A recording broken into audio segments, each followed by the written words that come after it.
starting it. I have to read an announcement.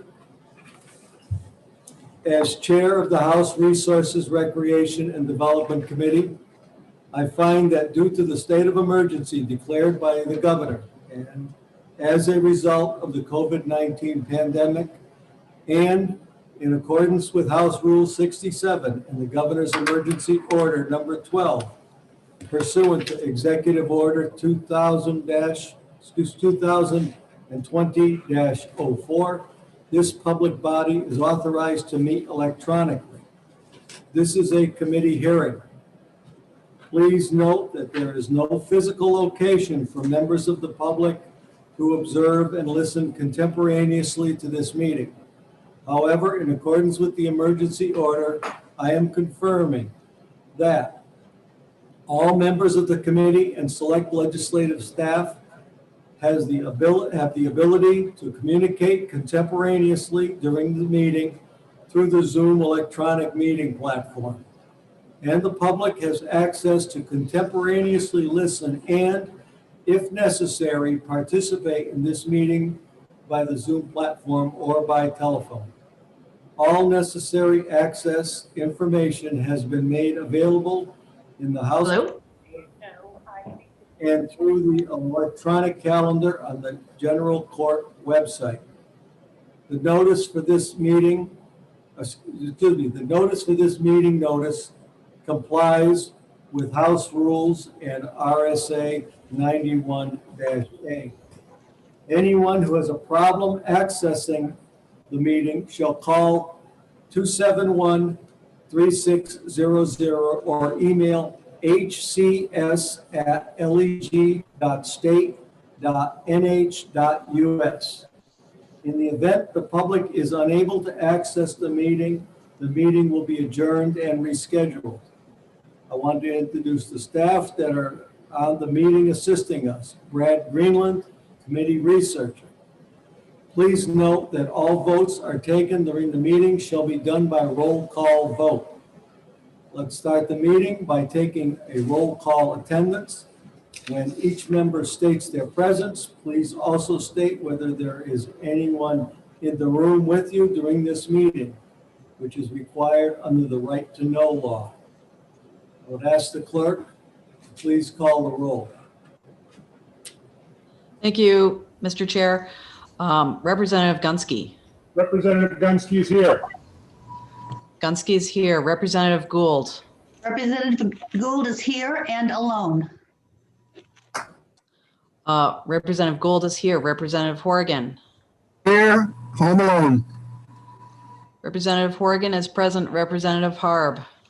I am here, present in my office, and I'm presently alone. Representative Harb is here. Representative Creighton. I'm here in the committee room. Representative Creighton is present. Representative Dodge. Present and alone. Representative Dodge is present. Representative Harvey Bolia is present in her office alone. Representative Healy. Healy is home office alone. Representative Healy is present. Representative Mayville. Representative Mayville is present and alone. Representative Mayville is present. Representative Post. Representative Post is present, and I am in a loft with I want to say speakers on, but headphones on, excuse me. And I was told by someone the other day that people could hear things from below. So do you need me to move to another room? No. No. Okay, thank you. So, Okay.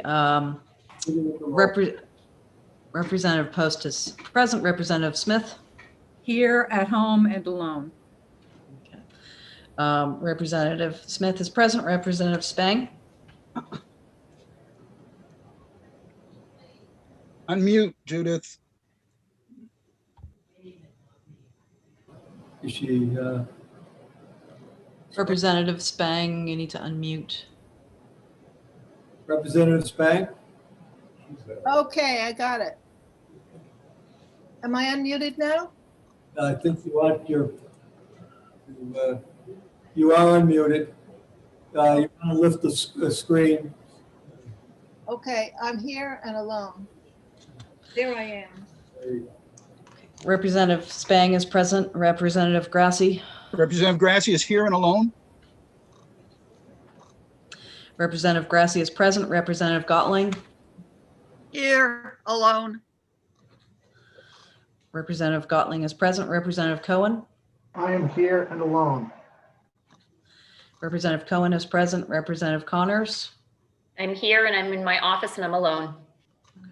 Representative Connors is present. Representative Vale. I'm here in my kitchen. Alone. Representative Vale is present. Representative Kelly. Present. Representative Kelly is present. Representative Moran. Present and alone. Representative Renzullu. Present and in the committee room. Okay, that's 20 present. Thank you very much. All right. The first bill that we have is House Bill 158, and the chair recognizes Representative Grassi to introduce the bill. Thank you, Mr. Chairman. For the record, my name is Representative Chuck Grassi. I represented Stratford County District 11, which is Ward 4 in Rochester. I'm the prime sponsor of House Bill 158, which is relative to the definition of prime wetlands. This bill has been before this committee twice before. It has passed both times. It has passed the Senate the first time, and last session, it basically died on the floor of the Senate because of COVID.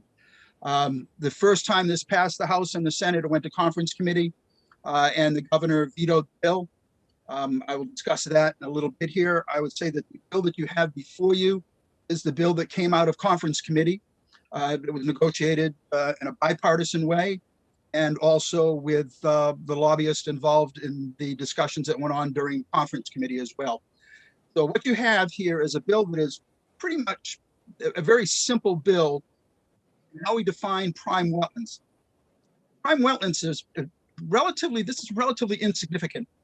Right now, you have about 32, 33 communities who have prime wetlands that they've identified in the state. And we have a couple more that would like to do this, but because of the changes that were made back in 2012, they have not gone forward with their prime wetlands definitions.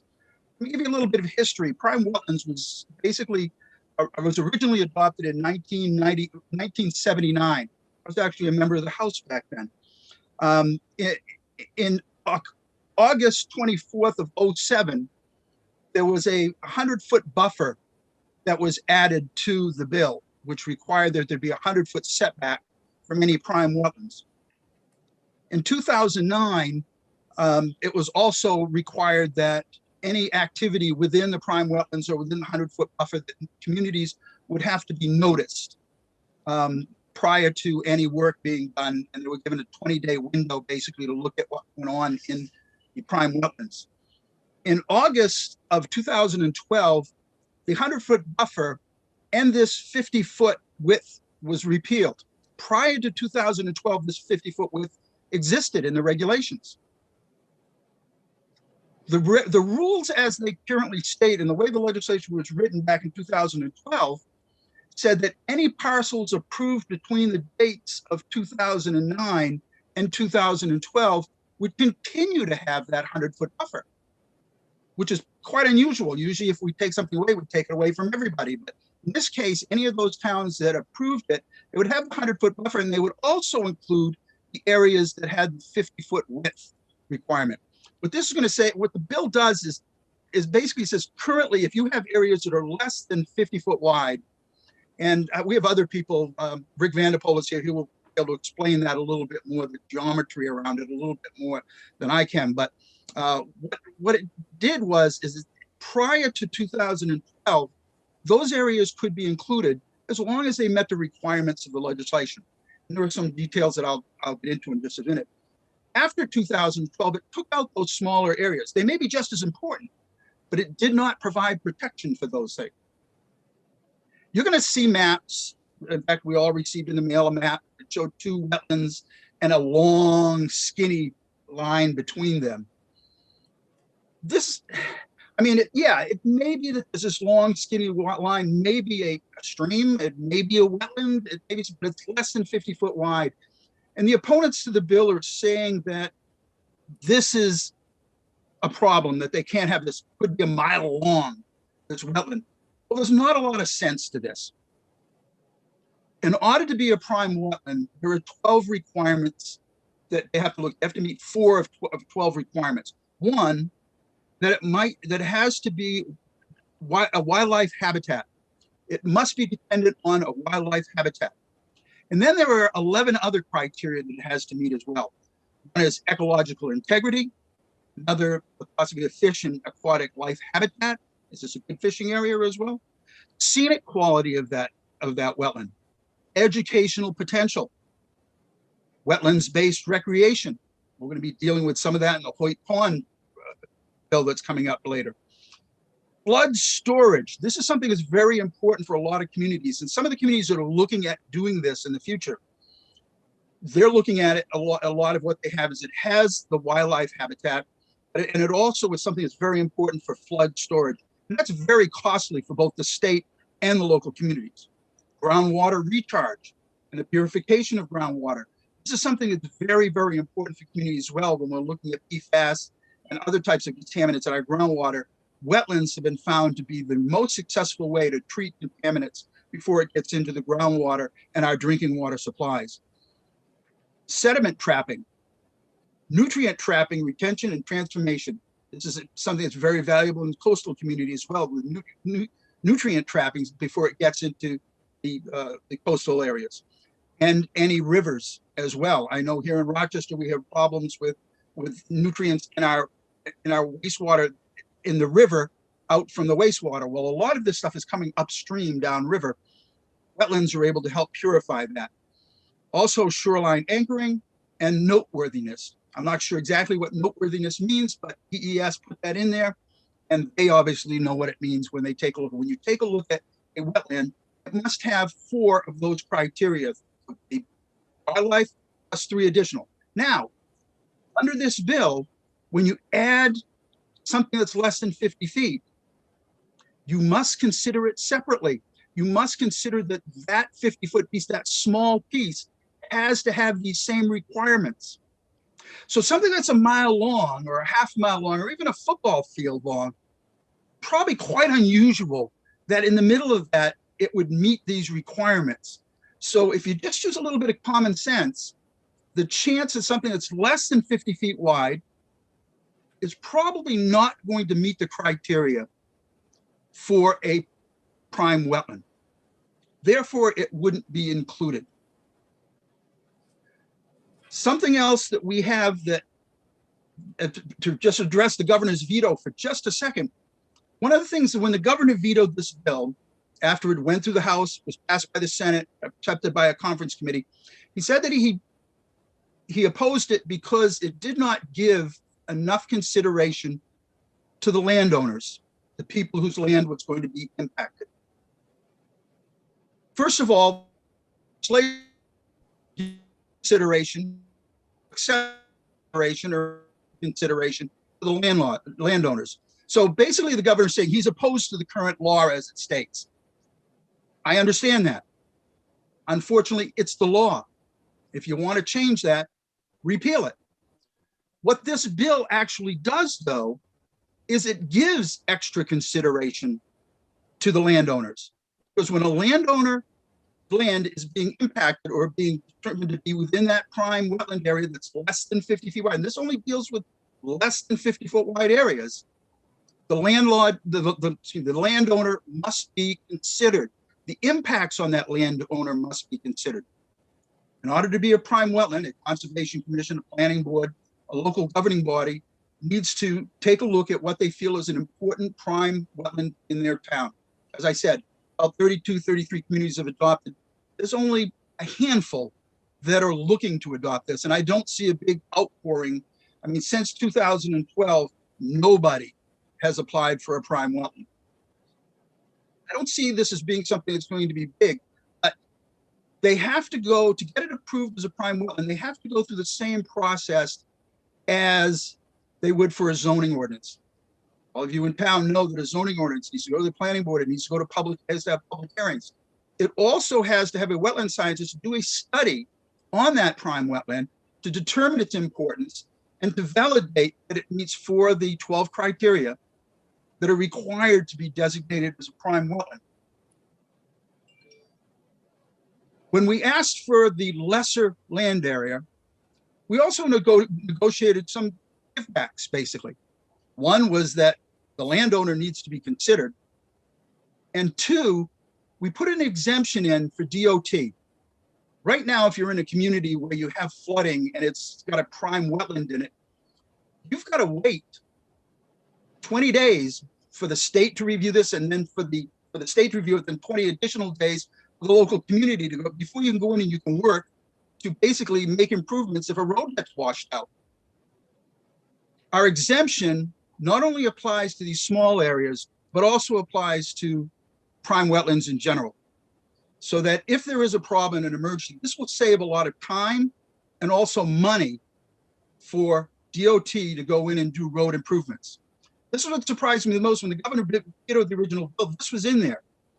And having been a town planner and also a city councilman, I understand here in Rochester, I understand the importance of being able to get in there and get the work done quickly, particularly if it's a major road that's been washed out or impacted by flooding or other damage.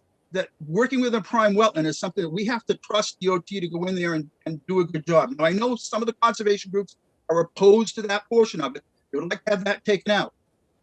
But as someone who has worked on both sides of the issue, I felt it was important to protect DOT's interest when it came to prime wetland, as well as letting the local communities designated prime wetlands protect their natural resources, protect their groundwater, protect wildlife habitat in their communities. Mr. Chairman, you're going to have other people that are going to be speaking. I know we've got one letter that says if this bill passes, it's going to landlock pieces of land.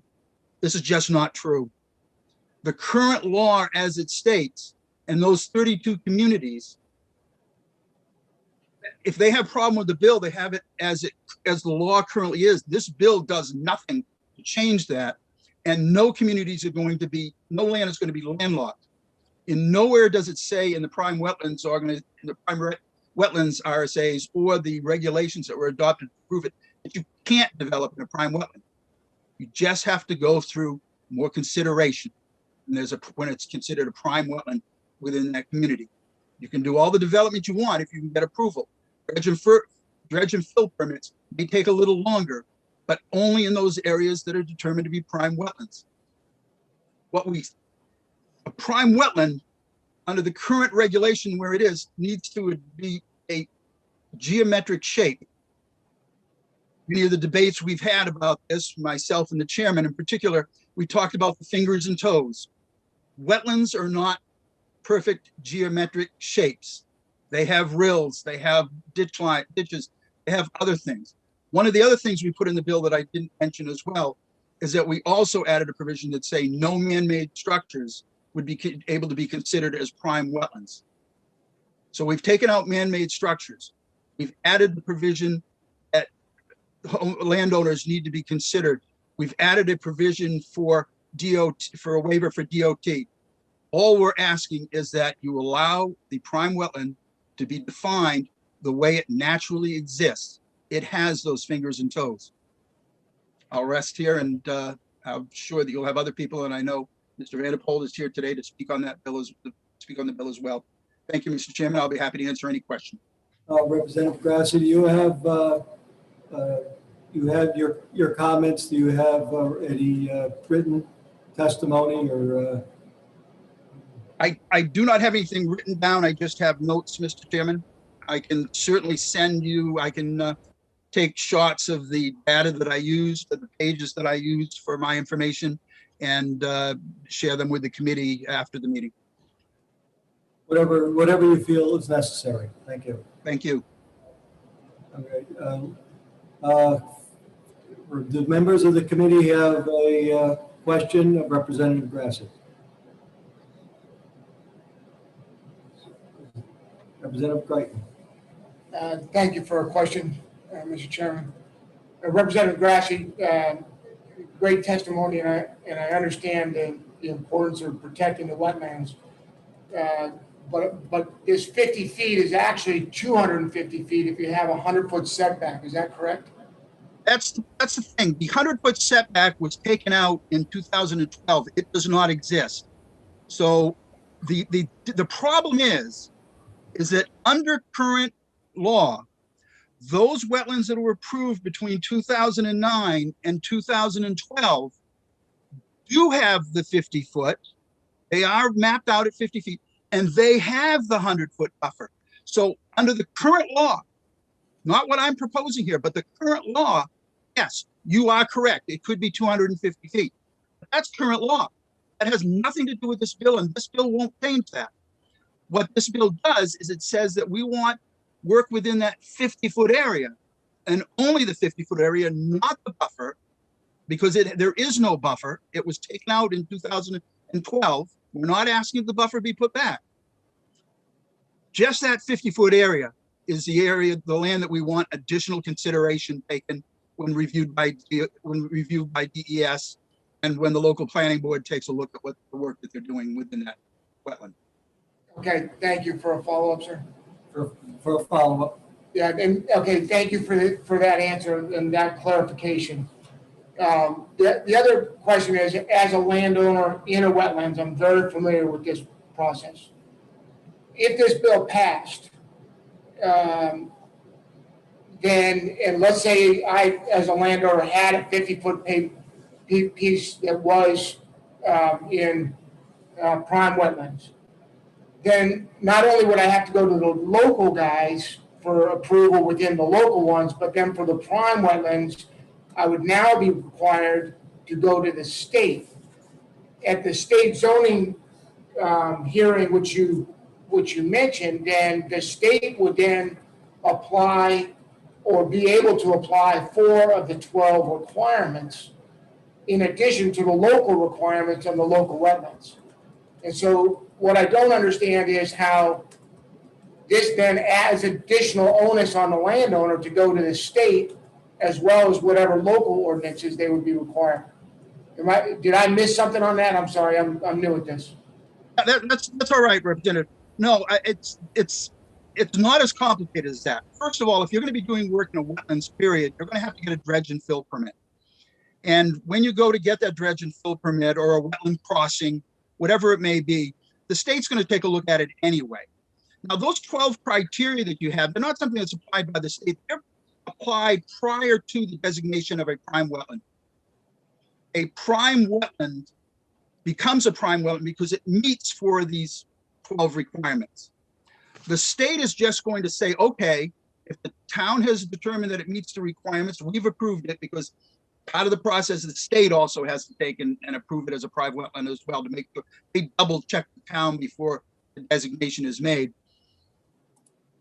They're going to take a look at it, and they're going to basically say, okay, we're looking at your dredge and fill permit or your wetlands crossing or whatever that you're planning on doing within this prime wetland. We will now notify the local community that you've applied for a crossing. The town may not even know that you're doing this, in fact, but you've applied to the state for a permit to cross a wetland, to impact the wetland. They're going to notify the local community that you applied, and they will have the local community will have 20 days to respond. If they don't respond because they feel not an issue, they've gone out and looked at it, and they've said, they've probably said, your local neighbors have probably sat down with you and said, hey, what are you doing? And you say, well, I'm just putting this crossing so I can timber that site on the other side of this small wetland that I have. And they may look at it and they say, not a problem. Now, that small wetland isn't going to be just a small wetland itself. It's attached to a larger wetland, which has to be over 2 acres. So it's part of a larger wetland as well. If it isn't part of that larger wetland, it can't be considered as a prime wetland. So you'd still have to get a wetlands crossing. And that's the only time you'd apply to the state for it. having worked as a town planner, sometimes I would only find out that there was work being done out in the woods at a wetland crossing was happening because I'd get a call from the state. And the state would say, hey, you've got somebody out there. Do you have any comment you'd like to make? Because it was a piece of land that qualified under this requirement, just the wetlands, not even a prime wetlands. I have never worked in a community that had prime wetlands designations, but I have had communities that have wetlands. Sometimes the state would call us and say, you know, we're doing this as a courtesy for you.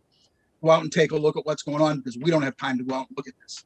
So, but no, I don't see it as something that, as you as an owner of the land, are going to be. This is not something that's going to cause you any great hardship. It may be a slight inconvenience, but not a great hardship. But that's actually the current law. It's not this bill. It's the current law. Okay, thank you, Representative. I appreciate that clarification. Any other questions from members of the committee? So I see no hands raised. Seeing no hands, thank you very much for your testimony. Thank you. The chair will recognize another committee member to speak. Representative Spang. Oh, thank you. I don't need to speak. I think that Representative Grassi said everything. Representative Spang declines to speak. All right. The chair will recognize Gary Abbott.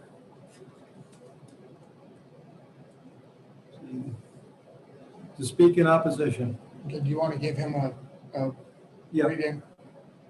No, right. Just go right into it. Okay. Thank you very much, Chairman. For the record, my name is Gary Abbott. I'm the Executive Vice President of the Associated General Contractors, and happy to be here today before your committee to talk about House Bill 158. The association strongly opposes this bill, and one of the things you're going to find is, I think Representative Grassi did a great job of explaining the functions of a wetland. But wetlands are wetlands, whether big or small. And those areas in which are smaller are still regulated by the Department of Environmental Services. Over the years, since 2012, it's clear that the department has put in additional rules and made it much more difficult for developers, people doing construction on projects that have definitely, you have to do an awful lot or mitigate in order to get a permit. This bill sets us back to prior to 2012. We had issues and we corrected those issues with the legislature back in 2012 by setting in place this 50-foot limitation for this higher category prime wetlands. Prime wetlands are those that are designated by the town. They're just as valuable in some cases as regular wetlands, and we have wetland regulations. But what was happening is we were getting inconsistent delineations of where those boundaries were. And even in some cases, roadside ditches and other things were included, which would landlock an awful lot of properties. The legislature looked at those cases and made the determination that if we were going to do prime wetlands, it's two prime wetlands that are saved the larger wetlands. It's to save 2 acres or more that are prime wetlands, not the really tiny ones. It was put in place to signify that those were, the town had signified them as special. Now, some towns had signified, town of Salem had signified some large acreage as prime wetlands, and then they had to widen their road. And guess what? They undesignated the prime wetlands because of the conflicts they had in order to do that. So those are some of the things we saw in the past. 2012 corrected this by putting in that 50-foot delineation of anything that's less than 50 feet couldn't be qualified as prime wetlands. And it's worked great for all these years in the sense that delineations are very clear. Now, you could probably have wetland scientists talk on either side of how important it is to go beyond or less. The problem is that it becomes subjective and it gets difficult for an applicant to know what those boundaries are. Because there are tougher regulations, if you go through DES and you hit a prime wetlands, it classifies you as a special resource area in the rules, which you have to go to a different standard and much harder to develop. So I did include a position paper. I also included a map that we presented last time this bill was before the Senate to give you a significance of how the area of where a prime wetland is currently delineated. And if you let that area be less than 50 feet, a small portion could suddenly encompasses a whole bunch of smaller ones. And I don't think that was the original intent of prime wetlands. So we look at this bill as a huge expansion of the prime wetlands statute, which would affect a lot of developable property. And I represent contractors in this state of New Hampshire. I represent commercial and industrial contractors. So hopefully you've got a chance to look at that map, because I think that's where our opposition comes from, is it makes a major expansion. The other part is in the bill. There's a lot of discussion that it has to meet 4 criteria out of 12. I would tell you, if you really studied the 12 criteria, it's very easy to meet the 4. The 4, even that last one that the representative mentioned, 4 is not difficult. So that section really, it doesn't, but it's really the line 10 through 16 that removes that 50-foot width is very problematic for us. Just as you take testimony today, I want you to recognize the number of organizations like us and other organizations that have to go through the permit process that oppose this bill. I think over the years, every time this bill has come up, those of us that have to go through this process recognizes the difficulties and have worked with the solutions in the past. We don't want to reverse what we fixed in 2012. So I just want you to recognize all the organizations that represent groups and the others. Now, the map clearly shows it would impact current landowners in the sense that new delineations and new towns could map out additional area if this bill were to pass. And I agree with the governor. Consider a property rights is much different than having the property owner's approval. We were involved in some discussions, and that's probably a reference that the sponsor of this bill. One of the things we thought is, if you're ever going to do this, you need landowner approval, not considered. Considered means he's got to fight the town if they want to move in this direction. This bill just, it is really, I haven't had any great examples of the reason to do this, because I believe that DES, under its current regulations, already protects wetlands. We already have statutes that protect the wetlands, whether big or small, and I think that's adequate. And we really haven't had the issue. This is really about a fight of adding additional layer of regulation on smaller pieces, and we definitely oppose this bill. I want to thank the chairman and the committee members for taking the time today to listen to me, and I'll answer any questions. Any questions of Mr. Abbott by members of the committee? So I see no questions. Thank you very much for your. Thank you, Chairman.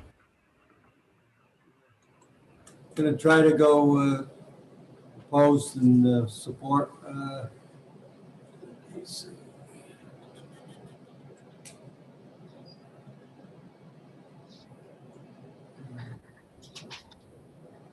Kevin Nyan from the Department of Transportation, support.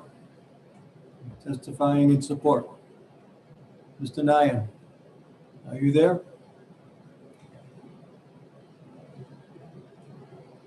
Mr. Nyan? He's up. He's up? You hear me? Yes, sir. Can you hear me?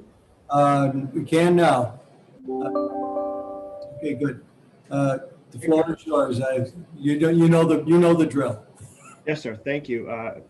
Thank you, Mr. Chairman and members of the committee.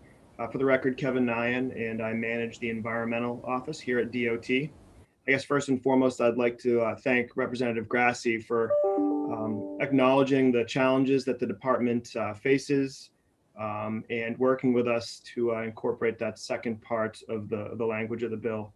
It's very much appreciated. And that's really what I'm going to speak to today, is not the definition of prime wetlands, leave that for other scholars, but to speak towards the exemption for the Department of Transportation. The bill recognizes that our mission is to maintain the state highway system, and that prime wetlands, when they are prime wetlands and their buffers, when they're located within the existing right-of-way, to include things like drainage ditches, similar areas. Current law allows maintenance of these ditches without the need for a permit from the Department of Environmental Services when we're cleaning them out, for example. The prime wetland designation is an option at the local level, and once designated, applies also to state agencies. And in many cases, the highways existed prior to the prime wetland designations that the communities have made. When located within the right-of-way, maintenance can be unduly impacted by the prime wetland designation as well as the buffer. For example, I think Representative Grassi pointed this out as well, that when fixing a pipe, for example, or adding a shoulder, replacing a guardrail, it may require additional justification or mitigation, et cetera, when the work is located within the boundary of the buffer or prime wetland. Those maintenance activities, if they do impact wetlands already, as has been pointed out before, there are existing statutes and rules that tell us we have to get permits.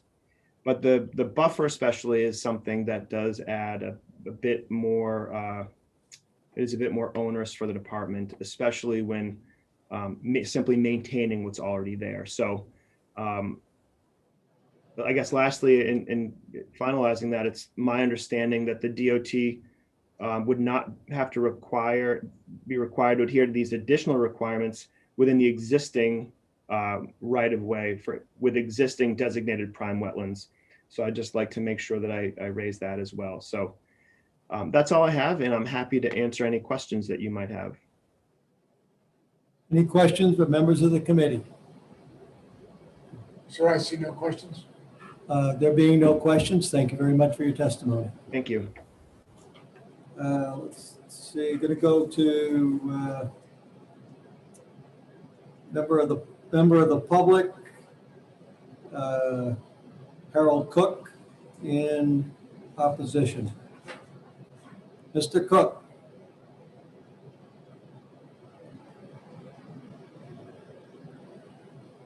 Is he there? Yes, sir, he's in. He's on mute. Mr. Cook, could you unmute yourself? And turn on video if he's got it. And you have video, please turn it on.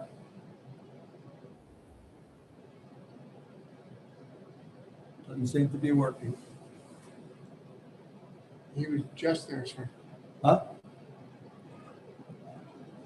Mr. Chairman? Yeah, Mr. Cook? No, I'm sorry. This is Kevin Nyan from the DOT again. I just would like to say that when I was authorized to join the meeting, it did take a second or two for it looked like the system turned off and on. So there may be a delay, just so you know. That's promoting him to panelists. Okay, yeah, we have to, I guess, promote him to panelists to be able to see him. So Cook was on and now he's gone. So I don't know. Mr. Cook, I do not see. if not, I'll go on and we'll try to catch. See there? Stand by 1 second.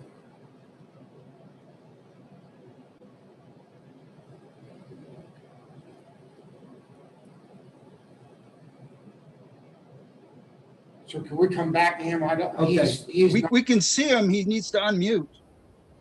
no, there he is. He's back. I got him. Is he there? Mr. Cook, He's on mute, sir. you're on mute. Mr. Cook, you're on mute.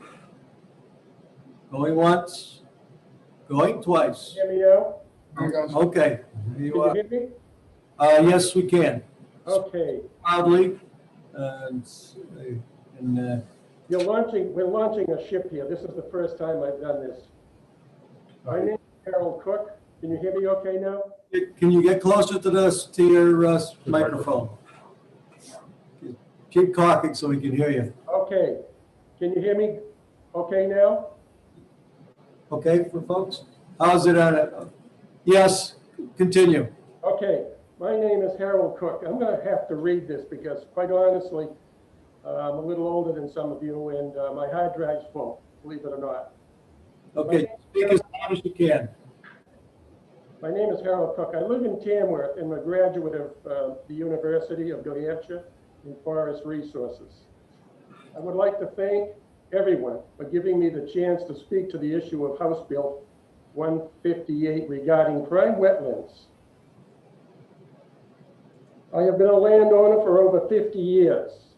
My work consists mostly of working with private landowners managing the timberland for a whole host of reasons, some of which include the production of timber, recreation, wildlife, and sometimes just passive enjoyment, which we can all understand in these days, I'm sure. Over the years, we have managed several 100,000 acres from one end of the state to the other, as well as land in other northeastern states. Prime wetlands is a dramatic word that implies that our wetlands are not being protected. If House Bill 158 passes, it will have a devastating effect on the forest industry in New Hampshire.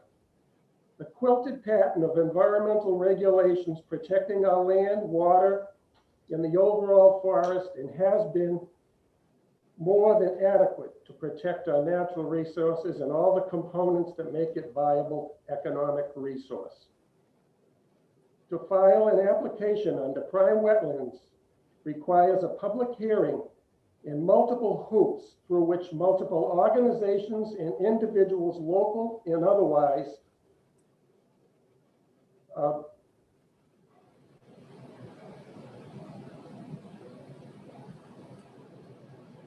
the prime wetlands is a complicated already and working process and duplicates effort as it applies to managing timberlands.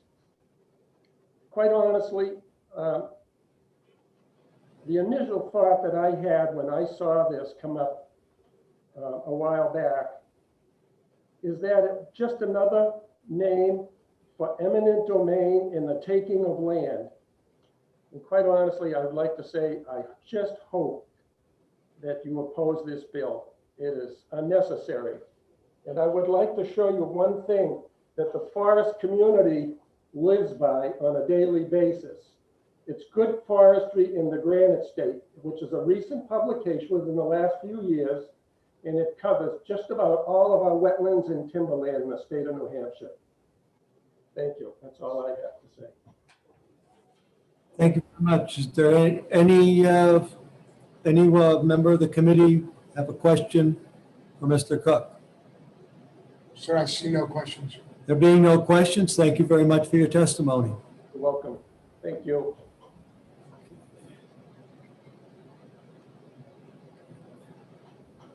I think I'm trying my hope, going backward, trying to go for and against. So I will recognize Barbara Richter representing the New Hampshire Association of Conservation Commissions to speak in support. Barbara Richter? Yes, hello. Thank you for the opportunity to testify. My name is Barbara Richter. I'm the Executive Director of the New Hampshire Association of Conservation Commissions. For those of you who don't know, the New Hampshire Association of Conservation Commissions is a nonprofit organization that serves our 217 conservation commissions here in New Hampshire. The NHACC Board of Directors supports House Bill 158 to further define the prime wetlands to include these narrow fingers when they provide a significant contribution to the prime wetlands. I just want to point out that this is a voluntary program, And currently we have about 33 towns that do this. So it's not going to cover the entire state. We're not blanketing the entire state with these small fingers of wetlands to be included. It's a very rigorous process to go through. And I can give you that quick background, although Representative Grassi did a good job, but it's under RSA 482, conservation commissions may select areas to designate as prime wetlands. And prime wetlands are selected because they have significant value and functions because of their size, unspoiled character, fragile condition, or other factors that make them significant. So we're not talking, the ditches and other areas that don't have those, that don't meet the criteria. This is a very thoughtful process. It involves the whole community, as we talked about. A report is prepared by a professional certified wetland scientist, and it involves careful review with both conservation commissions as well as other town boards. And it also involves a public hearing and town vote. So it's not an easy process. And again, if it were so easy, we'd certainly have more than the 33 towns that currently do have prime wetlands. And I know of many towns that would like to have the opportunity to have these fingers included, and they're kind of holding off right now in applying for this designation until they can include some of these really special, unique areas. Again, it's DES that does the final designation of those wetlands. So it's review on the local level and review on the state level. So one of the things that we've talked about is prime wetland designation allows for more local control and a more complete review than when you are dealing with a dredge and fill permit on the state level. And again, it does slow things down a bit, but this is an area where we believe you should have a more thorough and transparent review so that municipalities can really ensure that these are it's at the best level of protection for these wetlands. So I'm going to skip through a bit because a lot of testimony has already been given, but prime wetlands have high functions and values, which is again why they are carefully regulated. Wetlands provide critical functions, including flood control, groundwater recharge, water quality maintenance through pollution filtration, wildlife habitat, and shoreland stabilization. And these are all things that are really important as New Hampshire continues to grow and more development is coming to New Hampshire. And it's important to also note that often these highest values lie in these poorly drained areas where the narrow fingers stretch out into the landscape. The existing law does not take into account these wetlands that are less than 50 feet, and it cuts off the wetland complex. And we've certainly found that keeping the wetland as a whole is one of the best ways to protect the overall water resources. And House Bill 158 would further define law to include these narrow portions. And again, it's only if the municipality can demonstrate that such narrower portions provide a significant contribution to the primary wetlands functions of the prime wetlands. So again, it's not just every finger and toe out there. They really have to demonstrate their significance. So again, this change would really allow for wetland protections on a larger wetland complex, and that better protects our water resources. These functions and values provide a multitude of public benefits. So I think that's something, it's tough to balance your private benefit and your public benefit, but again, water quality, shore stabilization, pollution filtration are all really important public benefits that need to be considered. And these wetlands perform their critical functions best when they're connected across the landscape.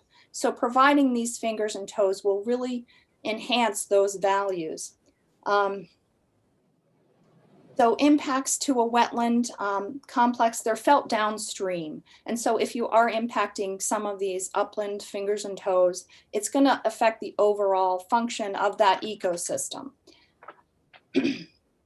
And one quick note to think about, with climate change looming and on everybody's minds these days, New Hampshire is going to be one of those areas where people will migrate to, because our climate, and we will be, will be affected less perhaps. And we have water resources. So there will be a lot of development pressure coming in the future. So it's important to really carefully review our natural resources like our wetlands before they're built. And this would provide that opportunity. And again, it's a voluntary thing. The towns need to instigate this. The towns need to prove and demonstrate that they're prime wetlands. So it's not going to be every single wetland out there. So again, please help conservation commissions continue to protect New Hampshire's natural resources and our water resources. Please vote yes on House Bill 158 to allow for these narrow portions to be included in the definition of prime wetlands. So thank you very much for this opportunity, and I'm happy to answer any questions you may have. Again, is there any questions from the members of the committee? Sir, I see no questions. If not, thank you very much for your testimony. I'm going to start holding now to the time limitations. When people put 3 minutes down, I expect that 3 minutes to be adhered to. Jason Stock in opposition, representing the New Hampshire Timberland Owners Association. Mr. Stock, to speak in opposition? Is he there? If he's there, sir, he's just got to unmute. You have to unmute Mr. Stock. Okay.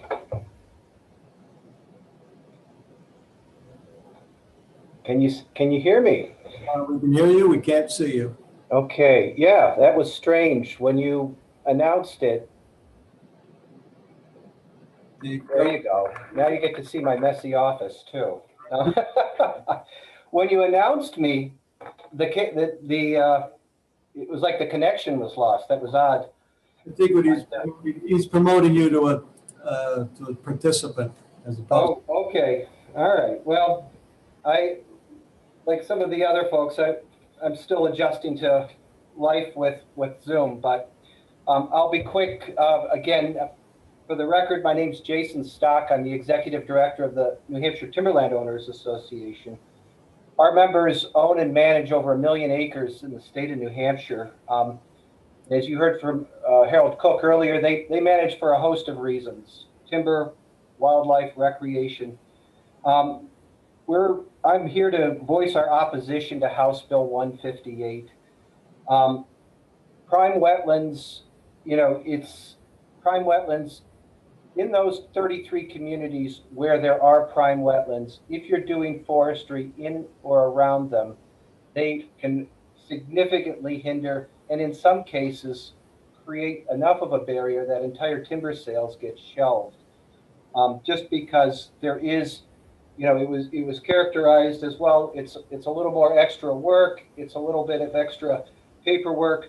Well, in the forestry world, the additional requirements that come with a prime wetlands, managing in and around a prime wetlands, even if you're going to use the waiver process, they are significant enough that they can scuttle a timber sale. We already have a permitting process in place. Most of the forestry permits go through a notification process. If there's a prime wetland associated with a particular timber sale, that kicks that permit up to a standard dredge and fill permit. Right now, that takes it to another level that just is not economically tenable for a forestry project. And again, even if there is a waiver being sought, there is still opportunity for conservation commissions and others to comment and modify your permit or your forester's project, even the harvesting itself, critique that. There's also a requirement for a butter notification and notifying abutters. Again, this, and if you think of a finger or toe, as we've talked about, I mean, some of these prime wetlands include water bodies such as the Bear Camp River, that you can start to see where you can get into a lot of abutter notification in and adjacent to these bodies of water. And sending a certified letters and ensuring that those abutters get notified, that is a significant not only cost but time.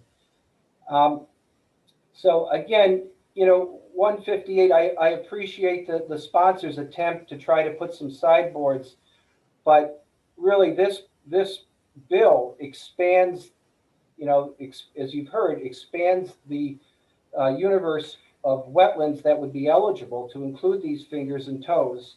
And by doing that, you know, it will negatively impact forestry and forest management. The last two things I wanted to touch on is, you know, again, the consideration of the effects on landowners. I appreciate that. I'm not quite sure what consideration means. You know, Mr. Abbott had mentioned requiring landowner approval. We would say that is much more would be much more appropriate. So again, for the sake of brevity and to keep within my allocated time slot, I would just like to say that, you know, this is for a landowner who has these wetlands on their property. This is, for them, it is not voluntary. Compliance is not voluntary. And the cost and administrative burden that comes with compliance for something as simple as doing a forestry project is significant enough that it is a problem in those 33 communities. So with that, I'll conclude my testimony. I'd be happy to answer any questions. Any questions? Sure, we have one question, stand by. Representative Kelly. Representative Kelly, for a question. Yes, thank you, Mr. Chairman. Thank you for being here, Mr. Stock. Just a question. Do you have any sense of what percentage of the TOA members live in the 33 communities with prime wetland designations? We have. Thank you for the question. We have members across the state, and so I have not dove into our membership rolls to see what towns we have members in. What I can tell you is when I look at timber tax data and where from the Department of Revenue Administration, almost every town in the state on an annual basis sees a timber harvest. So having said that, each one of those towns, I can speak with a degree of certainty, each one of those towns with designated prime wetlands will have some forestry timber management. It may not be a TOA landowner member, it may be a NHTOA logger, forester, or an NHTOA sawmill that's trying to purchase logs from that particular parcel that would be affected. So as an association, we represent the entire food chain. So this affects us on many parts of our supply chain and many parts of the industry. Okay, thank you. You're welcome. Are there any other questions by members of the committee? So Representative Spang. Representative Spang, you have a question? Yes, I do. Can you hear me? Yeah. Mr. Stott, can you tell me what are currently the areas where or the exemptions that foresters have from wetland regulations? It seemed I was under the impression that they are exempt from almost all wetland regulations. Thank you for your question. We are not exempt. And if you'd like to introduce a bill to do that, I'd be happy to talk with you about that. We are not exempt from dredge and fill permits. In fact, anytime anytime a forestry operation occurs on a piece of property and there are wetlands present, we have to obtain and there's going to be an impact, I should say. So if you're cutting a 50-acre lot, there's wetlands on the back 3 acres and you're not going near it, obviously you would not file any permits for that. But if you're going to cross a stream, or if you're going to primarily stream crossings, or if there's areas where there are depressions, a defined channel, we have to obtain a permit from the Department of Environmental Services. And in those instances, it's a SPN, a statutory permit by notification we have to obtain. It's a form we complete. We do a natural heritage check on the property. We have to abide by best management practices and have to basically, the landowner and the logger or forester sign that, verifying that best management practices are being followed. A natural heritage check was obtained and conducted on the property. The instances where a permit is not required, and this is a piece of paper, but we have to, is if we are operating on frozen ground. Today's a great example. Frozen ground where there is no rutting or any type of impact at all. If you're in a forested wetland and there's no impact because it's frozen or it's dry enough, at that point it's basically a permit by rule, and we can operate in those instances and not have to obtain a permit. Other strategies and management practices that get used is use of corduroy or brush in travelways or skid trails to create I guess a kind of a mattress or pillow on which you operate on. In those instances, you can operate if you're not creating ruts, if you're not creating any type of alteration of that topography. You basically have a permit by rule. But the wetland rules do apply to us. We do, and DES and the forest rangers through the Division of Forests and Lands do inspect jobs. They inspect jobs against the wetlands law and the wetlands rules. And if someone is violating that, there are tickets issued. So the rules do apply and we do obtain permits. Follow-up? Or follow-up. One. Yeah. But isn't the permit by notification a significantly easier thing to do than, say, what a developer would have to do to put in a house? Absolutely. And I think that's wisely, I think that there's a reason behind that. Forestry is a transient activity. You're not going to have a long-term permanent impact like you would with an impervious surfaces. And quite frankly, I think the state of New Hampshire, through its policies, has recognized over the years that forestry and forest management are desirable land uses, and that we do not want to hinder those. We want to, in fact, encourage good forestry and good management for all the reasons you've heard earlier. So the permit application is a notification process.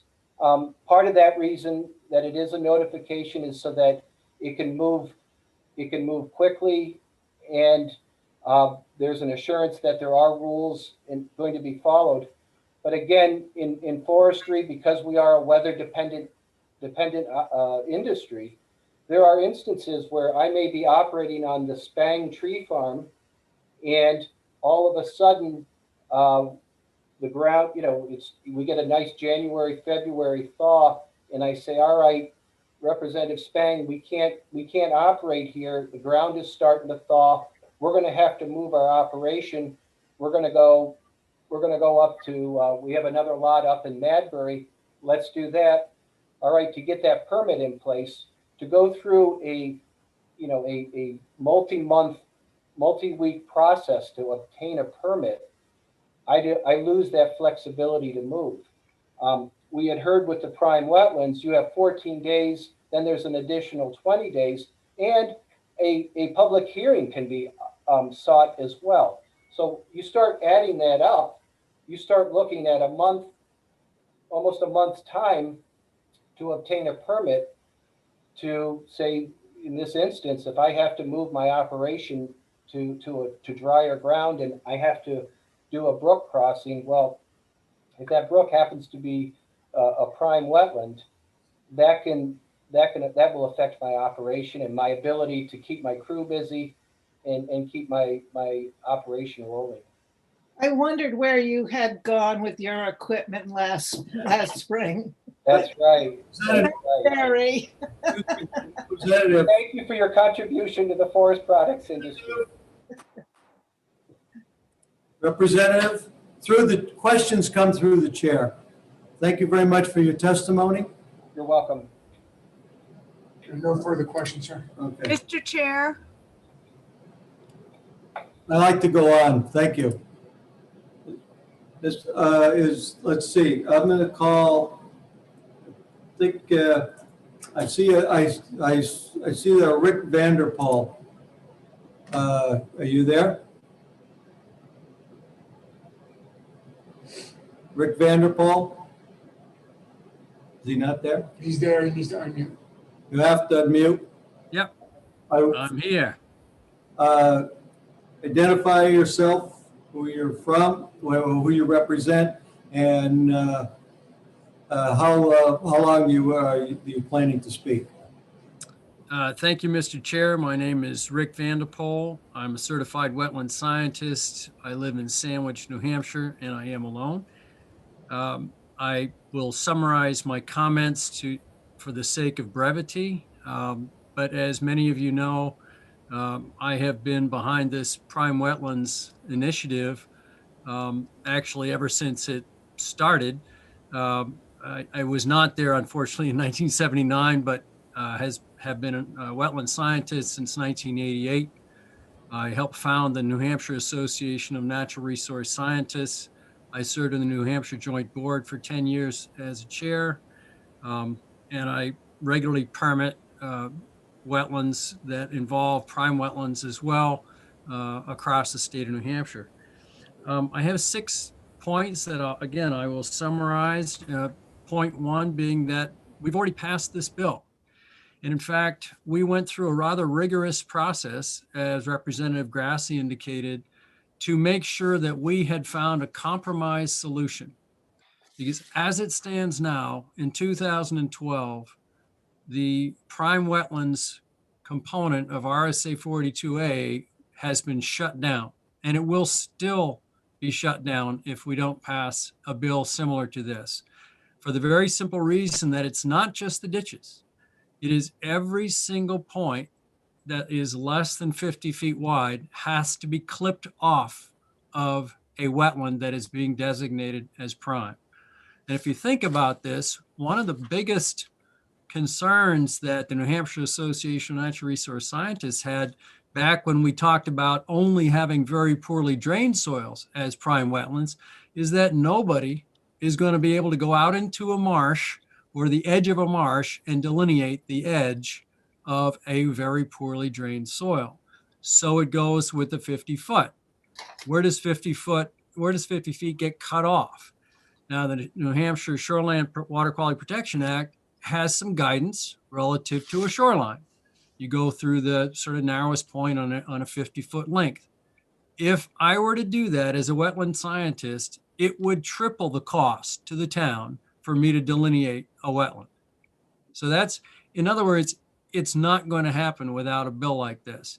Now, I know that there are several people that probably would prefer that this bill doesn't come into place, but I would incur Representative Spang's comments that this is a local option. That's what it's called. A15 is a local option. It's up to the town. And it's a voluntary one.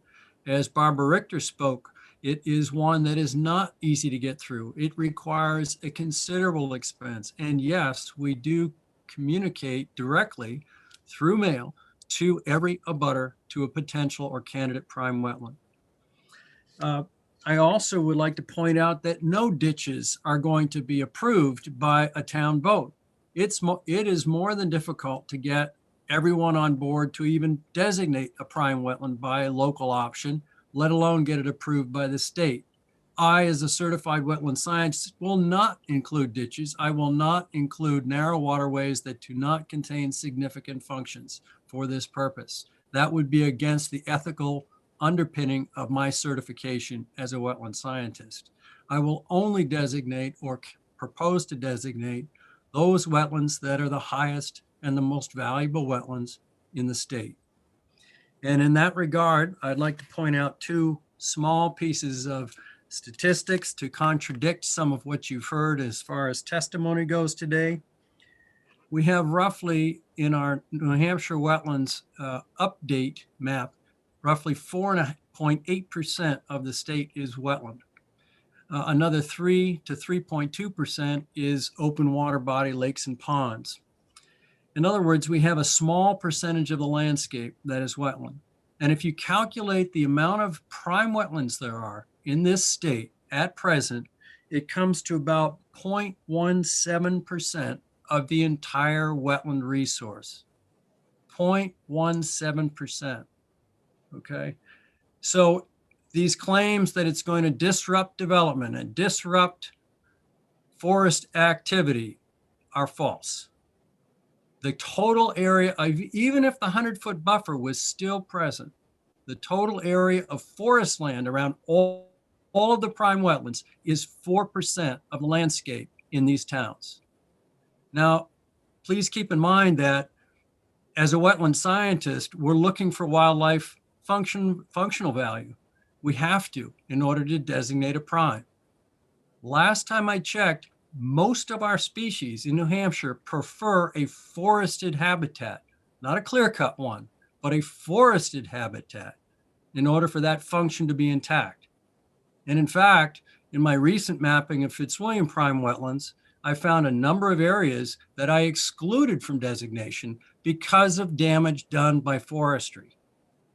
Those areas had been compromised. I did not designate them, and I will continue to act that way. And I think the state will recognize if in the absence of that functional value, there is no basis or validity to designate a prime wetland. So again, to contradict some of those statements that have been made that would make you think perhaps that this is going to take away everybody's right to do what they want on their property. That is not true. I would counter by saying the floodwater storage is going to save lives. The drinking water recharge value of these fingers and toes is going to provide clean well water and try and replace wells when they get contaminated by road salt. We made the exemption for DOT. We had to, right? I mean, that was necessary. We made exemptions for the AGC. Even though they now oppose it, we actually reached a compromise with them. In 2019, they went along with that compromise. We had the bill passed. Now they're against it. And I can tell you singularly, they are because of the new rules that have to do with the December 2019 passage of the wetland rules, which elevates prime wetlands to a priority resource area. That's why they're opposing this. It's not because of the prime wetlands itself. It's because they're now PRAs. I understand those concerns. I work on both sides of the fence. I work for development and I work for conservation.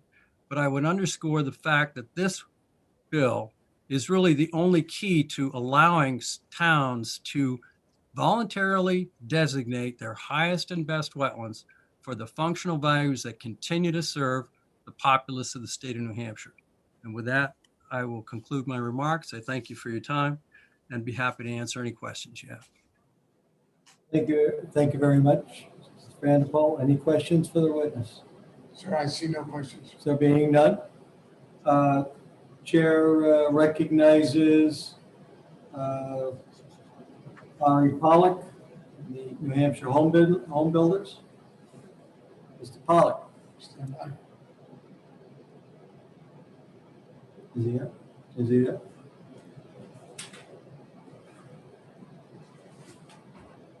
Yeah, he's here. Stand by. Okay. Mr. Pollock? Mr. Pollock? Morning. That is that is complicated how it throws you out but then brings you back. But I think I'm here now. Can you hear me? Fire on. You chair, the floor is yours. Thank you very much, Mr. Chairman and members of the committee. I'm Ari Pollock of Gallagher, Callahan, and Gartrell. I'm here this morning on behalf of the Home Builders Association of New Hampshire. The association opposes HB 158, largely for the reasons mentioned by Gary Abbott of the AGC. We also oppose the bill for the same reasons we opposed House Bill 326, which you heard earlier had been vetoed, and House Bill 1124, which you heard earlier had been tabled. We appreciate that the bill includes prior compromises that were discussed along the legislative trail, but we opposed the bill then and we still do now. In short, the bill puts otherwise developable land farther off the table for development. Development in wetlands in New Hampshire already requires a permit regulated by the state Department of Environmental Services, and this process already provides for a discussion with regulators about how proposed impacts can be minimized and avoided, and where not minimized or avoided, mitigated, and frankly, whether the mitigation proposal is ultimately sufficient.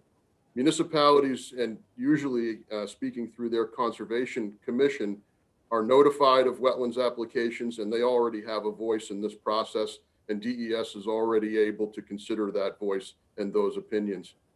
Developers understand, frankly, and home builders in particular, that mitigation doesn't always work, and that sometimes even the most thoughtful and professional of applications are denied. Development in New Hampshire is a hard enough process already, and this bill puts another thumb on the scale against the opportunity for responsible development. The bill would apply to private land, and for designated areas would add hurdles to permitting. Supporters have mentioned on a couple of occasions that the wetland designation as prime is voluntary. I would suggest for you that it isn't voluntary for the landowner, who may be in the unfortunate position of defending land rights against his or her municipal officers for the purpose of protecting those land rights. And I'm sure you can all imagine that that's a tough and uphill battle. Interestingly, the bill exempts DOT from these challenges and the extra hurdles that prime wetland designations would present. And to me, this means that development on public land is somehow more important than development on private land. And frankly, I don't see the difference. Rules are rules. If there are only 30 plus municipalities taking advantage of this opportunity, and that amounts to less than 0.25% of land, I'm not sure throwing another curveball at development is necessary when a housing and workforce crisis already exists in New Hampshire, and there are already many initiatives underway to try and bridge that gap and that crisis. Lastly, we think there's quite a bit of room for expert disagreement over wetlands characteristics and whether a wetland is, quote, significantly contributing or contributory. These disagreements can be lengthy, costly, unpredictable, and private land rights are hanging in the balance throughout this discussion. For all these reasons, the home builders ask, as they have in the past, that HB 158 be found inexpedient to legislate. Thank you, Mr. Chairman and members of the committee, for taking my testimony. Thank you. Is no questions from the committee? I see no questions. There being no questions, thank you very much. My pleasure. Thank you. Testimony. Chair recognizes Michael Parsons. Now, the New Hampshire Association of Natural Resource Scientists. Mr. Parsons. All right, sir, he's good. Is he ready? Are you there? Mr. Parsons? He was there a second ago, still not sure. Mr. Parsons? There he goes, he's up. Are you there? He needs to unmute. You are on mute. Unmute, please. Okay, now can you hear me? Yep, we can't see you, but we can hear you. Okay, hang on, I can start my video.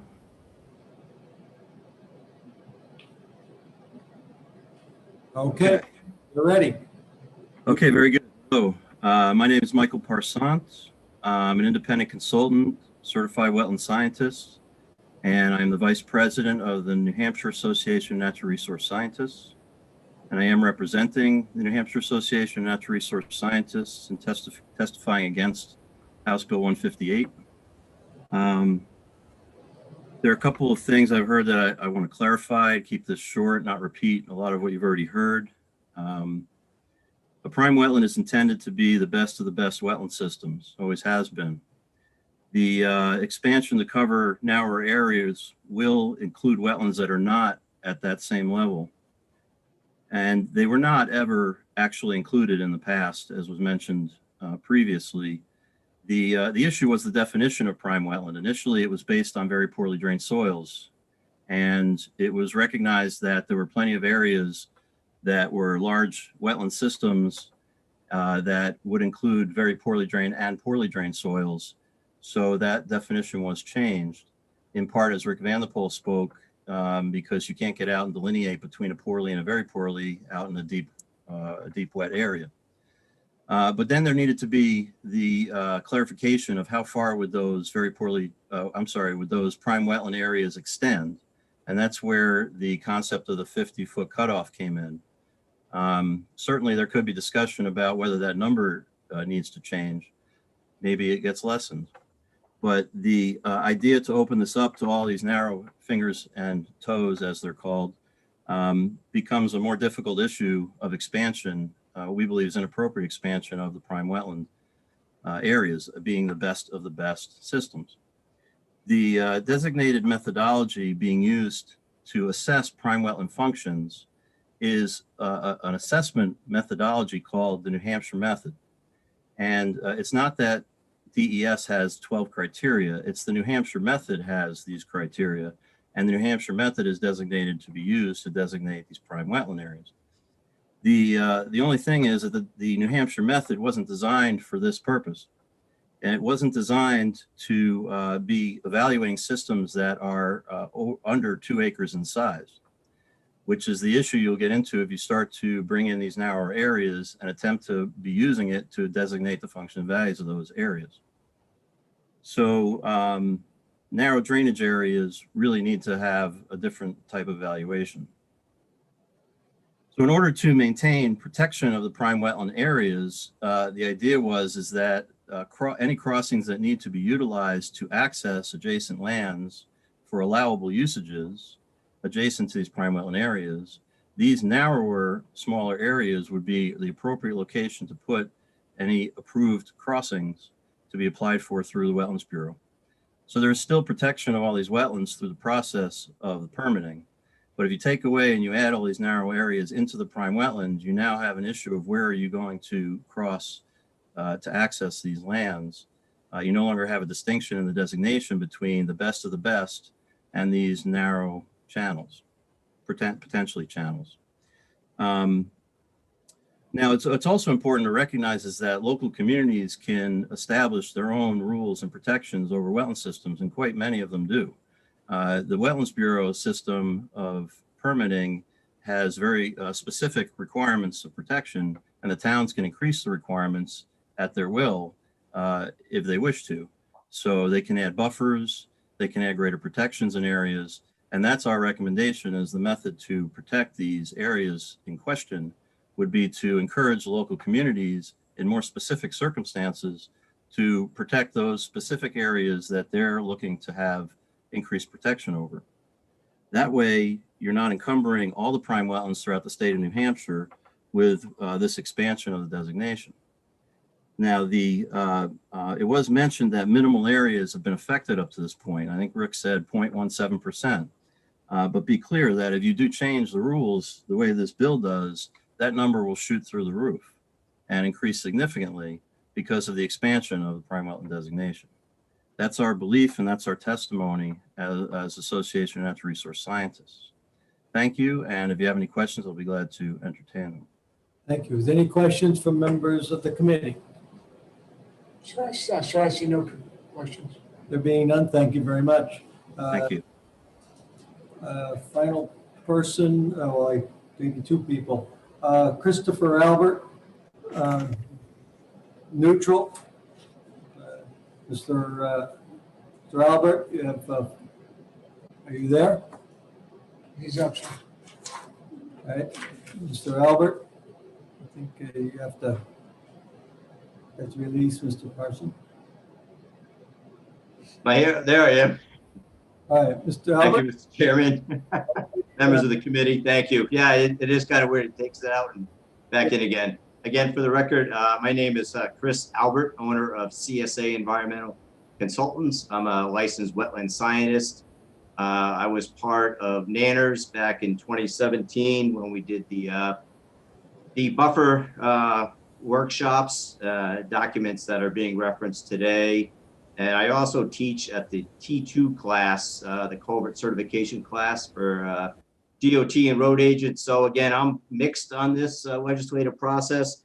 Again, item 1D, as far as the exemptions for work within those roadways, that is very key for DOT and the road agents trying to do any type of roadway work adjacent to these prime wetlands. Again, a lot of it got taken out in 2012 with the legislative process, but it's good that we've got some stiff language in there to reiterate that. I did do a project for the town of Bow on Bow Bog Road back before 2012, and it took months to get my permitting through just to work on a roadway with adjacent wetlands. So again, item 1D is important legislative process that needs to be in there. Again, I do work as far as do concur with Mike Brisson and Nanners that 1B should be stricken from the amendment. Again, it's going to add lots of little fingers. We have no idea how many other wetlands this would involve getting pulled into the prime wetland aspect. So again, I just wanted to state my concern on these two aspects. Again, I'm in favor of one aspect of the bill and against the other aspect.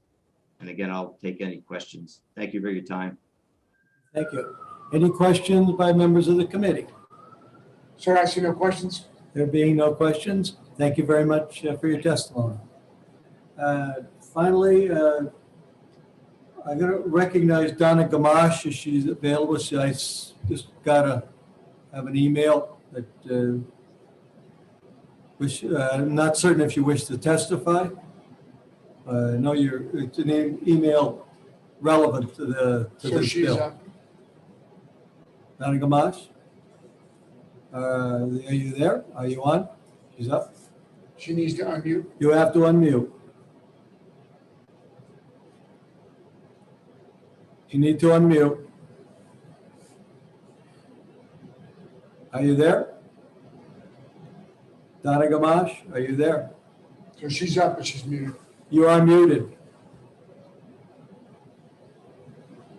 You are muted. Donna Gamache, you are muted.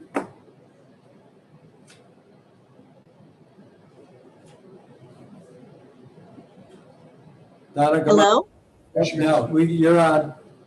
We got you now. Can you you put your camera on? Okay, let me get my camera on. Now, let me see. Hold on 1 second. Trying to open it. I was doing, can't seem to open my screen to make it larger so that I can put my camera on. So, You can testify, we see your name, but we'd rather hear you than. I'm sorry. I'm very sorry. And I only signed in opposition and sent a letter to the committee because my wetlands expert could not join me today.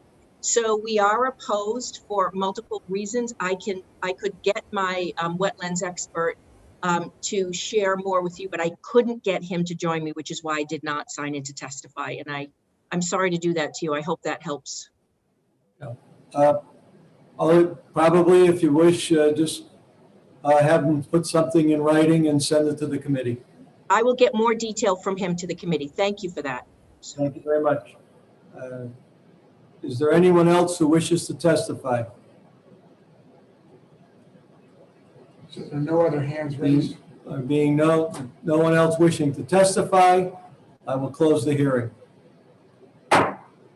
Close the hearing on House Bill 158. And with that, we'll go into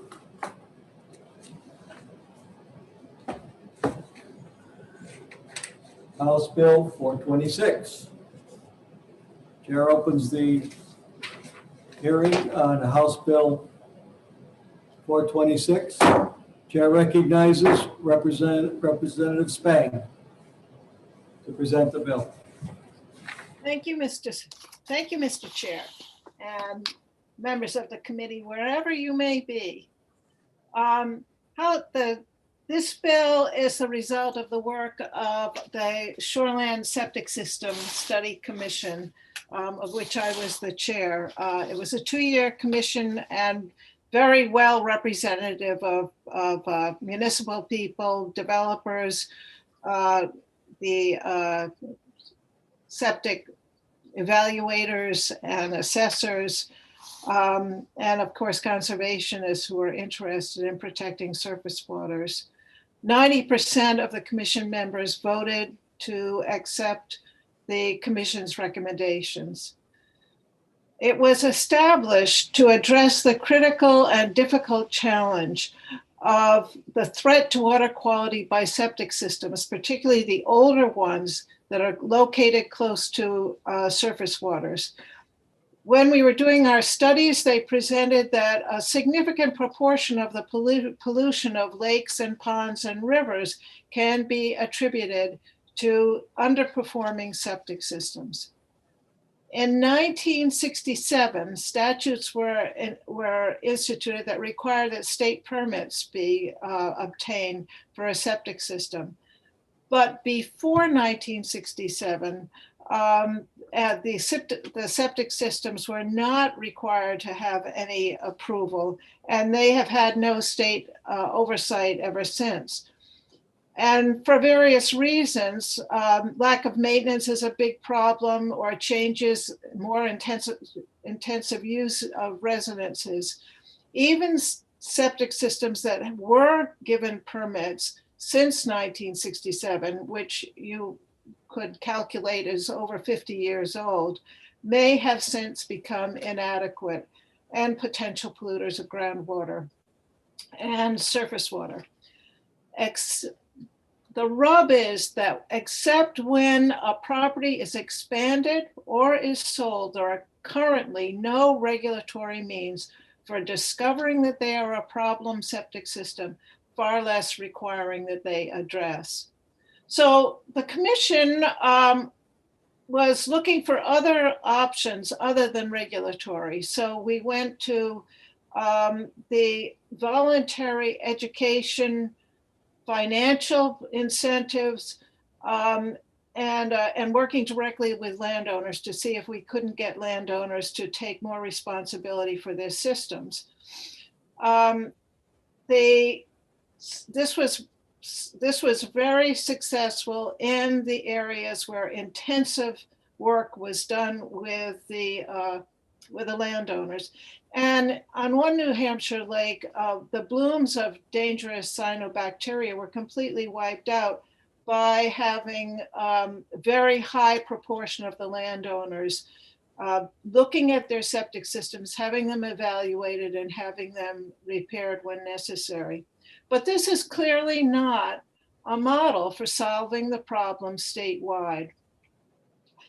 So we turned then to the option or the opportunity for when a septic system or a property is exchanging hands, because there is already an assessment required for the site to make sure that it can accommodate a septic system. The rub is that the property, if there's a system itself on the property, there is right now no way that that system would be evaluated. And somebody who is buying that property would have no idea that the septic system that is on it was substandard in terms of the building that is on it or what they are planning to put on it. So it's a big problem for the landowners. So this bill, it targeted only, as the commission was charged with doing, it charges only the older systems. Those have never had a permit, or the ones that are 20 years old, which means that they could be expected to have to be performing in a way that might not meet current DES standards. The assessments for both the site and the evaluation of the septic system itself are provided to the buyer as well as to DES and the local health official. Now, it's true that the cost of evaluating a system will add somewhat to the cost of the property, which, as we know, the cost of properties is now very high and doesn't seem to be deterring people from buying them.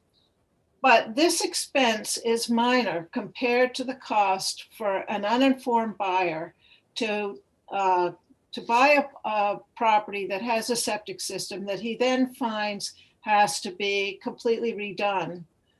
And when you look at the bigger issue, what we're really getting at, which is saving our surface waters from being contaminated, saving our groundwater from being contaminated by underperforming septic systems.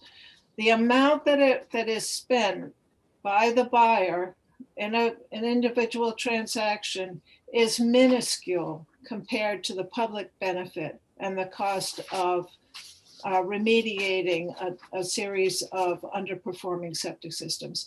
So the commission felt that this was a reasonable way to approach this problem.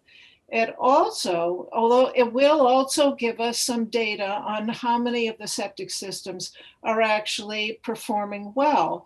So for once, the DES will have some inventory at some level of the septic systems that are good and the ones that are in need of being addressed. It does not require that the buyer do anything with this septic system. It merely informs them. Now, the first section that talks about developed waterfront property is to bring that 250 feet buffer into alignment with the buffer for the Shoreland Water Quality Protection Act, and that needed to be done because there was some confusion about that. I would be happy to answer any questions. Are there any questions for Representative Spang? Representative Gunsky, you have a question. Thank you, Mr. Chair. Good morning, Representative. Good morning. I was curious, this does seem to have some kind of financial impact, but there's no fiscal note with the bill. Was that considered? And if so, what's your thoughts on that? Well, of course, the financial impact, if we were going to get a fiscal note, that only implies, or it only measures the fiscal impact for the state of New Hampshire. And you can ask the same question of DES, whether this will increase cost to them. As I've said, it will increase the cost. This cost of having the evaluation will be tacked on to the cost of the transaction. Now, whether the buyer pays that or the seller pays that or they divide it, it is up to them. Okay, that's good. Thank you, Harb. Representative Harb for question. Yes, thank you for taking my question. It has to do with section 1, the definition of developed waterfront. I wondered, one, why did they add 50 more feet from 200 to 250?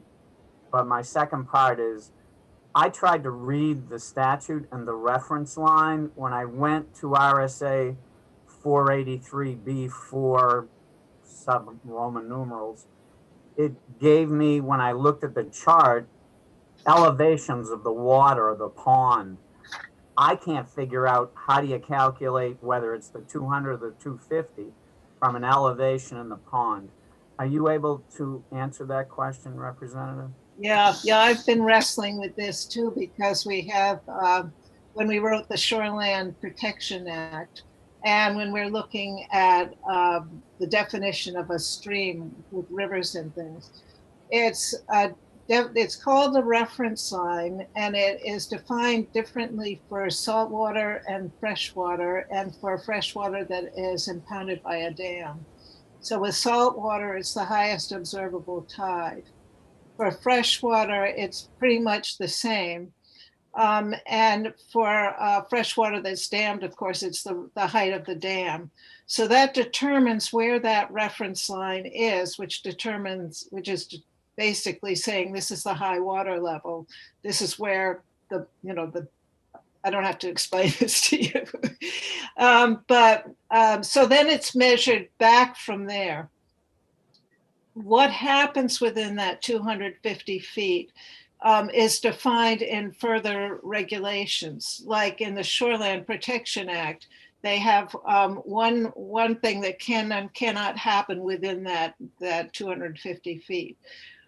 There were studies that were done, particularly an exhaustive study that was done around Great Bay, because as you know, there are very serious pollution problems there, that showed that 250 feet setback is required to protect the bay and its tributaries from contamination by septic systems.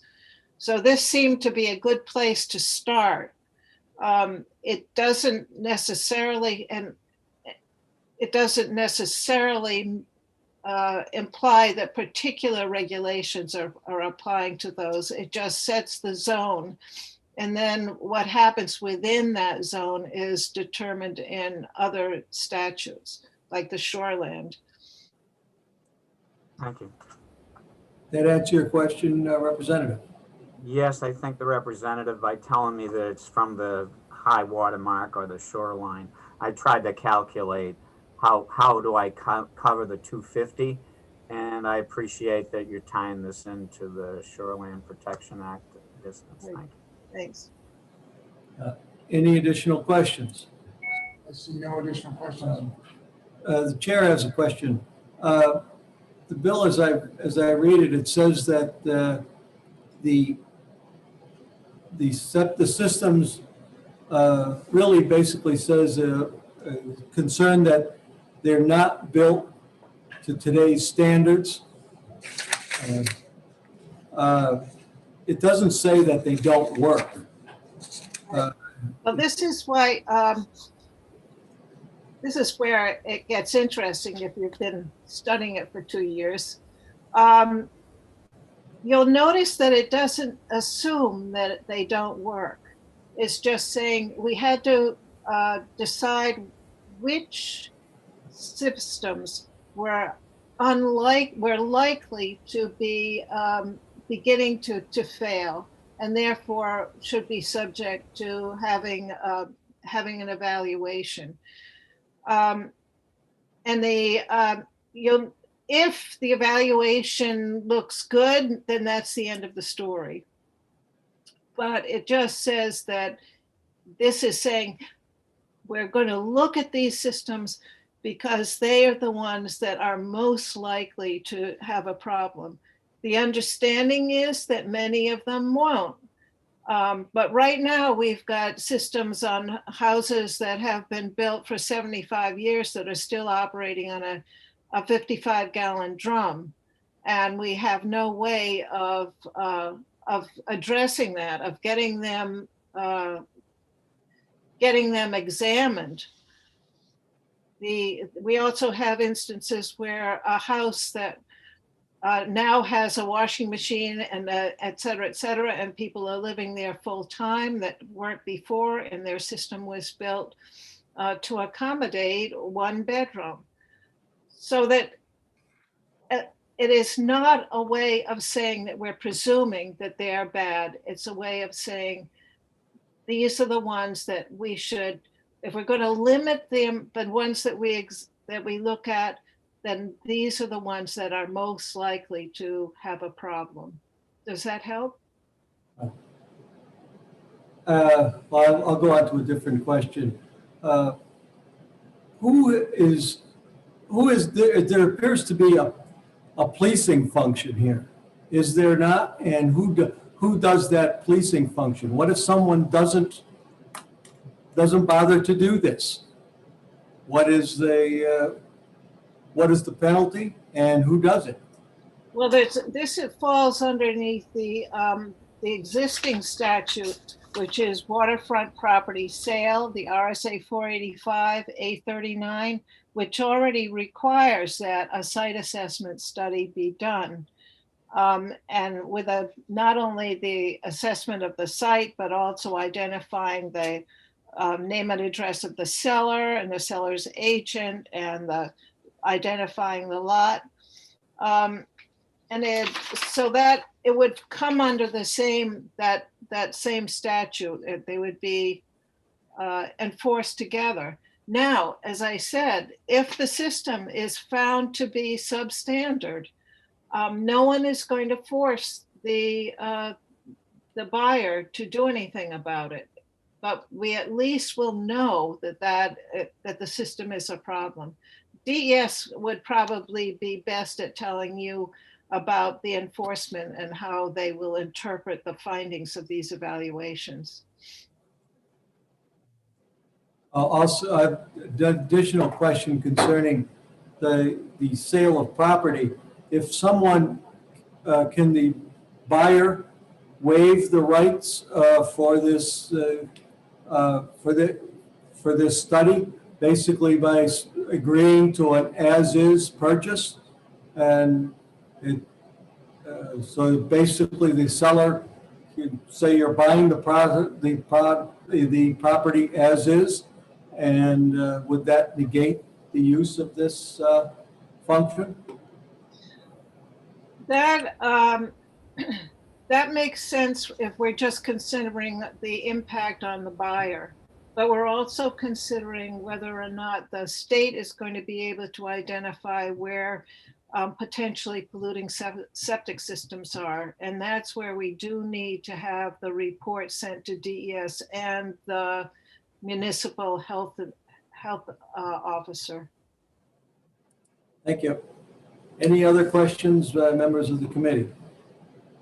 No further questions, sir. There being none, thank you very much for your testimony. We have Senator Waters with his hand up. Senator, he was the next person I'm going to call as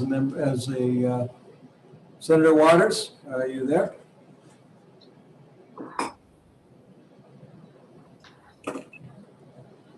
How's he making out? He's coming up, sir. Okay. Yeah, he is the All right, do you have me now? We got you. All right, well, thank you. And good morning, Mr. Chairman, members of the committee. I'm Senator David Waters, District 4, which is Barrington, Dover, Rollinsford, and Somersworth. And I'm here as a co-sponsor to testify in support of House Bill 426. I want to offer to the committee the perspective of all the communities around the Great Bay. And we've been dealing, really for decades now with the problem of nitrogen pollution in the Great Bay. And in particular, this has led to a longstanding contest or battle or fight, whatever you want to call it, with the EPA over its permitting and licensing requirements for our wastewater treatment plants around the bay. And as we know, the feds regulate what they can regulate, and about 40% of the nitrogen source was coming from the wastewater treatment plants. And I would say that communities around the bay have spent north of $200 million over the last 10 years upgrading their wastewater treatment plants and, really stepped up. We want a clean bay. It's important for the economy in the area and for real estate sales. But then the EPA was going to come in and put a standard which most folks thought was going to be impossible to meet to further reduce the nitrogen pollution. So a negotiation which took several years was reached a few months ago, and the EPA said, okay, look, you can develop efforts to reduce nitrogen pollution from all kinds of sources, and if you can do that, and it's going to be a savings of another $100 million to the communities, the taxpayers, then you're going to be okay. Now, following on top of that is the new regulations over the last several years over MS4, the municipal storm sewer system, basically stormwater runoff, which is another source of nitrogen deposition into the bay. And estimates range from from 400 million to $1 billion, unless we can find different ways to deal with that issue. Then the other component, of course, is the other non-point sources or things like septic systems, and so that's what comes into play with this bill.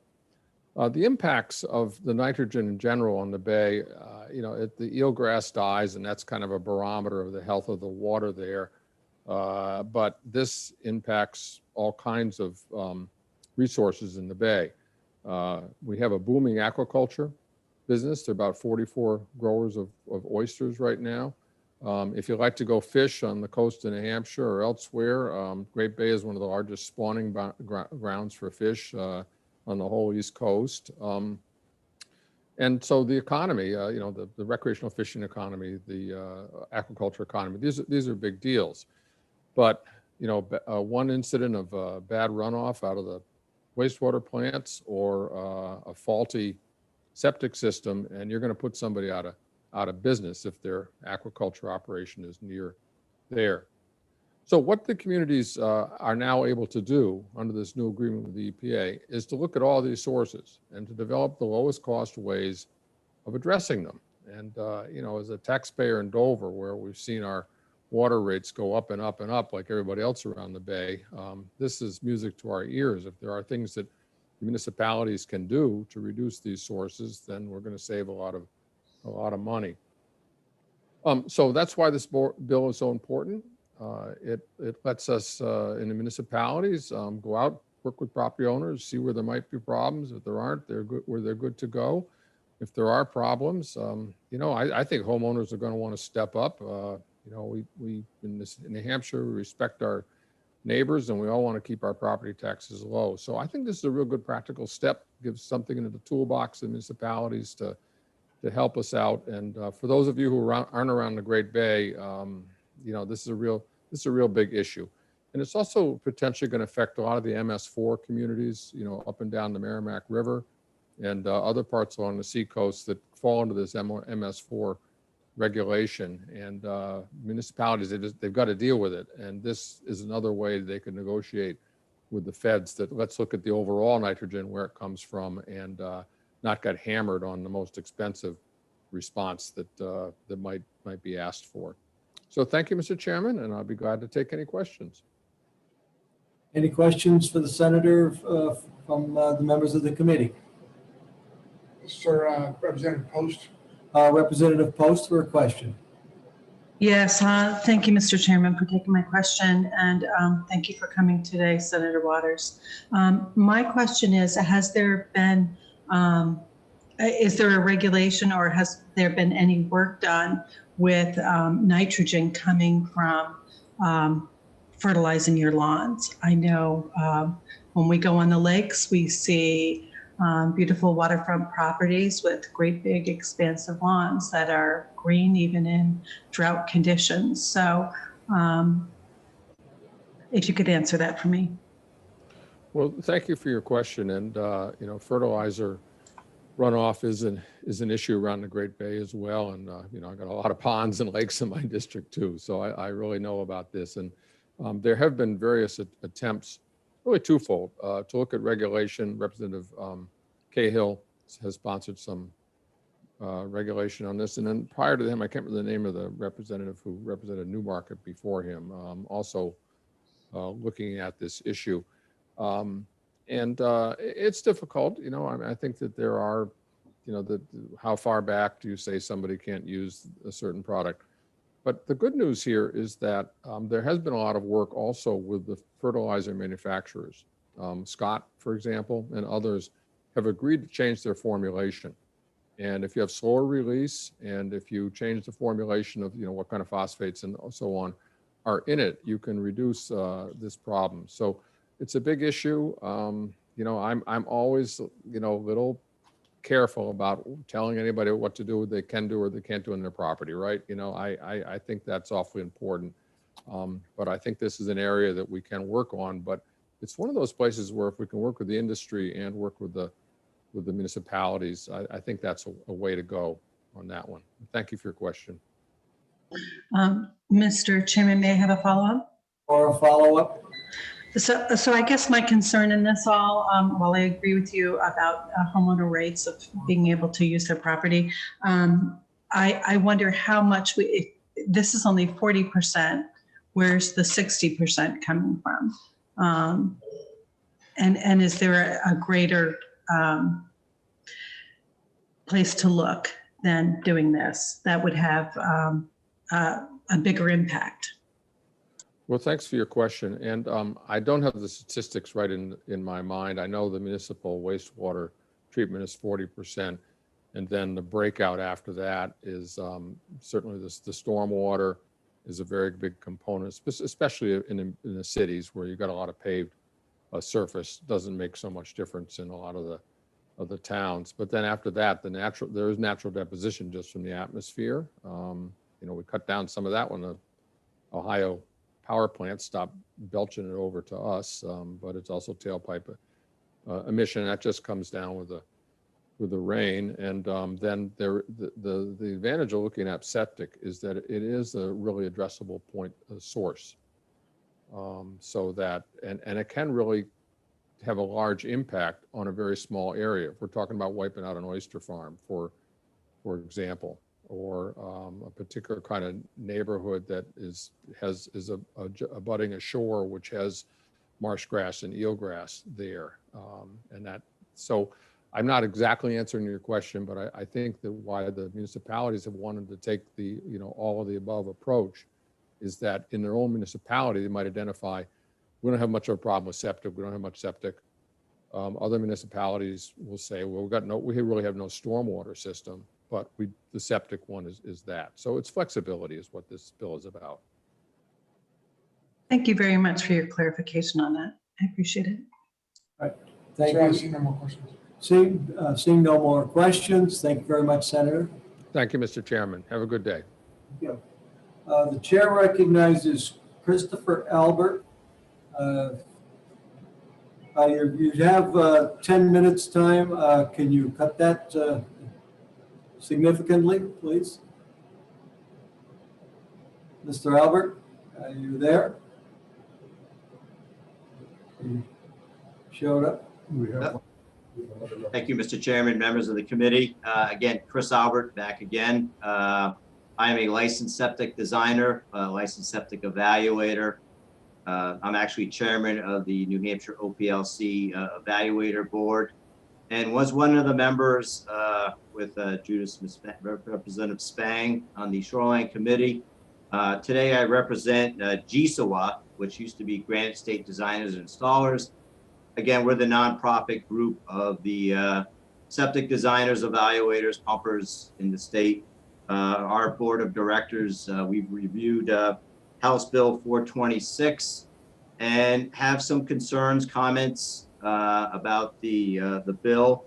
Again, it's a good start place. During the study committee, we looked at, where do we tackle first? So I think looking at the shoreline site assessments is a key one. It's kind of a weak law that's in place.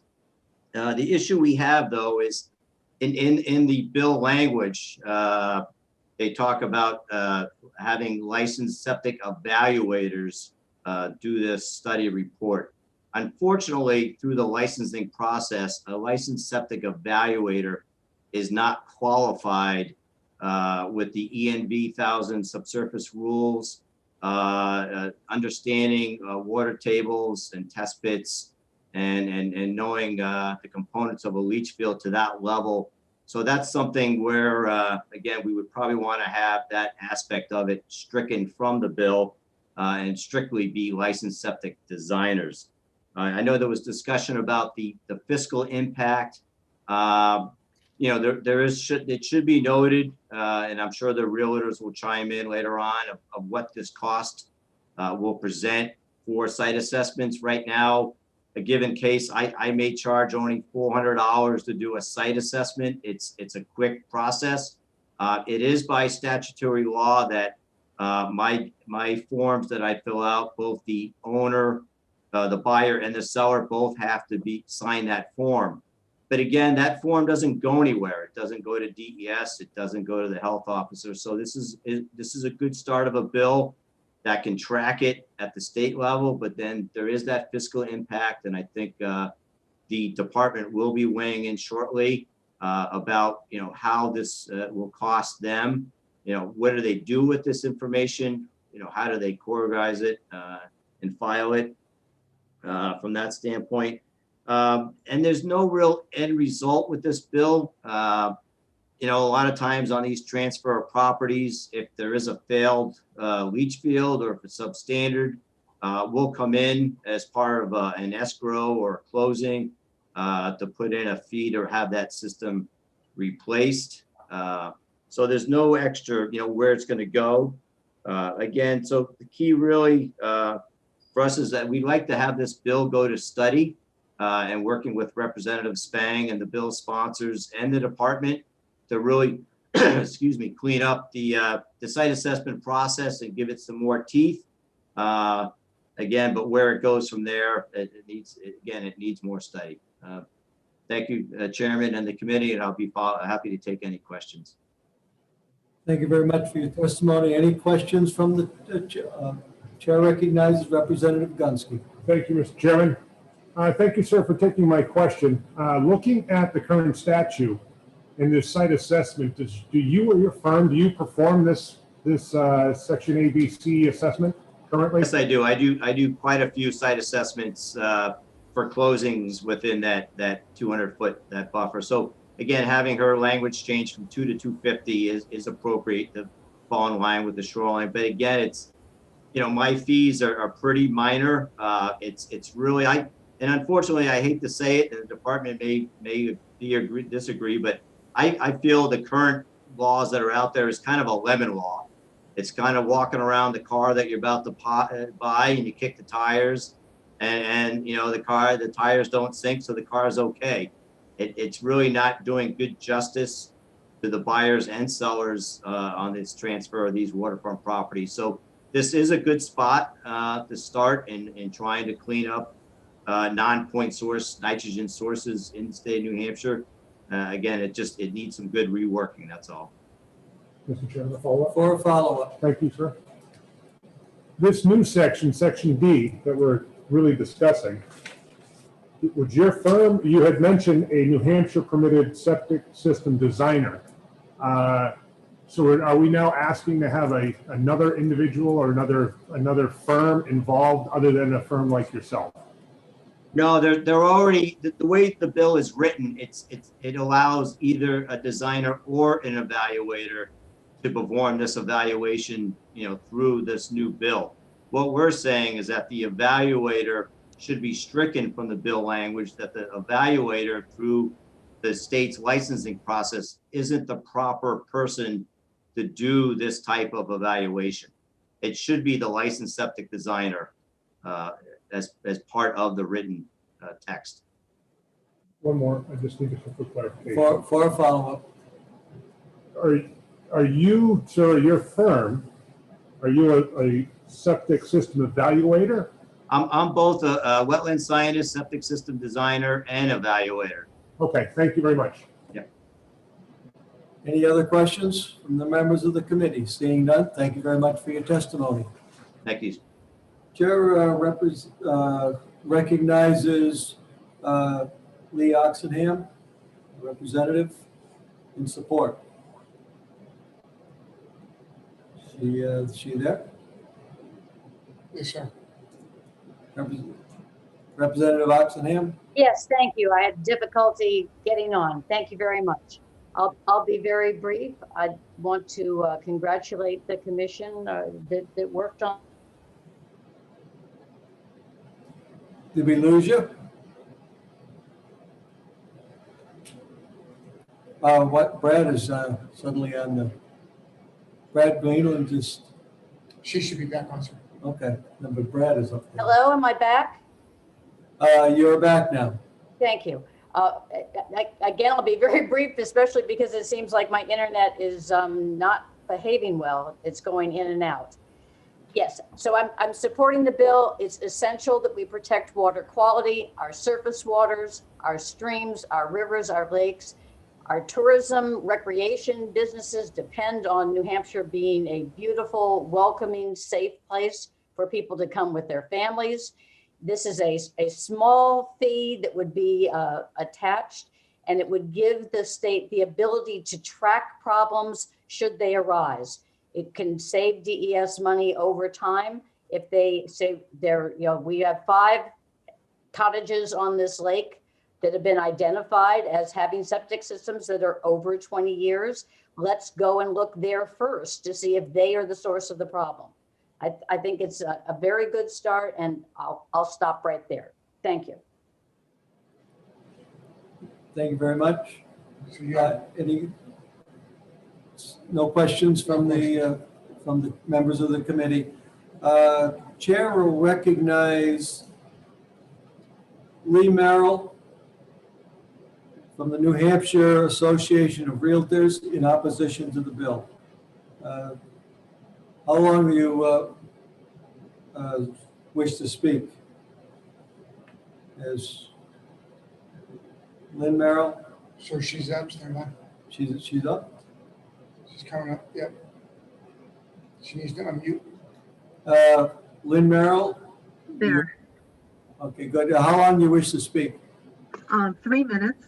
And if the chair would allow, I have a colleague with me this morning, and rather than having us speak separately, I'd like to have Ken Mahler also speak with me. Okay, I'll allow that. You have your visual, your camera on? There. Ah. Oh, okay. There we go. Sorry about that. Okay. That's fine. Continue. Okay. Mr. Chair, members of the committee, thank you for giving us the opportunity to speak to House Bill 426. We are pleased to have represented the New Hampshire Association of Realtors on the study commission that brought forth this bill. While serving on the commission, we thought we were making progress to bring an understanding of how septic system inspections and waterfront property site assessments work to protect both water quality and buyers. Unfortunately, this bill does not reflect that progress. The current process is not broken. Most, if not all, buyers have a septic inspection done as part of their purchase. If problems are found, they have opportunities to renegotiate the price, withdraw from the purchase, or insist that the seller fix the system before purchasing.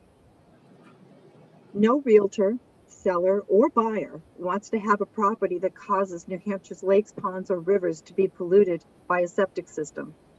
Problem properties are being discovered during the real estate sell and buy process, and they're being fixed to today's standards without being mandated. Is Ken on? Were you able to let Ken into the Zoom? What is his name? Ken Mahler? Stand by. Ken Mahler. Yeah, he's. Give me a second. You have to bring him up too. Yeah, I thought he was in the same room. Yeah. Yeah, I thought he was in the same room as well. Yeah. Oh, I'm sorry. Okay, he's on. He's on. He's going to have to. Is he there? Mr. Mahler. I'm here. Thank you very much, Mr. Chair. Okay. All right, continue. Okay, we have 4 major points of concern. One is moving from 250 to 200 feet will affect hundreds, if not thousands, of properties that would not come under the current RSA. The measurement from the reference line is not to the septic system or to the building under the current RSA, but to any portion of the parcel. So that means if one little corner of your property line lies within the 250, you would be subject to this new addendum part of the RSA. And number two, if the septic inspection report is sent to health official in a municipality and it shows that it's non-conforming to current DES standards, then what? And if it's functioning, are they going to do something? Are they going to make it conform? And conforming can be like, a few years ago, they changed the tank size from 1,000 to 1,250 gallons. That doesn't mean the system is failed. It just means the tank size, according to DES, should have been increased. Yet we have plenty of 1,000-gallon septic systems that are well on their way, working very well. So will they insist on the seller to make conforming, if not in failure or a compromise in any way? So we have big concerns about the sort of vagueness of that particular portion of the amendment. We also, right now, under the current site assessment RSA, DES does not receive anything. So if they do receive it, what are they going to do with them? Are they going to create a database? And is that going to incur staff time? And I'm sure DES will address those issues with you. But we have concerned about what that actually means, and will there be costs incurred relative to that? And a site assessment is prepared by a waste disposal designer. A septic inspection is prepared by a licensed septic evaluator. These are two separate professions that need to coordinate to work on one assessment, because currently the RSA calls for a septic designer to do a site assessment. This calls for a septic evaluator. So during the process of a purchase and sale, typically a buyer gets to choose who they want. And we think it's a consumer issue in that right now under this proviso, the seller would be obligated to actually do the septic inspection, and that would deny the buyer a choice as to whether they wanted to use their own, which is the current process, and that's what it goes through. These two separate professions, and this legislation requires that both create the report. Currently, a site assessment is prepared by the designer. We think that's a conflict. You've already been addressed it, but we don't know how to evaluate that, where two different people would have to do the evaluation on this. So those are our concerns, and Lynn has a following conclusion. Okay. The marketplace right now allows buyers to have a septic inspection as a condition of the purchase and sale agreement. It's actually in the purchase and sale agreement, giving them the opportunity to have that septic inspection.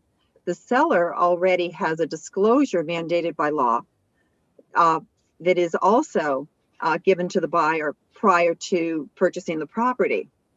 So the buyer is fully aware of the size of the septic system, what it looks like when they purchase the property. Should an issue arise during the inspection, of course, they can negotiate how they want to handle it. I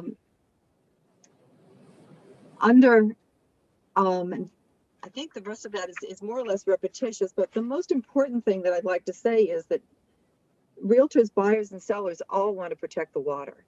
And we do believe that the current system is working perfectly fine. The majority of buyers, the vast majority of buyers, have a septic inspection prior to purchase. The few that don't, we are seeing a few others in this economy that are not, because of the competitiveness of the market. But those that don't are generally people that understand that if there's an issue, they'll have to do something about it, and are usually in a financial position to take care of that. So we do believe the current system is working, and we think that this bill needs a good deal of work before it can move forward. Thank you very much. Mr. Chair, one other thing I'd like to mention to piggyback on what Lynn just said. July will start my 50th year in real estate, and I have never sold a property that hasn't had a septic evaluation. But we really want to demonstrate to the committee that we really think it's a consumer protection situation where the buyer should have the choice, and the buyer should get to select who they want to evaluate their septic. And I can assure the committee that even though Representative Spang had mentioned that buyers buy property and they don't know what they're buying, it's never happened in my career, and I know in Lynn's. We're very aware, whether we list property or we represent buyers, we want to make sure that they know what they're getting.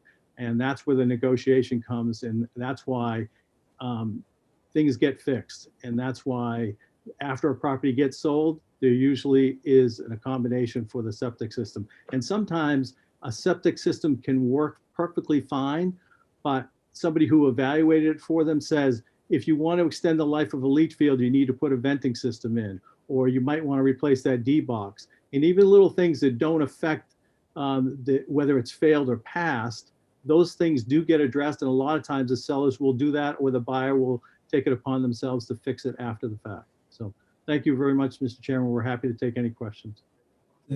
Before I open the questions, Ms. Merrill or Mr. Mueller, have you submitted your testimony to this committee? We will right after this hearing. I would appreciate that. Thank you. Representative Kelly for a question. Representative Kelly for a question. Thank you, Mr. Chair, and thank you both for being here today. My question, Mr. Albert had mentioned before that septic evaluators aren't qualified to do the full leach field evaluation that's necessary. Under current law, or is the market in the current marketplace, do you approach a septic evaluator or a septic designer to have that evaluation done? We do both. The septic designer does the site assessment, and the septic evaluator does the inspection for the buyer. Okay, thank you. Yeah, Representative Gunsky for a question. Thank you, Mr. Chair. I believe, is it Mr. Mueller? Yes. You had stated that in your 50 years, you haven't actually had a property sold that was not done without a septic inspection. But your counterpart had mentioned most. So just give me your best judgment as far as you being a professional in your industry. Is it uncommon, or what kind of percentage are we talking? Quantify that, like maybe statewide. Is it 98%, 99? I'm just looking for a figure if I could. To be honest, it depends on market conditions. If the buyer thinks that they have leverage, they're going to put a lot of conditions on the purchase and sale to make sure that they know exactly what they're getting.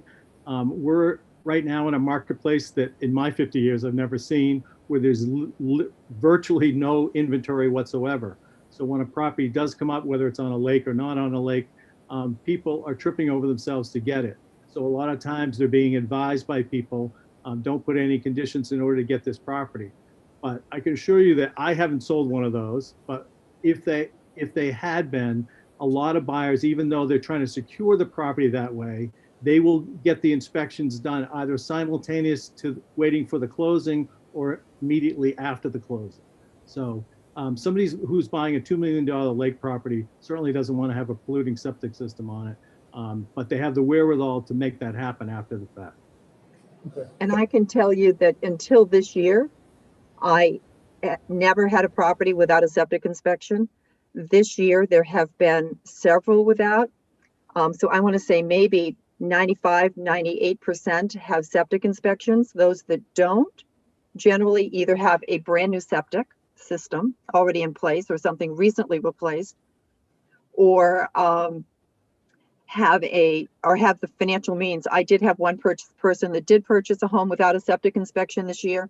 He said, you know, it's going to cost me $15,000 to $20,000 to put in a new system. I don't want it to affect the sale. I want to buy it. If I need a new system, I have the money. I'll put it in. I'll do the inspection after the closing. I had one other that did not want to do the inspection for the seller to do anything, but they did indeed do the inspection prior to, but it was not a condition of sale. It was just so that they would know what it was they were buying. And if there was an issue with the septic, then they would take care of it as soon as they moved in. Thank you. Representative Cohen for a question. Yes, I have a question for Mr. Mueller, please.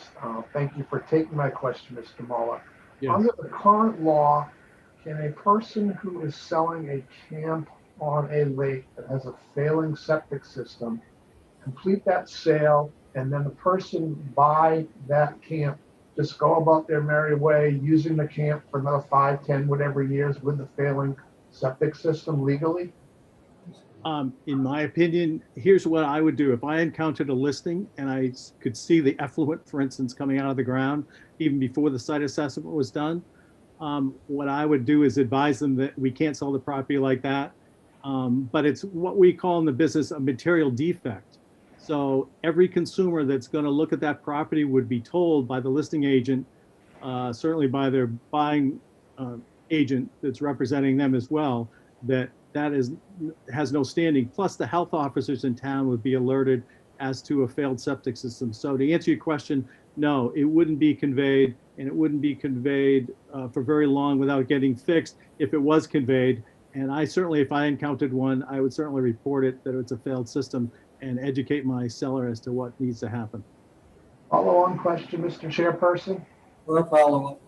Yes, Mr. Mueller, just for my education, how would that health officer know that that system is failing you just talked about?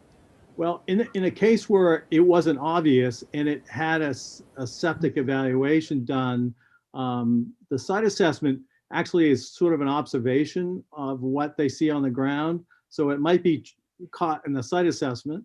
But if not, when a buyer goes to buy it and they do a septic inspection and they find it to be failed, then they're going to either walk away from the sale, they're going to negotiate a difference in the price and escrow the money to have it fixed prior to closing, or they're going to fix it themselves with the monies that they have when they purchase the property at a reduced price.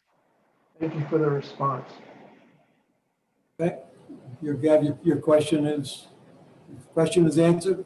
I'm fine, thank you, Mr. Chairperson. Thank you very much. Anyone else? No further questions. No further questions. Thank you for your testimony. Thank you. I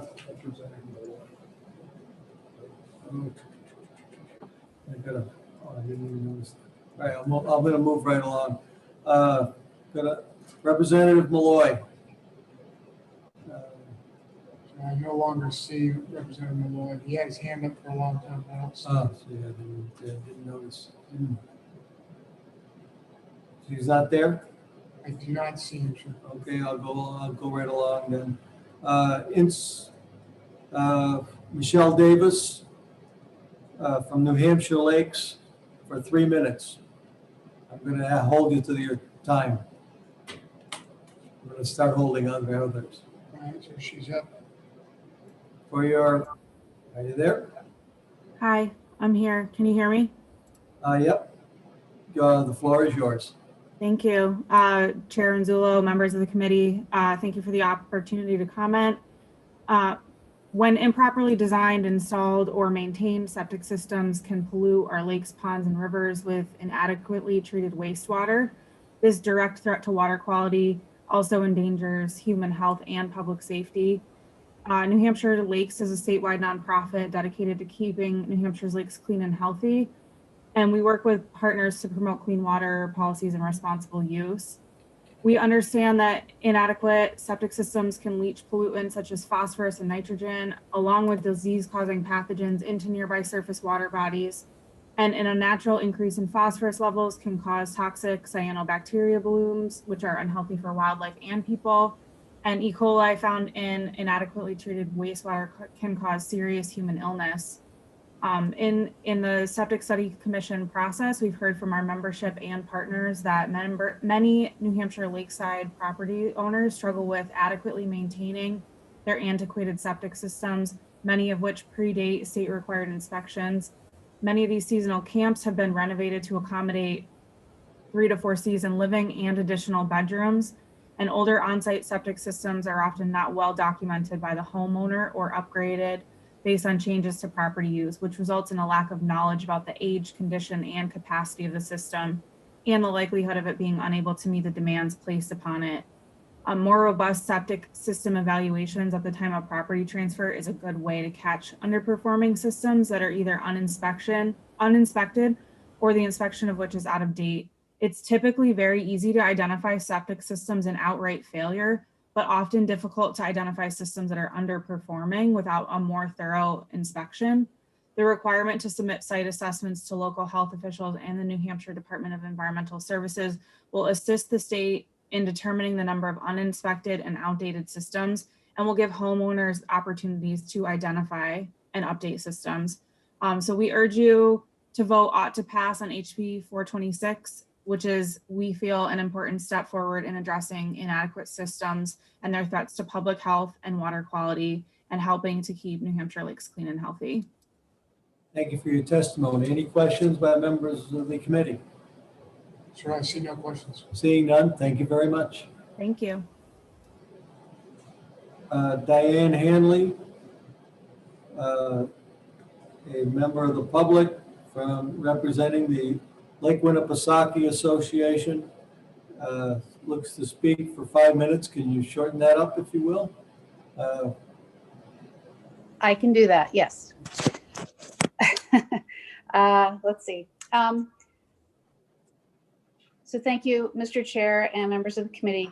LWA is a 501c3 nonprofit dedicated to protecting Lake Winnipesaukee water quality and natural resources.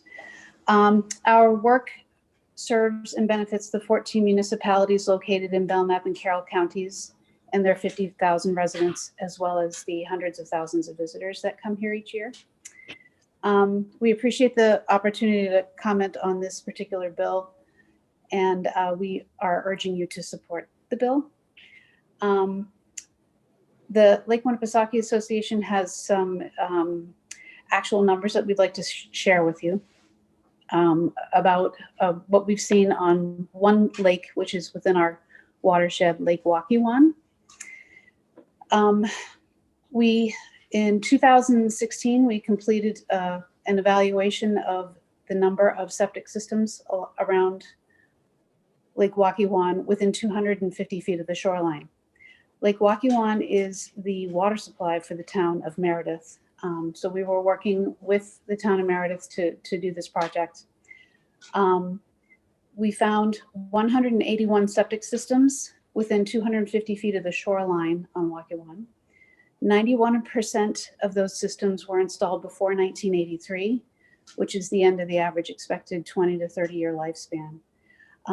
And 49% of them were installed prior to 1967, which is well beyond the expected lifespan of most septic systems. We had funding to work with homeowners that were willing to do so. And we studied and helped them financially get professional evaluations of their septic systems. So there are 24 homeowners, and we were able to test 24 of those septic systems, and we determined that 13 of them were in failure. So that's 54% of the systems that we were actually testing. So that's 24 out of 181 septic systems. Lake Wakiwan does have an issue of nutrient loading, excess nutrients, primarily phosphorus, and about 9% of that nutrient load is because of septic systems. That's a report that we had done prior to 2016. I would point out that prior to the evaluation, the homeowners were not aware that their systems were in failure or even impaired. So there were no observable issues at the surface for several of them. And so from our findings, it is clear that implementing evaluations of older septic systems, at least at the point of sale, would clearly serve public health. If there's no obvious data, or not data, but evidence at the surface, and someone decides not to do an evaluation, it most certainly could occur that a home with a failing septic system could be sold to someone and used by the new owner for 10 years without them doing anything about the septic system. So in closing, we urge you to vote ought to pass on HB 426. And please feel free to contact me or Patricia Tarpey, the executive director, with any questions. Thank you. Thank you very much. Any questions? Representative Gunsky. Thank you, Mr. Chairman.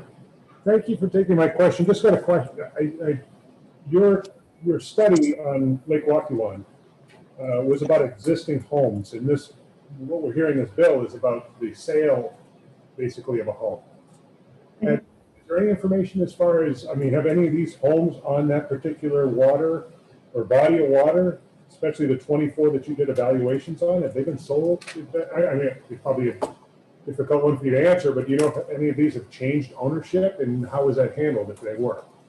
Oh, I believe that we don't know if all of them, we don't know the status of all of them, but I do know that at least one of them was in the process of being sold. Or the intent was to sell the home right at the time that we were doing the study and the program. Follow-up? For a follow-up. And do you have any feedback as far as the process and how that was handled, if it was sold? Specifically, you know, if they were involved in your study, I would be really curious to find out, was there anything done in that particular home when it was transferring hands? Oh, I believe that the property owner did undertake a repair of the septic system prior to the sale of the home. Once they knew, they were pretty surprised and took steps to address it. And that was our experience with several of the people. They were pleased with getting financial help to do that, and also got financial help to go ahead and change their to address some of their issues with their septic system. But in general, I can't really answer your question about what happened after or during a sale of any of the properties. The date of one quick question, I'm sorry, yeah, for a follow-up. For a follow-up. The date of that evaluation also, I'm sorry I didn't get that when you gave the testimony. What was the time frame for that evaluation you did on Waukee 1? That was in the 2014-2016 timeframe. Thank you very much. You're welcome. Thank you for your testimony. Thank you. If there are no further questions, thank you. Chair will recognize Peter Russell, member of the public representing GSOWA, which need you to tell us who that is. Is he up? Is he up? So I've got Pete, I don't know if it's Pete Russell. Peter Russell. Yes, it might be. PRinspects@yahoo.com. Member of the public. Is he there? He should be up, sir. Stand by. Mr. Russell? Yes, can you hear me? Yes, you wanted to turn on his camera? Yeah. You're saying 10 minutes. That's not going to. Yeah. Okay, I'll try to be brief. Thank you, Mr. Chairman and committee members. My name is Peter Russell. I'm the owner of Russell Inspection Services, and I also sit on the board of directors for Granite State On-Site Wastewater Association. And I also participated in the Shoreline Septic Study Commission. I wanted to point out today that in the bill as it's written, again, following up on Chris Albert's comment, we as licensed septic evaluators are not qualified to determine whether a system is in compliance with any standard. That's outside of our license purview. We can tell you the condition of the system, but as far as whether or not it complies to any of DES regulations, we cannot do that. I would also like to point out too that site assessments and evaluations are completely different items. So a site assessment is more of a mapping of septic components, lot lines, abutters, well, that sort of thing. And no actual digging in the ground takes place during a site assessment. Septic evaluation, we would actually dig up the system components, tank, leach field, that sort of thing, and actually determine what the condition of the system is. That's it in a nutshell, and I'd be happy to take questions from anybody. Questions by members of the committee? Representative Dunsky. Thank you, Mr. Chair. Thank you for taking my question. In the current statute, section B, it talks about soil type. And you just made a statement saying that you don't actually do any digging. So how do we determine the soil type as defined in section B without actually getting into the soil? Well, that would have to be answered by a licensed designer who does the site assessment. But I think that any information regarding soils would be added through historical data and not actual digging of test pits. So no test pits are typically done during a site assessment. Okay, thank you, sir. Representative Smith. Representative Smith for a question. Yeah, thank you, and thank you for taking my question. I just need a confirmation because I didn't quite get what you had said. I believe you said evaluators don't dig in the ground. They just do a big picture kind of overview of the whole area. And then the designers do actually dig stuff up. Is that correct? No, I apologize. That's backwards. So the licensed designers do not actually do any digging in the ground. It's the evaluator that would look at the system components by physically opening up the tank and digging inspection holes in the leach field. Thank you very much. You're welcome. No further questions. We see no further questions. Move on to Melissa Paley, Conservation Law Foundation.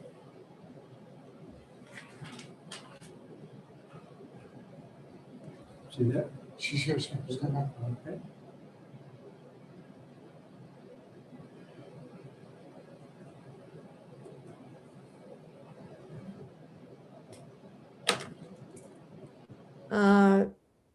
Can you hear me? Yes, we can. You have your camera on? Sorry. I should have it on now. Okay, we have you. The floor is yours. Okay, thank you very much. I appreciate your taking my comments, Chairman and members of the committee. My name is Melissa Paley. I'm the Great Bay Piscataqua waterkeeper with the Conservation Law Foundation. You can see the beautiful mouth of the Oyster River and Little Bay right behind my head. Conservation Law Foundation is a nonprofit, member-supported environmental advocacy organization dedicated to protecting our environment and communities in New Hampshire and across New England. CLF commends the sponsors of HB 426 for recognizing the serious impact of septic systems on water quality and ecosystem health in New Hampshire. After a year, actually 2 years nearly, of study by the Shoreland Septic System Study Commission chaired by Representative Spang, and of which I was a member, it's clear that antiquated and underperforming septic systems, which treat waste from an estimated 85% of the state's households, are a significant source of nitrogen and phosphorus pollution that negatively impact our freshwater lakes and coastal rivers and bays here in New Hampshire. In the Seacoast region, where I focus my efforts to protect and restore the health of the Great Bay Piscataqua estuary, nitrogen pollution from septic systems is quite a serious concern, as Senator Waters pointed out. According to the 2018 State of Our Estuaries report, which is a kind of a doctor's report released every 5 years by the Piscataqua Region Estuaries Partnership, nearly a third of the nitrogen pollution from diffuse non-point sources in the Great Bay Estuary comes from septic systems. And again, as Senator Waters noted, larger municipalities around around our watershed have paid a lot of attention and a lot of money, nearly $200 million to upgrade much antiquated wastewater treatment facilities, and have substantially ratcheted down the amount of nitrogen pollution that they discharge into our rivers and bays. There are 18 wastewater treatment plants around this estuary. But we've paid very little attention to the septic systems that treat waste from tens of thousands of people, about half the population in the watershed here, even though we know that they collectively contribute a very large share of the nitrogen load to this estuary. So it's really, really high time that we turn our attention to how septic systems can be better designed, sited, and regulated to protect water quality and the health of our rivers and bays. There were a lot of key findings in the report issued by the Septic System Study Commission, and I urge you to read it if you haven't. It was released at the end of October in 2020.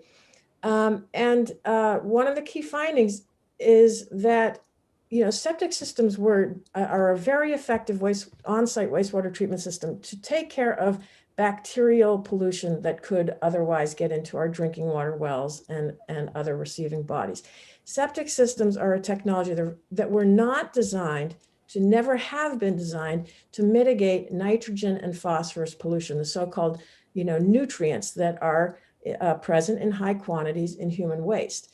These phosphorus and nitrogen basically flows out of your home through the leach field, very little degradation, and into groundwater, wetlands, and so on.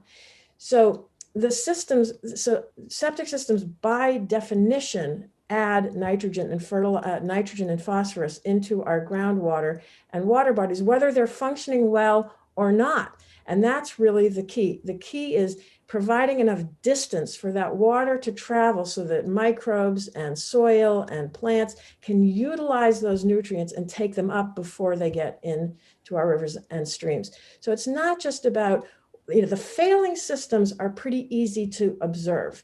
And the state has a law that takes care of failing septic systems. It's the ones that are either underperforming, are poorly sited, that are really of key concern. So the issue of how far these septic systems are located from water bodies is a very key consideration and an important element of HB 426. Another key finding of the Septic System Study Commission is how widespread the lack of awareness is by homeowners about the condition, maintenance needs, and even the location of these septic systems. This out of sight, out of mind problem compounds the challenge of reducing water quality impacts from septic systems. And we found that there are significant gaps in how the systems are regulated in New Hampshire. As I said, the ones that don't contain or treat sewage, those are fairly easy to notice, and DES requires that these systems be replaced. But there is no mechanism for capturing the systems that are underperforming, that are not sited properly, or that are intermittently problematic due to changing groundwater levels, periods of more intense use of the septic systems, and other variables. And another point to consider with these variables is that we're seeing more variability as we experience changing climate. We have rising groundwater levels, especially in coastal areas where we have sea level rise and increased storm surge from the more intense storms that we're seeing in recent years. So one of the many recommendations of the Shoreland Septic System Study Commission, which as Representative Spang noted, was approved by 10 of the 11 voting members, is to increase the efficacy and enforcement of RSA 485A-39, especially in areas with recognized state designated water quality impairments. In these zones, the Study Commission recommends that both a site assessment and a septic system evaluation be required before a property is sold and transferred. And this would enable DES, municipalities, and buyers to gain important information about location and functionality of these systems. And I know the realtors maintain that all this happens anyway because, in the process of property inspection. But we learned in the commission that that is not the case, and that, we had representatives from the banking industry who looked at loan documents for many property transfers and did not see septic system evaluation reports in many of those loan documents. So, maybe in some areas and by some realtors, this is standard process, but what we learned in the commission is that it is not universal and that there is this gap for both buyers, municipalities, and for the state agency. So in my view, HB 426 is a very, very small step on a longer path that we really need to embark on toward more effective regulation of septic systems that will better protect the state's precious water resources from the threats of nutrient pollution. And I urge this measure ought to pass. Thank you very much for your time, and I'd be happy to answer questions. Thank you for your testimony. Any? See no questions. No question. Seeing no questions, thank you very much for your testimony. You're welcome. Is Malloy or give him a final chance? I think he's gone, so we're still on. I do not see You don't Representative have- Malloy. All right, is there anyone from the audience who wishes to testify who is not signed up? Or anyone that I've missed? Sure, we got one hand raised. And who's that? That is Gary Abbott. Gary Abbott? Are you, is he there? Is he on? I'm sorry, he's coming on. Give me a second. There. Thank you, Chairman Renzullo, committee members. For the record again, my name is Gary Abbott. I'm the Executive Vice President of the Associated General Contractors of New Hampshire. I just want to bring forward a couple of concerns. I presented this bill before both my legislative committee and my board of directors. They really had two issues, and I think they were somewhat brought up by the realtors, but I just want to go over them. The first one was the expansion from 200 feet to 250 on line 5. We believe it will encompass a lot more properties. We do believe the shoreline protection regulations are slightly different than septic regulations. Just so the committee knows, you can place a septic system, a standard system, 75 feet from your well. And so the expansion of from 200 to 250 for any property in that zone could encumber a lot more properties that are currently not under this regulation, that probably don't need to be under this. The second point that my committees raised was line 24. We're fully in support of protecting our environment, protecting our waterways and our lakes and rivers. But line 24, compliance with the current department requirements, it really doesn't say failed system. It leaves the door open for a lot of interpretation and conflict as to what the current regulations are and whether the system is functioning properly, even though it's an older system. So it does open the door. The last point I think in general is, and I don't have the answer to this, it's just, you hate to put in regulations that encumbers a lot of properties and a lot of regulations for those few that are in the polluting category. And I think that was a concern of whether we have any kind of DES environmental need assessment. You may have that, but it was just a question I fielded from my board of directors that would be helpful. But we do have two concerns that ask that the committee not support the bill if they move to the 250 feet or clarify line 24. So with that, I end my testimony and answer any questions. And again, thank you for the opportunity. Any questions? No questions? Thank you so much for your testimony. Again, thank you very much. No one else? Is there anyone from DES on the line or in the audience? Yeah. Stand by, sir. You've got one stand by. Right. You've got Rob Tardif. Rob Tardif.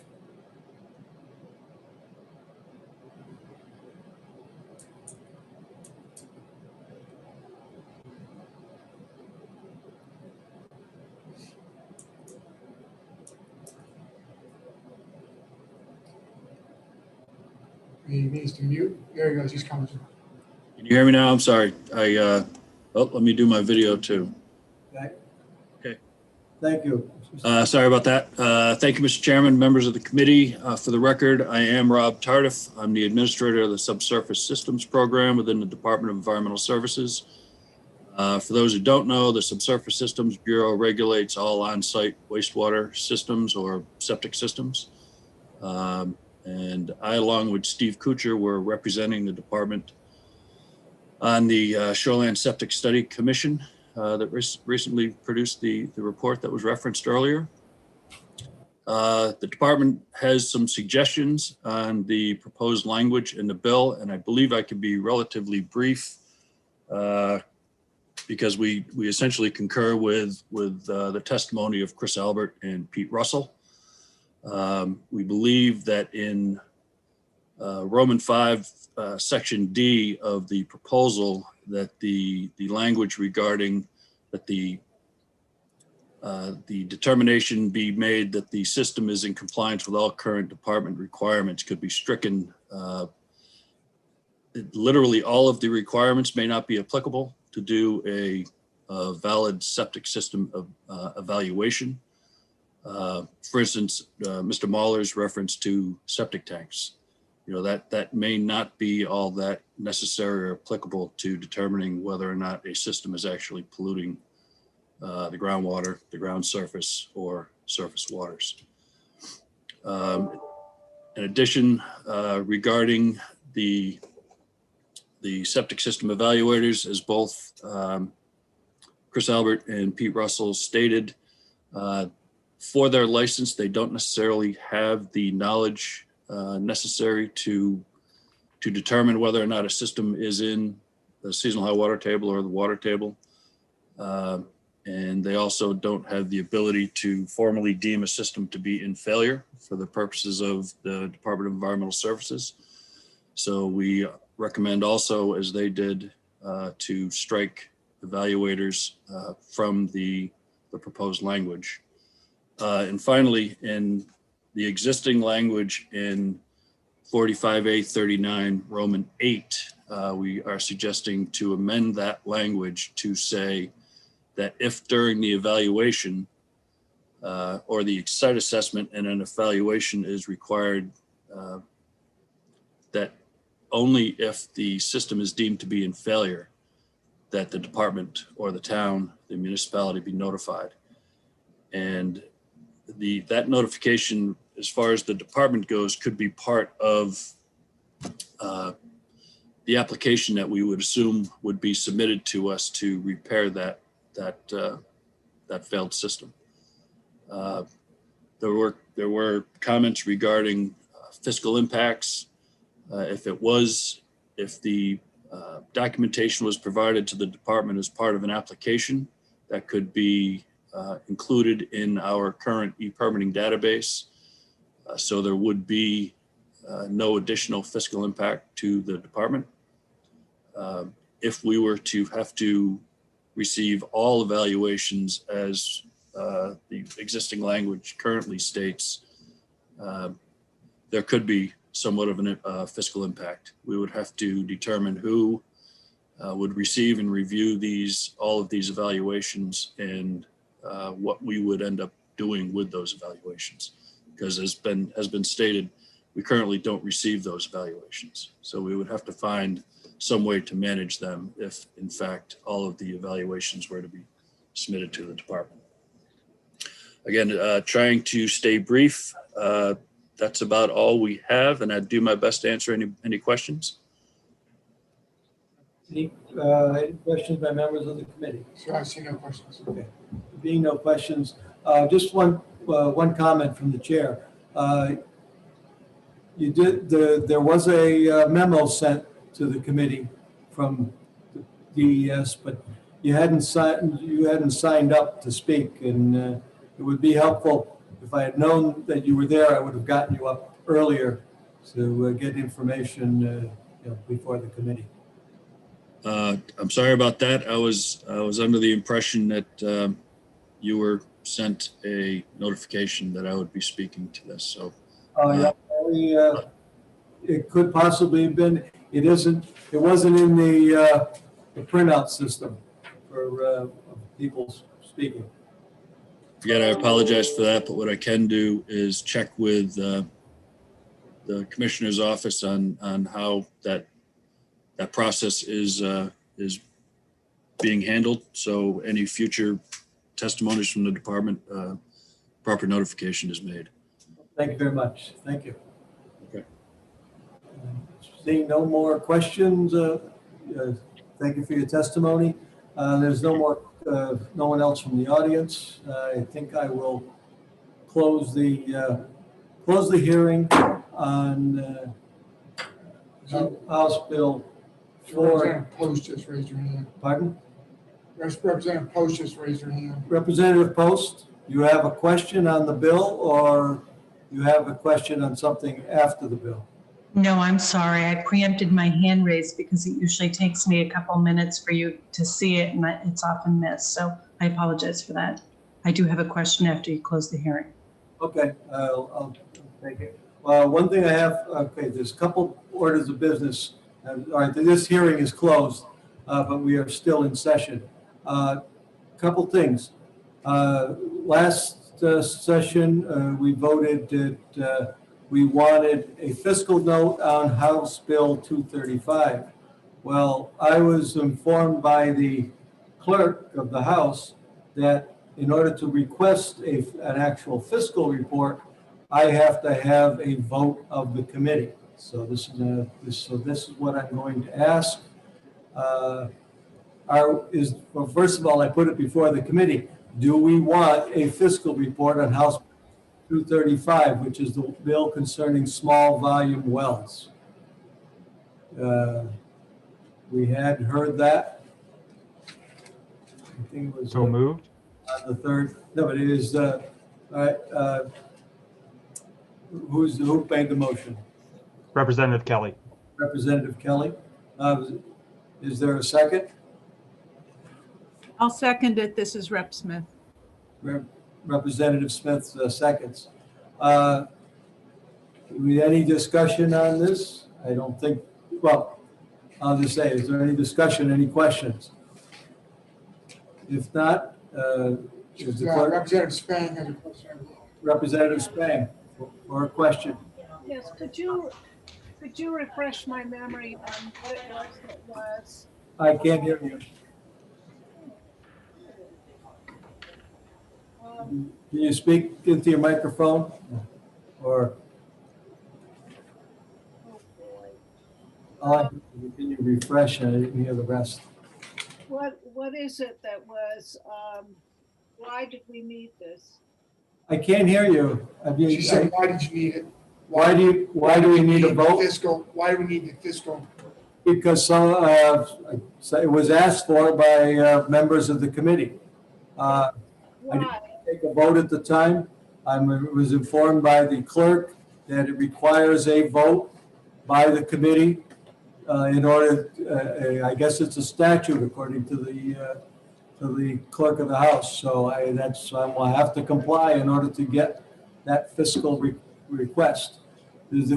I understand the procedure, but I don't understand why the committee felt a fiscal note was required. I didn't ask for it. Members of the committee who asked for it, please respond. I don't want to go getting it if it turns out that nobody really wants it.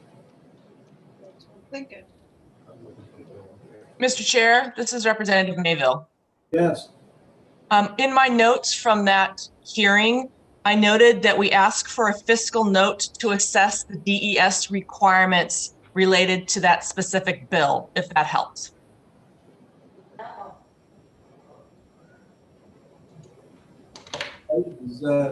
Does that help? Representative Spang has her hand up again. Representative Spang for a question. Yeah, no, I don't think that would require a fiscal note. This is what the committee was requesting. So. But I don't before I vote yes or no, I'd like to know whether a fiscal note is appropriate in this case. And it doesn't sound to me that it is, from what Representative Mayville said, that the question that was in the air had anything to do with the fiscal impact on the state of New Hampshire. Yeah, Representative Gould and Smith both with their hands up. All right, Representative Gould, then Representative Smith. Okay, thank you. In my note, it says that there are costs involved and that we asked for a fiscal note, and I have it starred. I don't know if that helps or not. Representative Smith. DES in their, thank you, Mr. Chair. DES in their testimony were not in support of the bill. And one of the reasons was because of the cost to DES, I believe. Yes, I have two. It's in DES's testimony, the reason why we asked for the fiscal note. And I have it written down too, fiscal note, exclamation point. And Representative Post. Representative Post? Yes, in my notes, I have cost to DES and to customers for fiscal note. Thank you. Okay, Yep, thank you. are we ready for a vote? Is the clerk available? Yes. Okay, Representative Gunsky. I was just going to say, the motion is the House Resources Recreation and Development Committee, shall the chair obtain a fiscal note? And the. Yes, CONE and the property 149. Please, clerk, please call the roll. Okay, thank you. Representative Gunsky. Representative Gunsky votes yes. Gunsky, yes. Representative Gould. Yes. Representative Gould, yes. Representative Horgan. Yes. Representative Horgan, yes. Representative Harb. Yes. Representative Harb, yes. Representative Crichton. Representative Creighton, yes. Representative Crichton, yes. Representative Dodge. Yes. Representative Dodge, yes. Harvey Bolia, yes. Representative Healy. Yes. Representative Healy, yes. Representative Mayville. Yes. Representative Mayville, yes. Representative Post. Representative Post, yes. Representative Post, yes. Representative Smith. Representative Smith votes yes. Representative Smith votes yes. Representative Spang. Representative Spang votes yes. Representative Spang votes yes. Representative Grassi. Representative Grassi votes yes. Representative Grassi votes yes. Representative Gottling. Votes yes. Representative Gottling votes yes. Representative Cohen. Yes. Representative Cohen, yes. Representative Connors. Representative Connors votes yes. Representative Connors, yes. Representative Vale.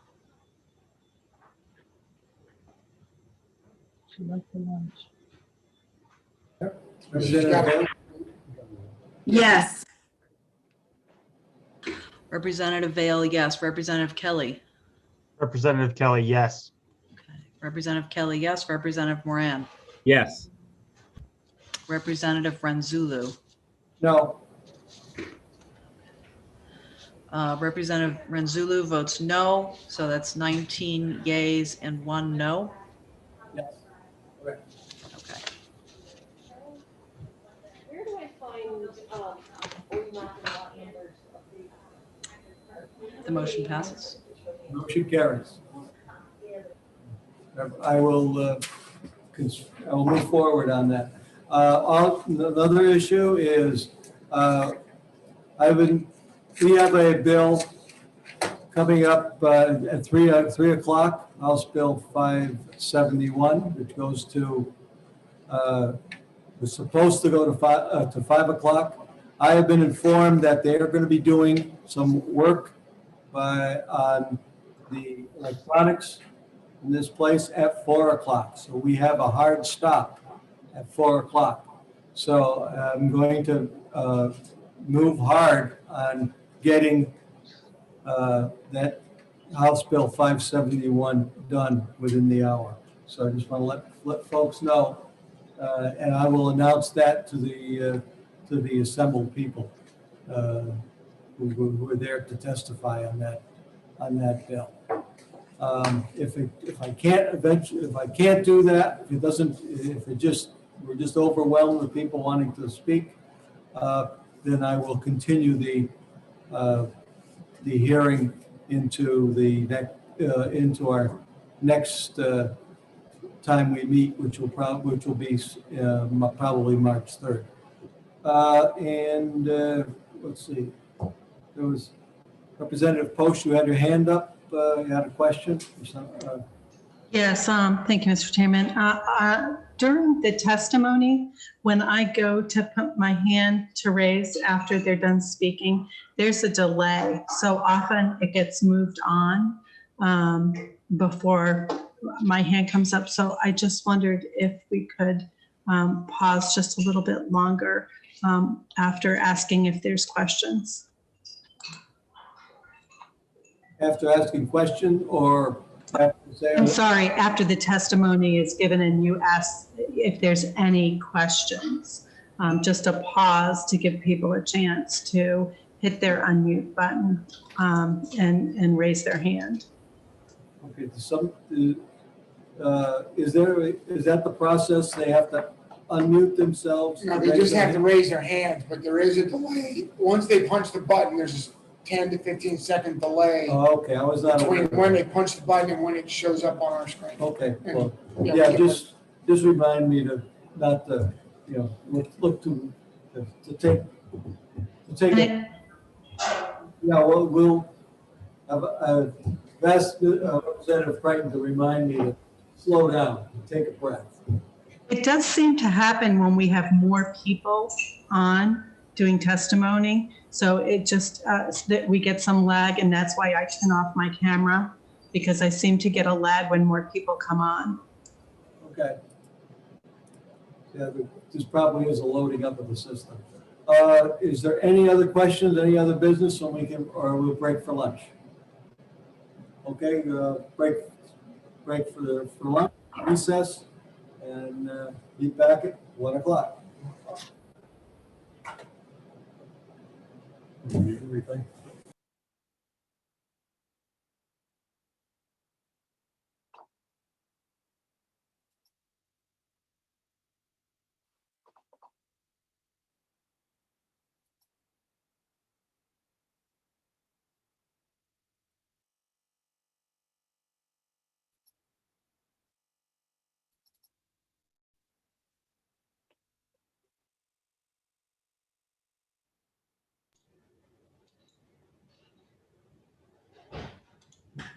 Colleen, do you have a key to the emergency management room? Yeah, or whatever we're calling that these days. You gotta get something out there? I need to look again for all the stuff and elderly. No, I was gonna look again. It's so important.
Is anybody there?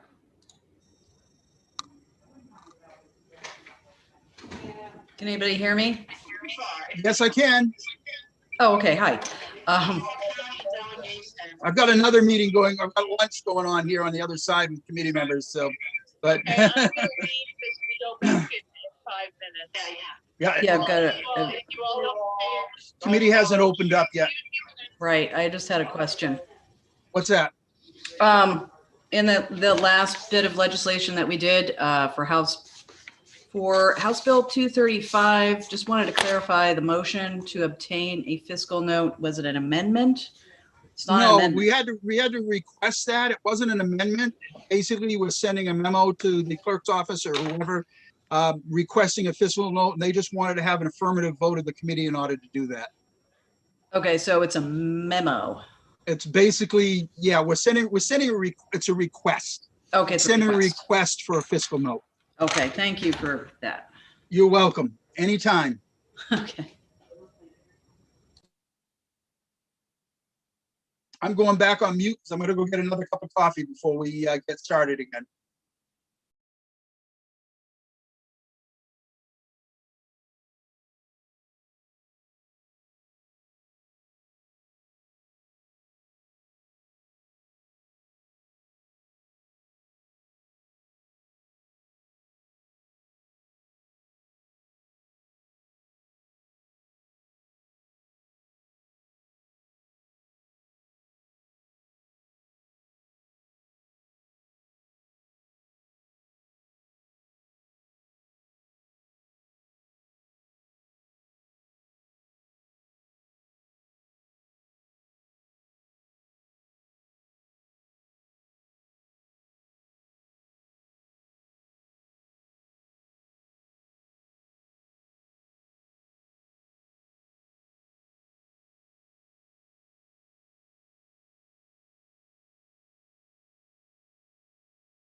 Open it up. I'll open it up to exec.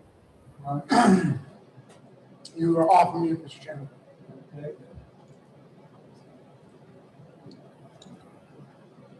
Yeah. Well, Verizon Standard Time. 58.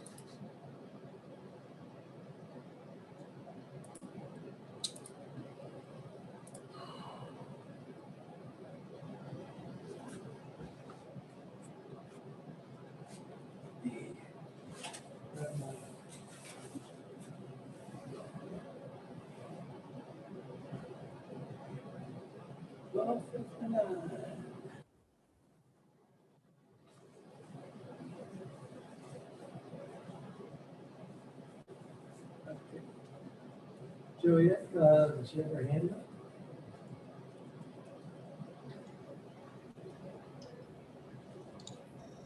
Nope, I don't.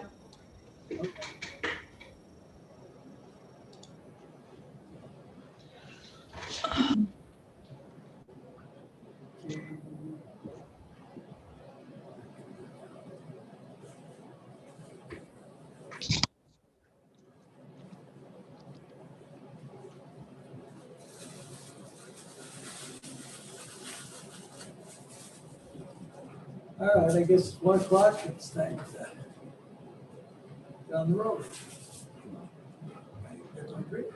So you have 18 panelists and 10 attendees right now. 18 panels, 10 attendees. Okay.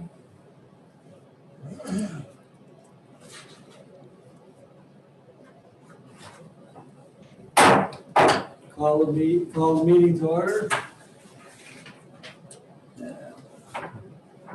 We're going to be the business before the committee is a hearing on House Bill 447 relative to scuba equipment. The chair recognizes Representative Hart. Thank you, Mr. Chair, and thank you, members of the committee. I was asked to present House Bill 447 by a constituent. I had filed a testimony previously with the committee. Her husband was lost and never found deep sea diving in the Caribbean. She advised me that he had rented scuba gear when he was there, but he did not have with him his GPS. She believes that with the GPS, she could have at least found his body, had some closure. If he was in distress, he could have asked for help. They never found him, and to my knowledge, to this day, he still hasn't been found. I will tell you, I can't answer too many of your questions about scuba diving. The first and only time I ever scuba dived was on my honeymoon in the Caribbean in a swimming pool. But my wife liked it so much, she became a diver and got her PADI license, diving off the coast of Portsmouth. So I filed this bill to try to make it safer for divers. I didn't require in the bill that the rental place has to rent it to them. I didn't require they had to rent it if you were a diver, simply that they can offer it for rent, that it's there, that if they're leasing and renting the tanks and the other gear, they offer for lease underwater GPS. I know GPS underwater isn't the best technology at this point, but I thought anything that could help the safety of the diver would be worth filing. I did talk to the local dive shop in one of the towns that I represent, Atkinson, New Hampshire. Kind of funny because I represent Plastow, and Plastow has no standing body of water. So there's no chance to dive in Plastow since there's no water. It's one of the 2 towns in the state that doesn't have a standing body of water. But next door in Atkinson, there's a dive shop. The dive shop was not against it. He thought anything he can do to help safety of divers would be recommended. After I filed the bill, it was brought to my attention in reviewing it that some of the penalty provisions probably were not or shouldn't have been set forth therein because they mentioned dates of 1973.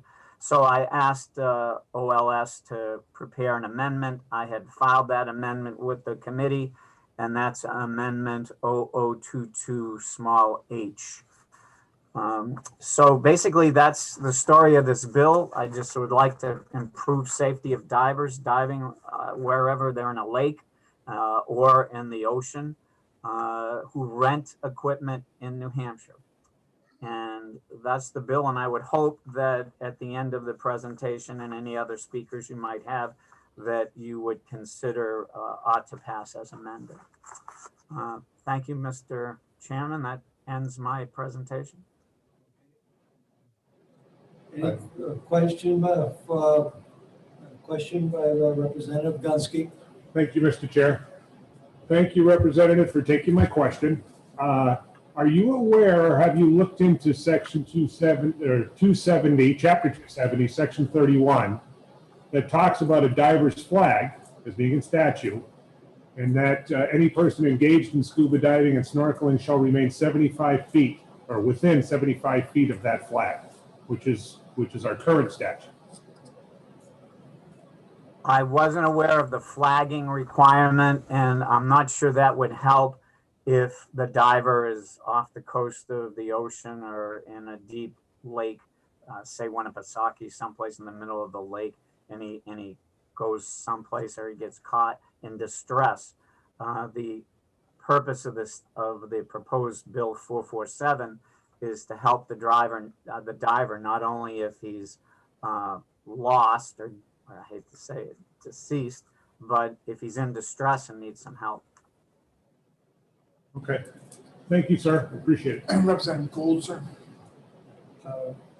Take a question from Representative Gould. Yes, thank you for taking my question. What was the amendment again? I didn't get the information on that. The amendment strikes Article Roman numeral 1 and 2 that says if the offense occurred prior to November 1st, 1973, there is a fine. If the offense occurs on or after November 1st, 1973, it's a violation. So they took out the dates of November 1973. So it simply reads that if you violate this, you will be guilty of a violation for each offense. Yeah. About a couple of days ago or yesterday, I refiled some information for the committee and I attached the amendment again to that. So you might find it, Representative, in an email that I sent in. And Representative Connors. Representative Connors for a question. Thank you, Mr. Chair, and thank you for taking my question. Could you just briefly tell us what the cost of one of these units is and where does the unit actually report to? Who is getting that GPS data from the unit that the diver has on them? Well, their cost can go anywhere from $150 to thousands of dollars. I did also file. Representative Hart, did we lost him? No, he's good. Representative Harb, your mic somehow turned off. We can't hear you. Hear me now? No, you're off mute, but we just can't hear you. Nothing. Representative Hart, do you hear us? Yeah, you're coming in extremely weak. Get closer. Is that any better? Not really, sir. Hello? Hello? Oh, I hear him, but he just barely. You sound like you're in an echo chamber 100 miles away. Does he have a microphone? He can maybe wiggle the cord or something because that sounds like it could be the problem if he's got a mic plugged in. Yeah, you might be right, Representative. He's checking it. Can you hear me? No. Try something else.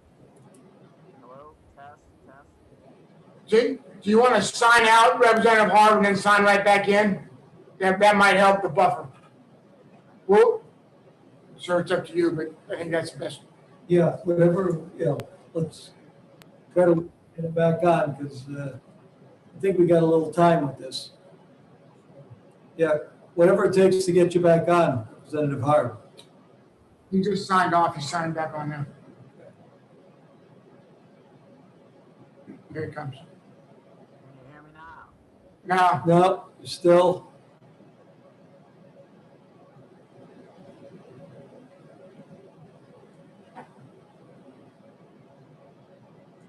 May have to restart your device.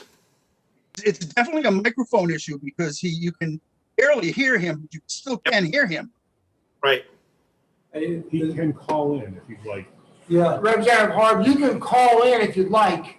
That might be helpful. The call-in information is on the email that was sent this morning at 8. Restart your device in the meantime. Yeah. Reboot your machine.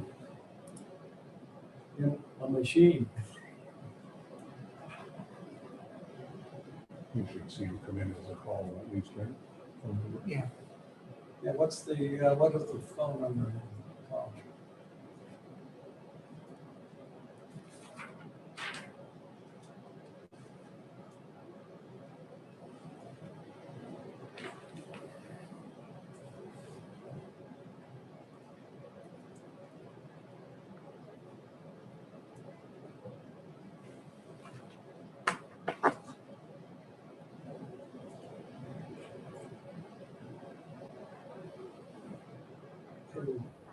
Working?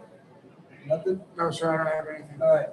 Representative Harb, do you have the phone number? Okay. Okay. He's just trying to call. You on? No, sir.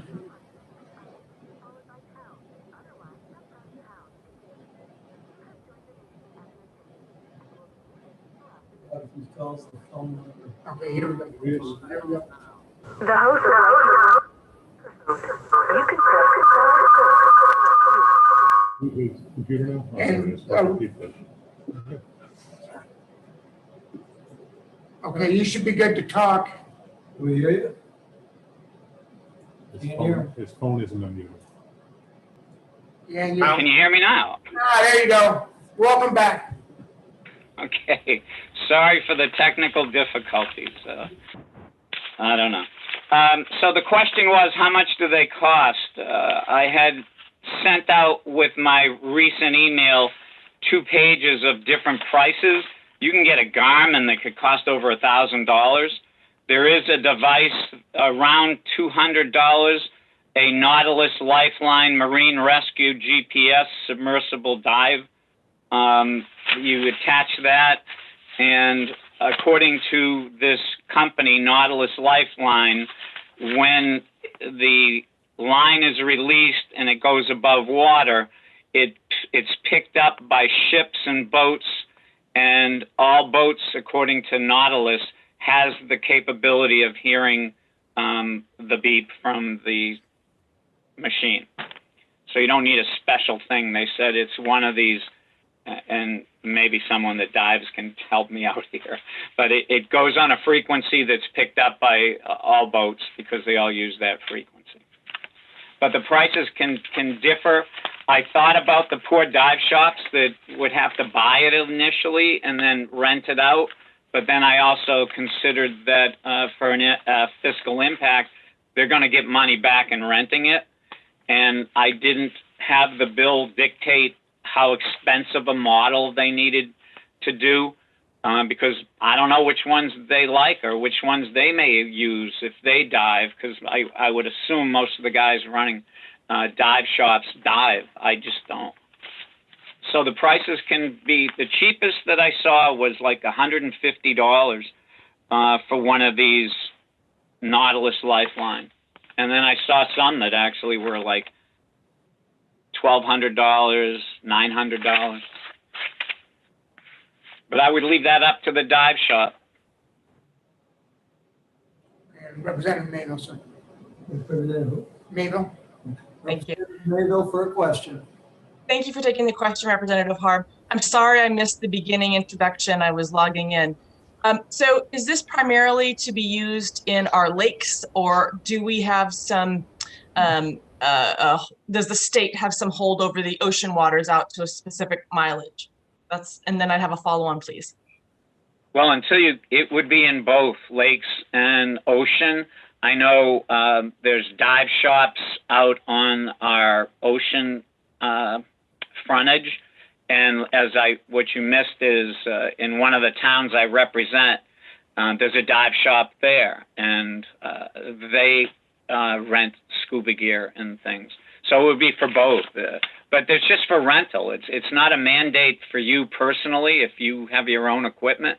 It's just if I walk into a dive shop and want to rent scuba gear, I wanted my constituent wanted the dive shop to offer me to rent the GPS. I'm not forced to rent it. They're just asked to make it available. So if they rent me a scuba tank and gear and masks and all that, just say, gee, are you interested in renting a GPS? I have one you can rent. And I sort of equated it to like riding a motorcycle with a helmet. I mean, you can sell a helmet or you don't have to wear one. So we're not forcing anyone to use the GPS, just to make it available for them if they wish to lease it or rent it. Can I have a follow-on, please, Mr. Chairman? For a follow-up. So I guess I'm confused. I'm not quite sure what the purpose of the GPS is. If you're underwater and you can't find your boat, go to the surface and look. So is it to control the equipment so that the dive shop can track their equipment? or is it for the protection of the individual that might get lost from a boat when they're on the ocean or in the lake? The latter. If not only, if they could go up to the surface, they could at least see what's going on. It's for a diver that may be caught under a rock or something fell on him, or he's in distress under the water and he can't get to the surface. Or if something happens to him and he asks for help, they may not get to him right away to rescue him, but at least they'll be able to know about where he is. This Nautilus Lifeline says that it works within 1.5 meters of where you actually are. So they could find him. So it is for both lakes and the ocean. But it's only if you're renting equipment from a shop in New Hampshire. Thank you. So you've got Representative Cohen. Representative Cohen for a question. Representative Carb, thank you for taking my question. Does the bill as written require a dive shop to purchase a GPS for every set of scuba equipment that he or she has, he might possibly rent out in one day? It doesn't specify, Representative, thank you for the question. It doesn't specify how many they need to get. They just need to offer it to the diver. And I didn't have a poll. I don't know how many divers would even want to rent it. Maybe a diver says, I don't need it. I'm going to Kingston Lake in Kingston, New Hampshire. I'm okay. I don't need it. So I don't know how many they'd need to buy. I wasn't able to the dive shops that I talked to, and I tried to contact Patty that that certifies divers, but I don't have any statistics about how many tanks do they rent in a day, these places, and how many people ask them about GPSs. Those statistics were not available. I just went like you would go online and Googled and tried to reach out to a couple of the major dive organizations. A lot of them are out in California. I was calling San Francisco saying, can you give me some information? What do you think about this bill? I will tell you, I didn't get responses from major dive places that I asked, but I did get a response from my local dive shop in Atkinson, New Hampshire, that anything we can do to help make it safer for divers, he was okay with. Follow-on question, please, Mr. Chairperson. Or a follow-up.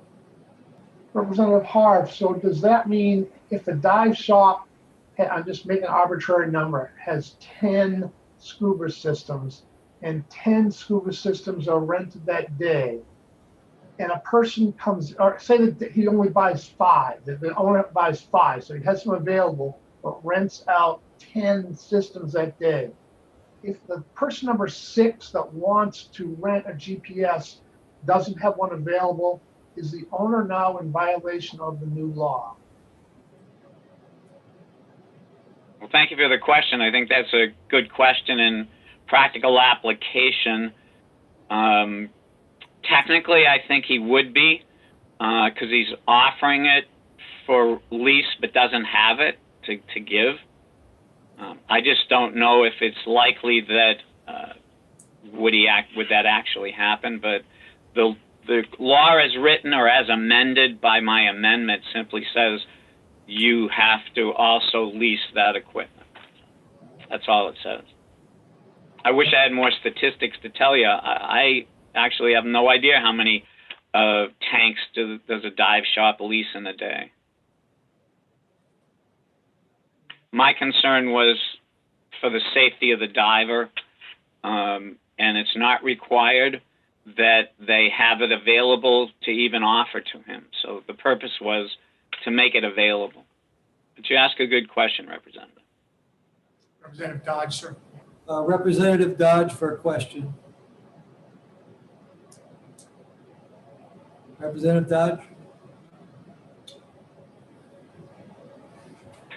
I'm that guy now. Thank you, Mr. Chair. And question, Representative Harb. You compared this to essentially similar to a helmet law, which here in New Hampshire we don't have. Now, if I have this correct, the dive shops would actually face some sort of punishment if they don't have these GPS systems on hand to rent out their equipment. So regardless as to whether they actually rent the GPS or not, the dive shops are fiscally responsible for having these units in stock. Now, are motorcycle companies mandated by law to actually sell helmets, or do you know if they do that voluntarily as a good business practice? Thank you for the question. I only brought up the helmets because as the rider, not the leaser of motorcycles, but as the rider in New Hampshire, I know we don't require it, so it's at the option of the rider if he wants to wear a helmet or not. And I know many riders. My daughter rides. She wears a helmet. Some people don't. But the same thing with the GPS. The diver does not have to rent it. The diver does not have to use it. The bill is structured that it's just offered to him. That's all. Right. So that's why I compared the two, because it's up to the freedom of the individual. You don't have to buy it or rent it if you don't want it. Now, according to my constituent, a lot of people will have GPS type equipment, but if they're driving where they live. But if they go somewhere else, we have somebody from Mass that comes up, or Florida that comes up. They're not going to drag their tanks with them probably. But if they rent them in New Hampshire, the constituent thought it would be excellent if we could say we're going to offer it to them, because she didn't want the same thing to happen to them who are away from their home, renting equipment, and didn't bring their GPS with them. Thank you for the question. Representative Post, sir. Representative Post for. Thank you, Mr. Chairman. And I would like to know if this constituent who was looking for a GPS model had gone to a store and they said, we don't carry them. And I wondered also if you know if in talking to any of the stores that you talked to, if they said that people ask for them frequently. Thank you for the question. When I spoke to the dive shop locally, I didn't ask them if people asked for it. I asked them, what's his position on the bill? Because I wanted to know what a dive shop would say. And as far as the constituent's husband, he was in the Caribbean. So she doesn't know what he was asked or told in the Caribbean. She just knows when he was lost, they told her, gee, too bad he didn't have a GPS. And because then we could have found his body, or maybe we might have been able to track him. He did get, as one of the representatives say, he did get separated from his boat. Boat had no idea where he was. I know the Caribbean isn't New Hampshire, but I see the same thing could happen. An out-of-state person comes in, rents equipment, goes diving. Maybe he doesn't have a boat. Maybe he walks into a lake. I don't know. And he doesn't have the opportunity for getting one of these if it's not offered. I don't know if she has. I'll ask her. Representative Connors, did you have your hand up? No, I did not. He asked me, I asked his question earlier. Okay, Okay, thank you. Anyone else? No, sir. No. Thank you very much for your testimony, Representative Hart. Representative Post just raised her hand. Oh. Representative Post? Thank you. Yes, I'm sorry. I just wanted to do a follow-up to Representative Mabel's question about who will receive the beacon. And I guess I was thinking about if it was sent out and no one got to this person, would there be any legality to that if the person died?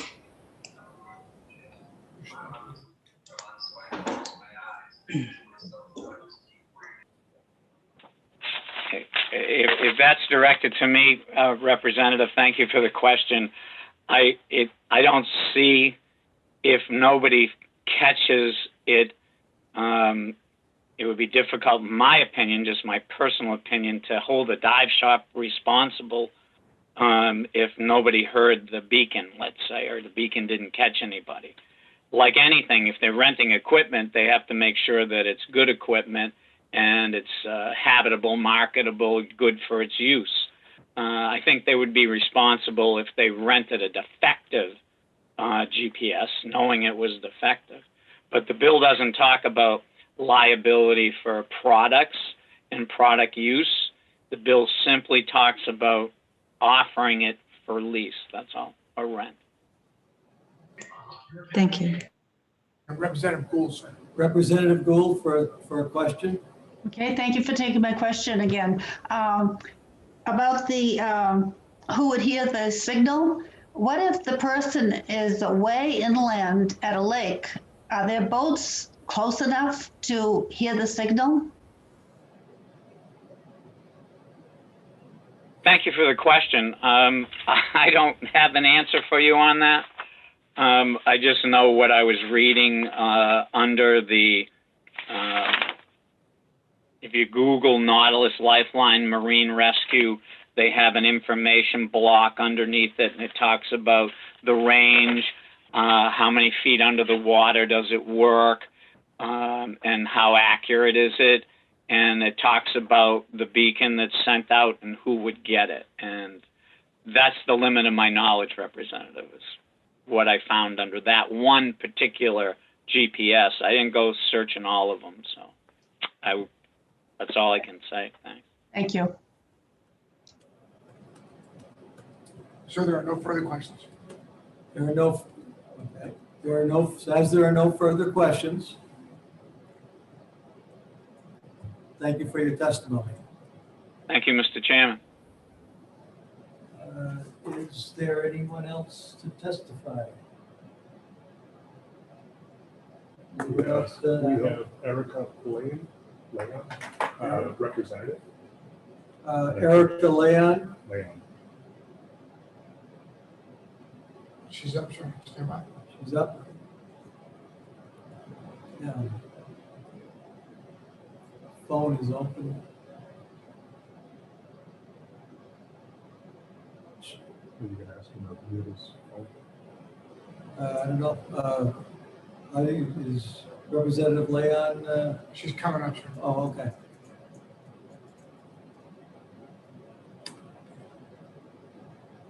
Mr. Chair, that's all that we have on the list.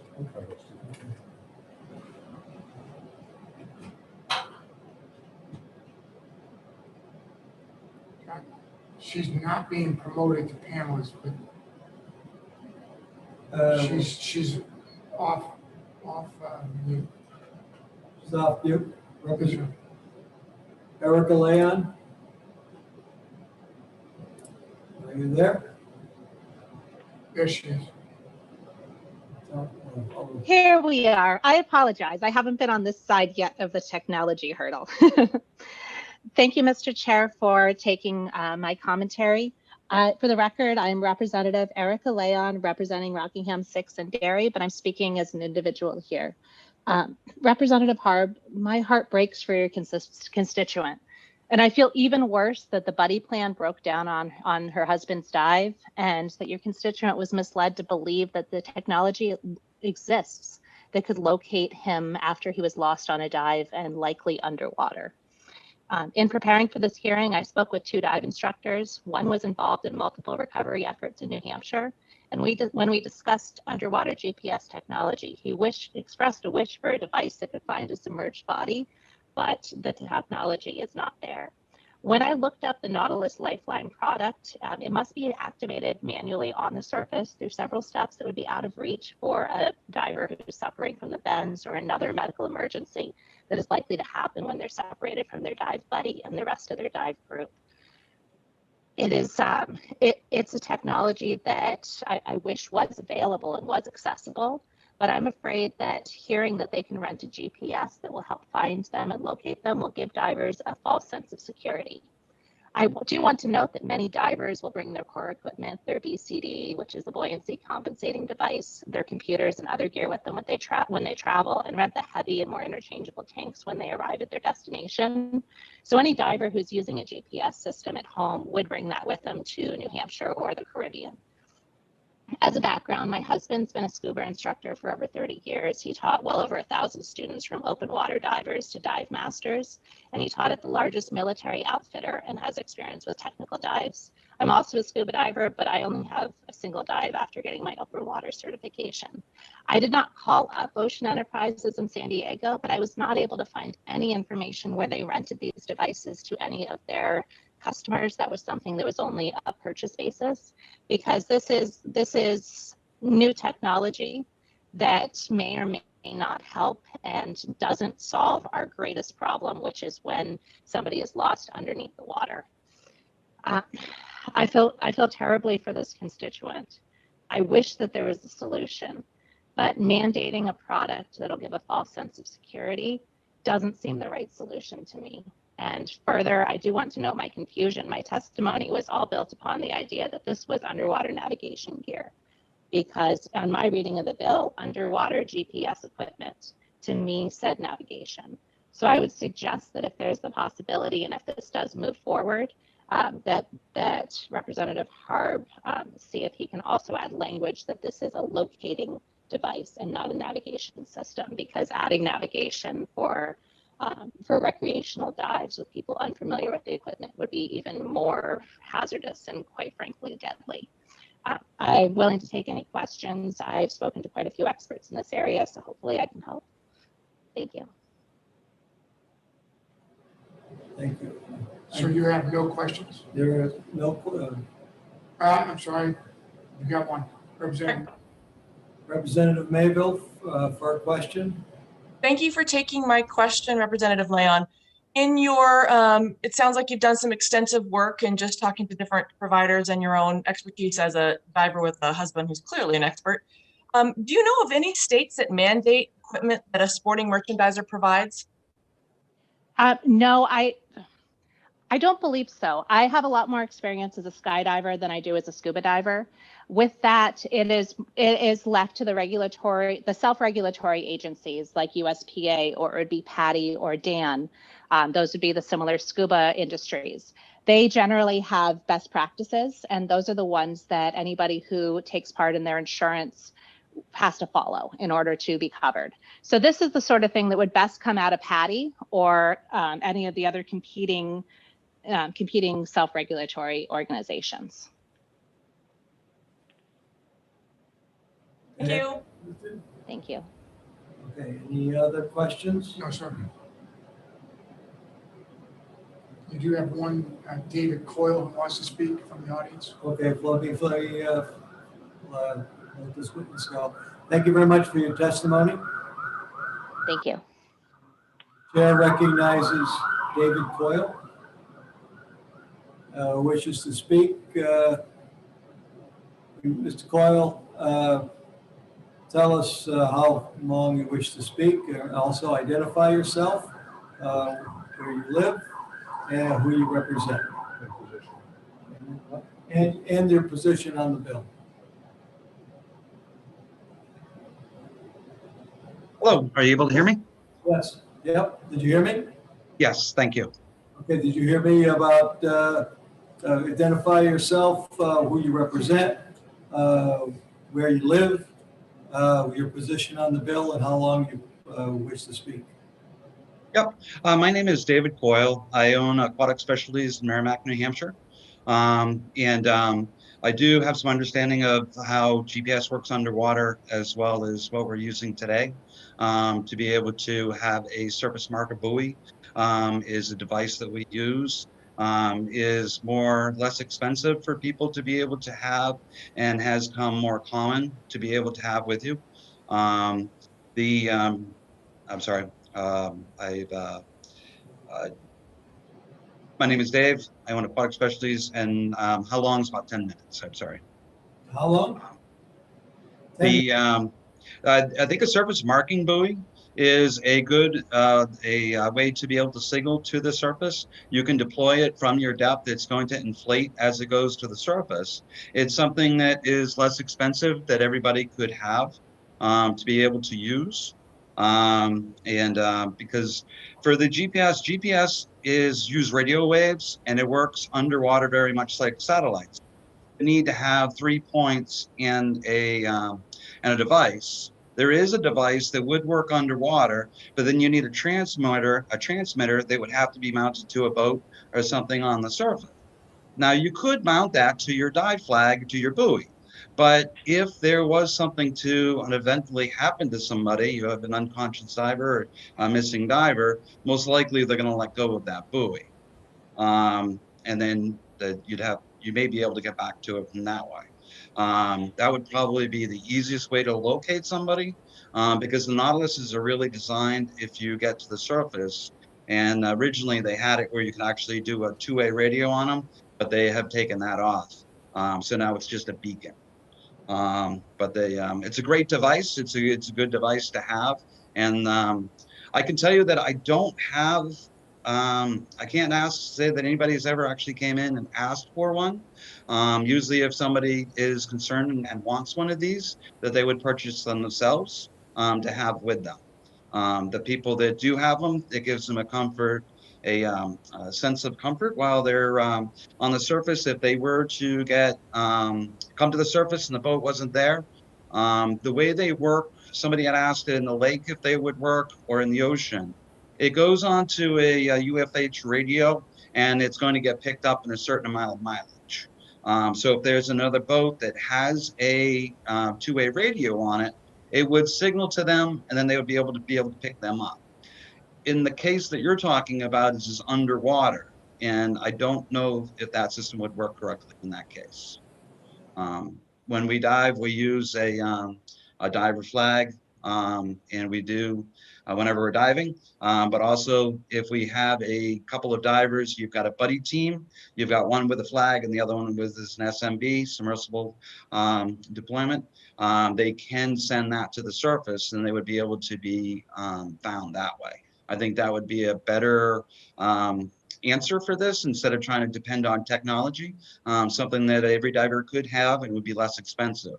The question that Jid had said is, I do have 10 cents of equipment. For me to buy the device that would have the control device on the surface and in the water is roughly around $3,000. And that would be a big expense for me.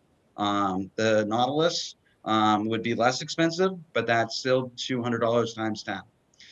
Because I would, if this bill was passed, I would want to make sure that I have it for every one of them so that I wouldn't be out of the requirements. Does anybody have any questions for me? Let me find out. Are there any questions for this witness? Sir, I have one question. Stand by. Representative Harb, sir. Representative Harb, actually, technically, you cannot ask a question.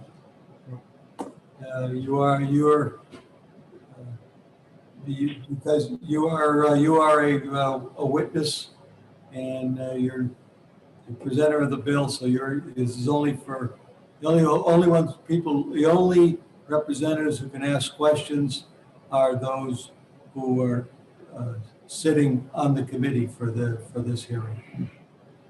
Is there anyone else? Representative Gunsky. Thank you, Mr. Chairman. Thank you for taking my my question, Mr. Coyle. When I researched this particular subject matter, I was told that it was common, or it is used at times where an individual would put a cell phone on their buoy or the flag buoy in like a waterproof bag. Is that something that you're familiar with? I just was looking for a little bit more information on that. You know, because with the cell phone, I guess there's GPS technology within the cell phone, and certain individuals have used that to locate themselves or that buoy.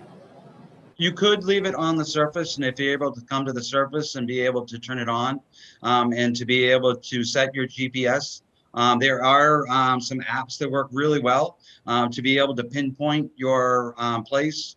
Generally use that if you find something and you want to be able to go back to it. You could set it as a GPS to be able to get back to it by using your phone. But making sure that you had your phone inside a waterproof container so that it's able to not to get destroyed. Okay. Thank you, sir. Appreciate your answer. So I see no further questions. There are no further questions. Thank you very much for your testimony. All right, thank you. And there is no one else wishing to be heard on this bill? There's none. No further hands raised. No hands are raised. I will close the hearing on House Bill 447. And if I will put us on mute, we'll be back at 2 o'clock.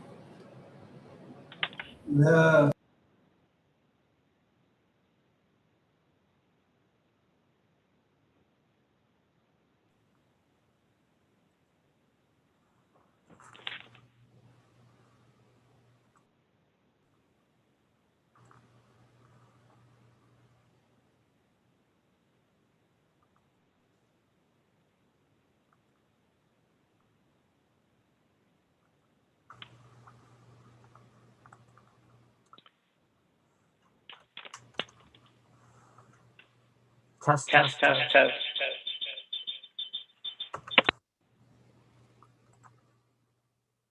Test. I can hear you.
We are off mute, sir. Okay, let's open it up, back up again. All right. So we got, I got 158, so we have 2 minutes. Sir, you got 21 panelists and 15 attendees. 21 what? 21 panelists and Panelists? 15 attendees. Okay, very good.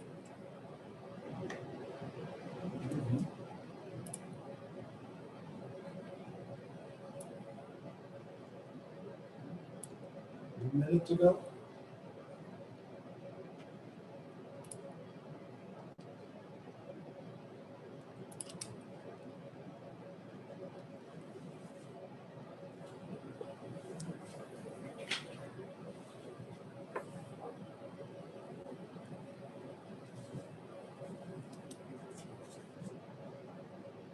Mr. Chairman, looks like there's one representative on the list.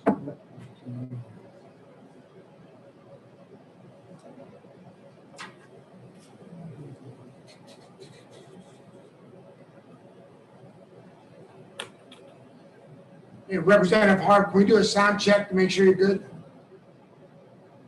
Hi again. Can you hear me? There you are. You're beautiful. Is he on what, his phone or is he on I got him on computer. computer? Okay. No, I'm on the computer. Must have jiggled that wire like my friend Chuck told me to do. Right, let's get this on the road. Call a meeting to order for House Bill 534 relative to municipal control of certain frozen water bodies. Chair recognizing Representative Waltz to introduce the bill. Oh, Mr. Chairman, I just wanted to share with you, because of the open records law, that my daughter is now here in the room with me, and my 3-year-old. They don't have school today because of various issues. So just an FYI. I think the chair will allow it so long as she doesn't vote in your stead. You got it. Okay. Representative Waltz, are you there?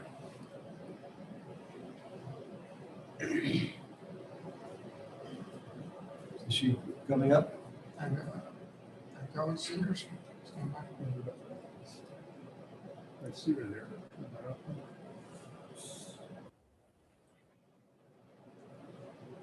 Beyond the, All right, sir, she should be good.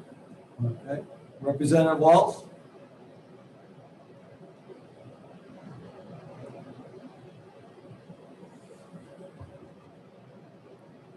Can you hear me now, finally? Yep, I can hear you. Can you turn your camera on if possible? Oh, I'm sorry. I thought it was. Oh, okay. There you are. There I am. Thank you very much. And thank you for listening to me today. For the record, I'm Representative Mary Beth Walls. I represent Merrimack District 23, which is the towns of Bow and Dunbarton. And I'm here today bringing you this bill actually on behalf of a constituent by the name of Sandy Crystal, who I know has signed up to speak on this bill as well. So I want to tell you a little bit about why this bill is before you, because it seems to be creating a great deal of opposition. The bill came to my attention because there is a smallish, about 50-acre pond in my town that is used regularly. It's got a very tight neighborhood that abuts the pond. And lately there are vehicles, not snowmobiles, but other vehicles that have taken to racing out there. And it's making it difficult for the other members of the community to use the pond when they're out there racing, which apparently is fairly frequent. So the request was that I would put in a bill that could begin to address this. Well, recognizing that different communities have different needs, I chose to create a local option bill that allows the local communities to regulate the time, place, and manner of the use of frozen bodies of water. And the bill applies to all public waters. The bill applies to anything 100 acres or less, and anything that is solely contained within one town, because I didn't want to create a situation where you had dueling towns trying to disagree over the use of the body of water that straddled more than one community. At 100 acres or less, my intent was to avoid all the larger bodies of water like the lakes, but just the smaller ponds contained within communities. I I also recognize that the needs of different parts of the state are different. That in northern New Hampshire, where they encourage this kind of use of their land and their frozen bodies of water, is different than more congested parts of the southern part of the state, where housing is more dense, people are more closely there, and use of a frozen body by various motorized vehicles could really create a local problem for the neighborhood. So rather than trying to establish some sort of standard myself, I thought it more appropriate to set up a local option where people or each community could decide what is right for them and with respect to their frozen body of water. Traditionally, public bodies of water, which is what this governs, and public bodies of water are anything that's 10 acres or more. And there are hundreds of them in the state. The DES has a list of them. Traditionally, they are regulated by Fish and Game and by the Marine Patrol. And they regulate things like speed limits and safety. But those kinds of regulations are inadequate to address the issues that have been brought to my attention. So this is how we came to come up with this solution for it. I have the unusual advantage of having been copied on quite a bit of the opposition of this bill before it reached me. So I want to take a moment to address briefly a couple of the things that I know are coming your way. The first group that reached out to me that's opposing this bill is the Department of Environmental Services. They said that they were concerned with water quality. That was never a concern of ours. It was never an issue, and I'm not quite sure why that's in their issue. They also wanted to talk about that this is inconsistent with a longtime statewide practice on public bodies of water, and they cite common law as if common law prevails here and prevents the legislature from doing something. I'm a lawyer, and I can tell you that you learn early on in law school that common law is case law that kind of fills in the gaps when there's no statute, but it never prevents the legislature from creating a statute to address an issue. Legislative actions always prevail over common law.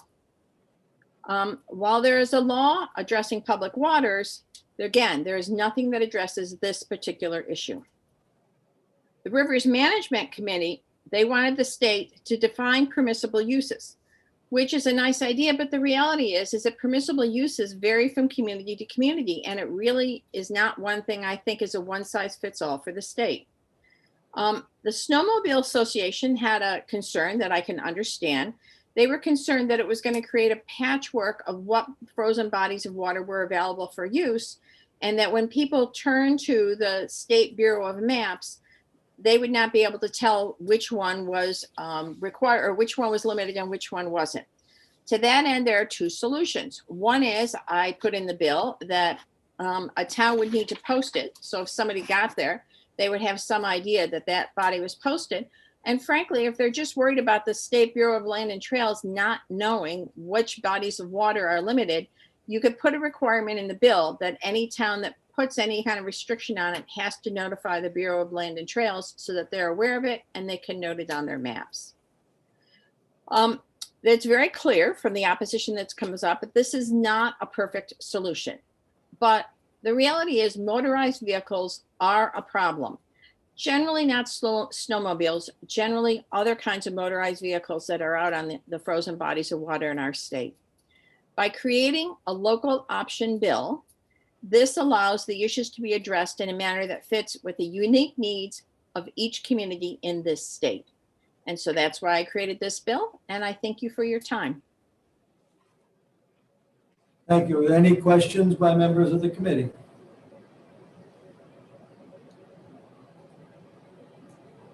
You're going easy. No, there are no questions. Thank you very much. Thank you. The chair recognizes Captain Eastman from Fish and Game. Thank you, Mr. Chairman and the committee. My department has multiple concerns about this bill. Think you might want to speak louder.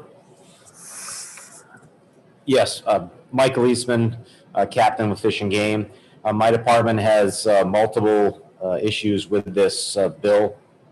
Obviously, RSA 271-20, which is the Public Bodies of Water law, states that these are public places for all people to recreate. The concerns that we have is that it would create confusion to the public, to different laws and ordinances from town to town in those bodies of water. State enforcement, if a town opted in to have different controls on these state bodies of water, that state enforcement could not enforce those ordinances. We do not enforce town or city ordinances. Municipal law enforcement would be responsible putting unreasonable burden or placing them in dangerous situations. It could be detrimental to local economies as well. And as well, it is unclear in the way the bill is written that if my department would be excused from search and rescue responsibilities on those bodies of water as well. So it's, we have also submitted testimony, which is a little more in depth, but I believe that that hits all of the parts of our testimony in writing. And we would please ask the committee to find this inexpedient to legislate. Thank you, Captain. Is there any questions by members of the committee? No question? Sir, you have one question, Representative Post. Representative Post for a question. Yes, I'm sorry, I didn't catch the speaker's name. Who's testifying? Captain Eastman, the Fish and Game Department. Yes, thank you very much. I would like to know if there is a fiscal cost to you if this bill goes through to the Fish and Game Commission. Thank you, Representative Post. I know of no fiscal cost. Once again, it's unclear if it would reduce search and rescue responsibilities. And if this was under any municipal control, would need to be handled by that municipality and could not be enforced by state enforcement. Thank you very much. That answers your question. Smith. Representative Smith for a question. Thank you, Mr. Chair, and welcome back to Resources, Captain Eastman. Nice to not see you again. I mean, because we're on Zoom. You talked about RSA 271-120 about public waters, and the sponsor of the bill talked about the waters held in the public trust only being part of common law. Are those two conflicting things, or do they cover two completely different things to the best of your knowledge? I am unsure if they're covered under common law. I know that it's RSA 271-20 that speaks about 10 acres of area, water bodies and greater being public bodies of water or constituted as such. So I know that that is it is law. I don't know if it's common law or otherwise. Yep. Thank you. You. I'm sorry, Representative Post has her hand up again. Representative Post for a second question.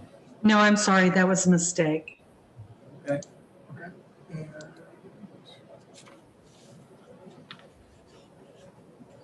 No questions. No further questions? Thank you, Captain. What else do we have?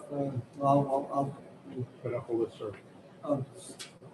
You want me to go? I'll just use the list? Yeah, well, Okay. Sandra Crystal, who was referenced by the representative, All right. is on the list. And All right, I will call Sandra Crystal to speak on the issue. She is in support. And she is online. All right. Sandra Crystal, are you on? Yes, I am. Okay, and again, with your name, where you're from, how long do you wish to speak, and it says you are in support. Sure. So my name is Sandra Crystal. I live in Bow. I'm representing myself, and I think it's going to be about 4 or 5 minutes. So thank you for the opportunity to testify, speak to House Bill 534. I have lived in Bow for almost 22 years. I live walking distance from Turry Pond, a 47-acre natural lake with the Fish and Game boat access. Turry Pond is used by kayakers and small boats as there are limits on horsepower and speed when the pond has open water. In the winter, a frozen Turry Pond hosts snowmobile trails that cross from town-owned conservation land to trails across the pond. I've spent much time snowshoeing, cross-country skiing, or just walking the frozen pond, especially the shoreline, appreciating the wildlife for its signs and its unique vegetation of the adjacent bog and fen habitat, characteristics that contribute to it being designated a prime wetland under local and state laws. In addition to the use of the pond by snowmobiles, numerous people enjoy skating and ice fishing there. During a recent visit to the pond, quite a number of those individuals ice fishing were young adults. The relatively quiet experience of enjoying the pond's winter tranquility is appreciated by all ages. In the winter of 2018 to 2019, Turry Pond became a location of motorbike racing activities. This created a loud and to some obtrusive situation on numerous weekend days. This disturbed the enjoyable nature of the typical quiet winter activities on the pond.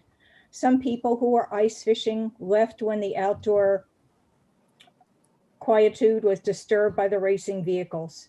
The noise could be heard more than a half mile away. Unlike the usual snowmobile travel, which is more trail directed, there was continuous noise for the afternoon.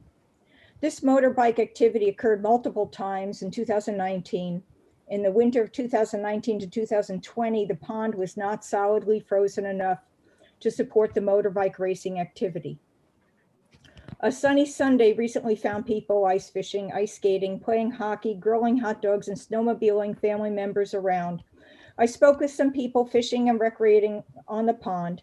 Several acknowledged that the noise of the motorbike racing activities sets up conflicts. One person said that he fishes at Turry Pond because a pond closer to him, Turkey Pond, is used for racing due to its long straight path. My interest in this bill is to provide a means to share the use of the frozen ponds and smaller lakes with some predictability by regulating the time, place, and manner of use. Providing authorization to a municipality to regulate noise-creating activities on a pond is consistent with municipal regulation of land uses. There is an opportunity for input of residents who may be most affected, as well as those who prefer the described racing or other activities. And as with land use regulations, often there are compromises, something I am familiar with as a member of my town's planning board for many years. Each community is different, and this bill will provide municipalities with choice. I encourage you to support HB 534. Thank you, Chairman and committee members. I will be glad to answer any questions. Thank you. Is there any questions by members of the committee? Sir, you have Representative Smith. Representative Smith for a question. Yes, thank you, Mr. Chair, and thank you for taking my question, Ms. Crystal. How many, when people are out there on their motorbikes racing around, are they going around in circles, or are they taking up the whole pond? Yeah, usually it has been, and there hasn't been the activity this winter. I think once again, the ice has been kind of iffy. It's not the whole pond. There are people who mentioned that they have ice fished while they were, basically they create a track and they go around and around on the track, which is what makes it different than the snowmobiles that kind of pass through and move on. Thank you. Mr. Chair, follow-up? Yes, or a follow-up. Thank you. About how many would you see out there at one time? 5, 10? I don't know. I didn't hang out there long enough to really, take stock of it, but there were quite a few. There is a parking area for the boat ramp, and the boat ramp is also behind Bow High School. So there's additional parking there for vehicles and such. Thank you. Representative Post, sir. Representative Post for a question. Thank you, Mr. Chairman, and thank you, Ms. Crystal, for being here today. A couple questions. Is it my understanding this just happened 1 year in 2019? The first year it happened was, the 2018-2019 winter. And then last winter, it was, like I said, the ice wasn't good enough for that use. It was really iffy. In fact, I think a couple of snowmobiles went through the ice last winter. So it hasn't happened multiple years, but I know of things happening at other area ponds, the hearing that follows this. So my concern when I had brought it forward, who knows what the winter is going to be like. And, if it stays cold, there will be time for them to come this year, but it hasn't happened more than that 1 year. That was the year it started. Mr. Chairman, may I do a follow-up? For a follow-up.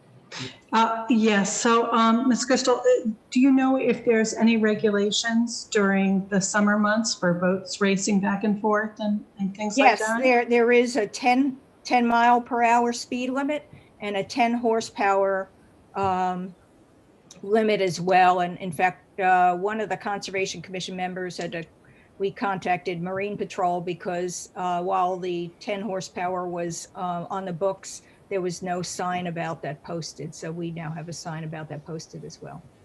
Thank you very much. Any other questions? Sir, I see no other questions. All right. Being no other questions, members of the committee, thank you very much for your testimony. Thank you. Okay. All the rest on this bill are in opposition, so I'm going to start from, normally I've been started from the top down. I'm going to go from the bottom up because they're in alphabetical order. Jason Stock from the New Hampshire Timberland Owners Association. To oppose, 3 minutes. Stand by. Okay. You're there, Mr. Stock. Yeah, he's up. He's got to unmute. Please unmute. Jason, unmute. Okay, can you hear me? Yes, we can. And can you see me? Can see you. Yes. All right. Thank you for, again, for the opportunity to testify.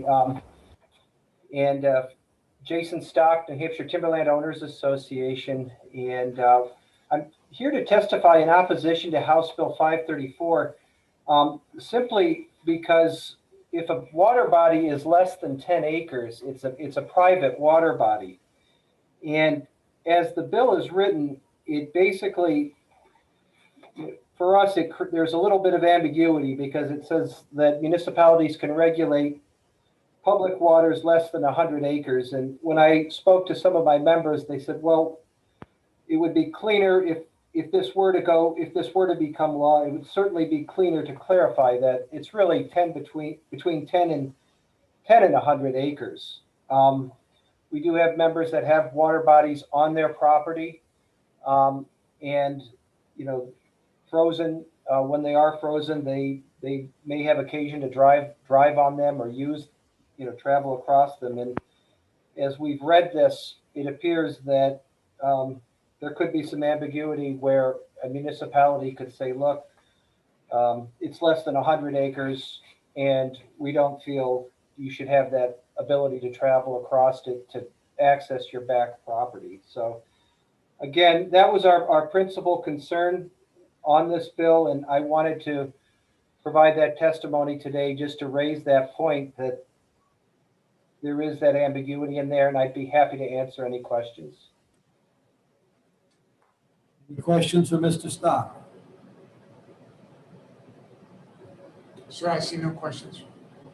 Seeing no questions, thank you very much for your testimony. Thank you. Joseph Mullen. Joseph Mullen, representing himself in the Congressional Sportsmen's Foundation, opposes the bill, wishes to speak for 2 minutes. And he's up, sir. Hello, Mr. Chairman, can you hear me? Yes, I can hear you. Could you turn? Perfect. I apologize for that. My computer made me rejoin here. All right, it's fine. You're fine. The floor is yours. Thank you. And good afternoon, Mr. Chairman and honorable members of the committee. My name is Joe Mullen. I'm from Grafton, Massachusetts. I'm the Northeastern States Assistant Manager for the Congressional Sportsmen's Foundation, the 501c3 nonprofit I represent today. I would like to express my opposition to House Bill 534. I'll be submitting written testimony as well, so I'd like to touch upon some of the high-level points with my time.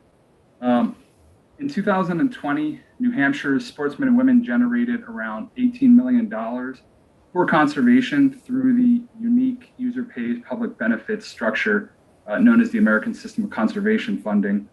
This includes revenue derived from license sales and taxes upon sporting-related goods. And this revenue provides the lion's share of funds for state fish and wildlife agencies, including the New Hampshire Fish and Game Department. Ice fishing is a time-honored tradition. I know that many of you know, enjoyed by sportsmen and women throughout all of New Hampshire. And by purchasing the necessary licenses and equipment, these anglers are contributing valuable, much-needed dollars towards the American System of Conservation Funding. Last year, New Hampshire saw 156,000 paid fishing license holders who spent a total of $6 million on licenses, with many of these individuals being taking part in ice fishing. Should a municipality opt to close its frozen public waters to such opportunities, it would undoubtedly have a detrimental effect on the department's bottom line. Now, I know that the department has already mentioned its concerns with the enforcement aspect, which I will, refer to their testimony. But I believe that calling on enforcement to react to such variations is burdensome and time-consuming, as has been stated. Once again, I'd like to reiterate my opposition to House Bill 534, and I thank you for your time. Thank you very much. Any questions of Mr. Mullen?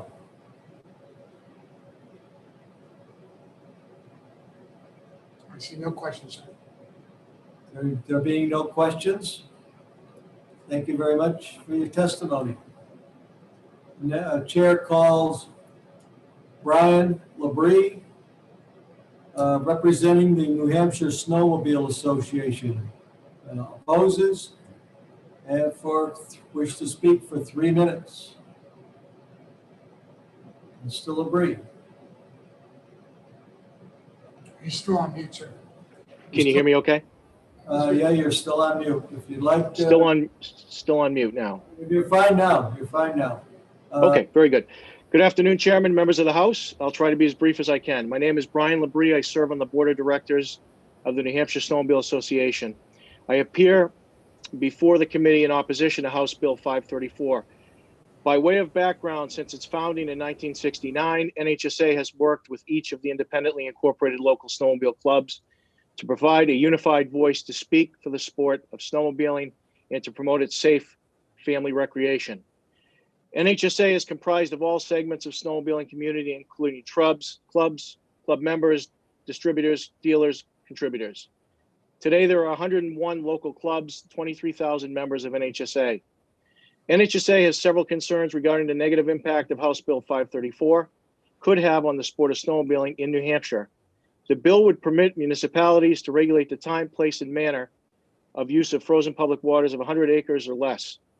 This could lead to a patchwork of restrictions for the snowmobilers on frozen public waters. Unless snowmobilers monitored each of the local governing bodies in the state, they could be unaware of new restrictions which could be implemented at any time. Snowmobiling is a major portion of winter tourism economy. Continual additions or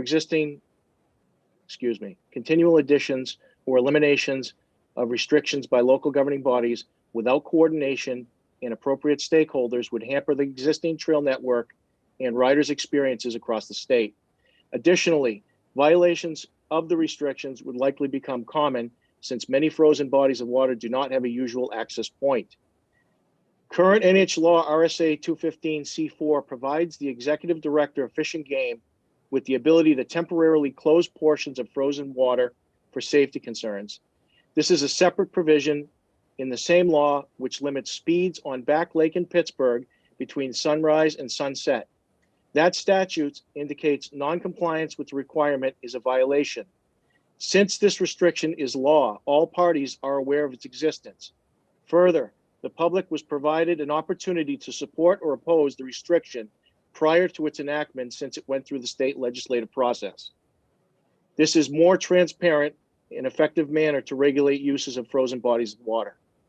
While not all clubs have trails that directly traverse frozen bodies of water, some clubs use these lakes and ponds to hold annual fundraising events. Since Fish and Game regulates and enforces the laws that pertain to these areas, we believe the state should maintain jurisdiction and control. Most municipal police departments simply do not have the specific seasonal resources to effectively regulate snowmobiles. Enforcing municipal regulations would require winter equipment and extra personnel that are properly trained. This is best left to the professional state agencies that have years of valuable experience in dealing with these areas. If there was an issue for a specific frozen water body, the appropriate manner in which to address it is to introduce legislation. That way, any restrictions like those for Back Lake appear in a statute and the public can be better educated regarding the restrictions. In addition, interested stakeholders like NHSA, Fish and Game, and Bureau of Trails can assist with ensuring compliance. The public's right to use navigable waters in New Hampshire appears to be fairly broad. In fact, courts have held that public's right to use such waters is not merely limited to navigation and fishery, but includes all the useful and lawful purposes. We ask you to support public access and oppose House Bill 534. Thank you for the opportunity to testify. Thank you. Any questions of Mr. LaBrie?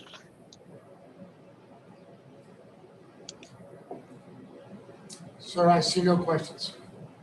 There being no questions. Thank you very much. The chair recognizes Robert Johnson, representing the New Hampshire Farm Bureau Federation, and he's to speak for 3 minutes. Stand by, sir.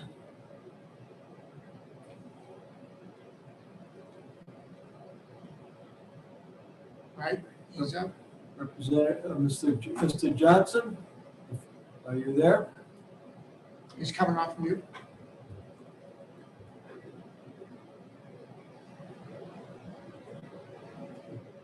Mr. Johnson, you're still on mute, sir.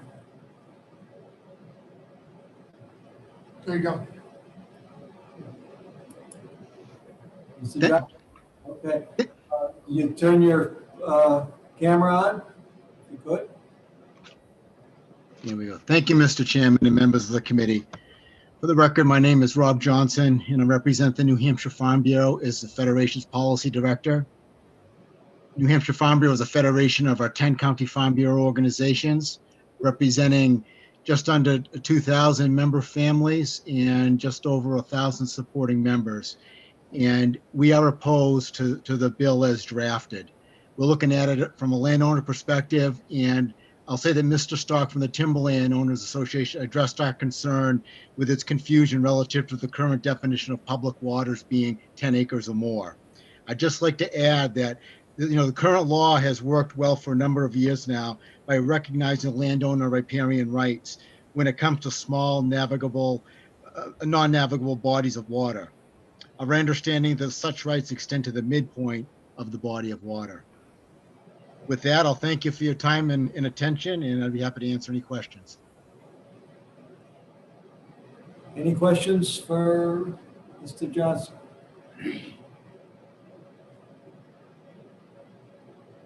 Questions? Sir, I see no questions. There are no questions. Thank you very much for your testimony. Thank you. That is all we have on the list. Is there anyone in the audience who wishes to testify? I just had an addition to the list. Oh. Make a statement on that. Oh, okay, I'm sorry. Chair recognizes Representative Gunsky. Mr. Chairman, yes, Representative Natalie Wells had a late entry onto the list, representing Merrimack 25, towns of Andover, Danbury, Salisbury, Warner, and Webster, and she posts her position as opposed to this bill. So you have Captain Dunleavy? Captain Dunleavy, you wish to be recognized? And he's now watching. Okay. Captain? Yes, Mr. Chairman. Thank you. Tim Dunleavy, Captain with. Can't hear you. How about now? No. Okay. Barely.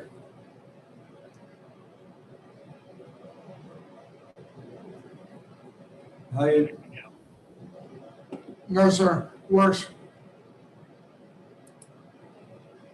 Is this better? Yeah, a little bit. Not much, though. Okay, I'll do my best to speak a little louder. Thank you, Mr. Chair and honorable members of the committee. Tim Dunleavy, Captain with the Marine Patrol. I had initially intended to register as opposing this bill and clicked neutral. Marine Patrol and the State Police does oppose this bill for general purposes and concerns of creating not only the patchwork of different rules and laws that have been mentioned before me, but also the potential of a slippery slope where the state would lose jurisdiction, not only on frozen bodies of water, but what would happen when they were open, and any differences that would then affect boating.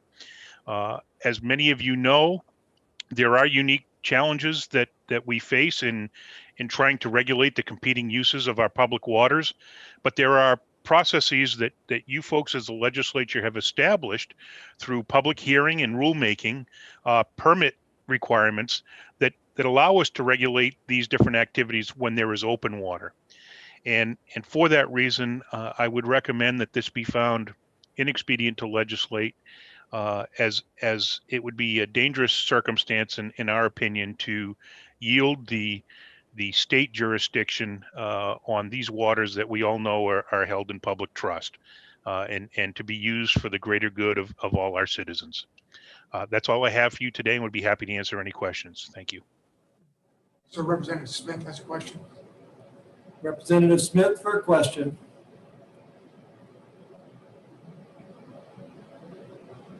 Representative Smith? Thank you, Mr. Chair, and thank you for taking my question, Captain Dunleavy. You did mention that there are processes that people could go through or communities could go through on a case-by-case basis when the waters are open, such as restricting speed limits or certain areas of lakes. Is there any way this could be put in to have also take place when the water bodies are frozen? I would hesitate to comment because when the lake is frozen, it becomes a public way for automobiles and OHRVs. Certainly Fish and Game then has jurisdiction. And while I know they do require permits for fishing derbies and various tournaments, beyond that, when it comes to their OHRV laws, I'm just not familiar and wouldn't be able to speak to that, ma'am. Okay, thank you. Any other questions of Captain Dunleavy? So I see no further questions. Nope. I'm sorry, Representative Nickel. There's a bit of a lag there. Just a real quick question, Captain Dunleavy, that I saw on another testimony for you. Can you please tell me, when is a body of water considered frozen? I'm not aware of any definition other than the practical application of what frozen would mean. Certainly, depending on the ice thickness, the ability to conduct activities on it is going to obviously be determined by that thickness of the ice. So there's no definition. Not that I'm aware of, Okay, no, ma'am. thank you. Any other questions of the captain? So I see no further questions. There being no further questions, is there anyone else in the audience who wishes? Michael Timmons. Michael Timmons? Michael Timmons? And he is now up.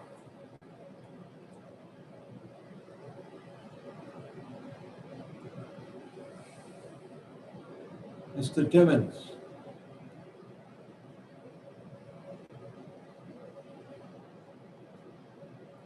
Mr. Timmons?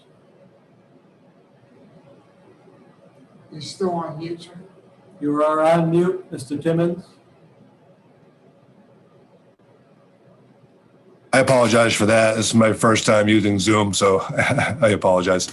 Yeah, I'm speaking on behalf of opposition for the House Bill 534. Number one, I think to answer a couple questions. I'm actually from Loudon, New Hampshire, but I have a somewhat of an affiliation with the town of Bow. Considering my family grew up there. I don't personally recreate on Turry Pond besides bass fishing in the summer, mostly. If anyone has driven up White Rock Hill Road, which Turry Pond is on, you'll see the name Timmons Road up there. So we're somewhat familiar with the area.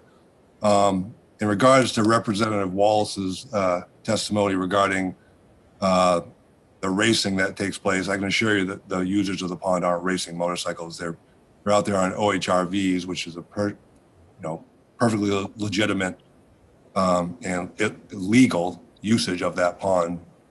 The public trust doctrine, which is what was mentioned before as the common law, as codified in 27.20, kind of dictates at the state of New Hampshire regulates these lakes and ponds 10 acres more or less. And as Captain Dunleavy mentioned earlier, if not regulated for the benefit of all users, and this is quote unquote in case law, that it may diminish the value that they're derived from. I understand there's some concern about the usage of these lakes and ponds.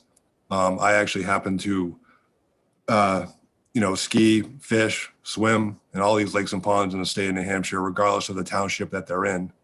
Hence why they're public waters. I'm a little taken back by the assumption that the users are racing per se. I've been up at Lake Winnipesaukee in the summer before and seen 10 snowmobiles driving across, and the assumption that I don't have is that they're racing snowmobiles across the lake. And as stewards of the lakes and ponds that New Hampshire had regulatory authority over, I think we've all worked closely with Fish and Game to manage these competing uses. And from a common standpoint, I think Fish and Game is doing a fantastic job regulating these, and there is rules and regulations already set in place, for these types of things. So I appreciate you guys giving me the opportunity to take, for testimony today, and I hope you guys will vote, not expedient to legislate on this bill. Thank you. I'm sure you got Dave. Oh, I'm sorry. Any questions by members of the committee? Seeing none. No questions. No questions. David LaFlame. Chair recognizes David LaFlame.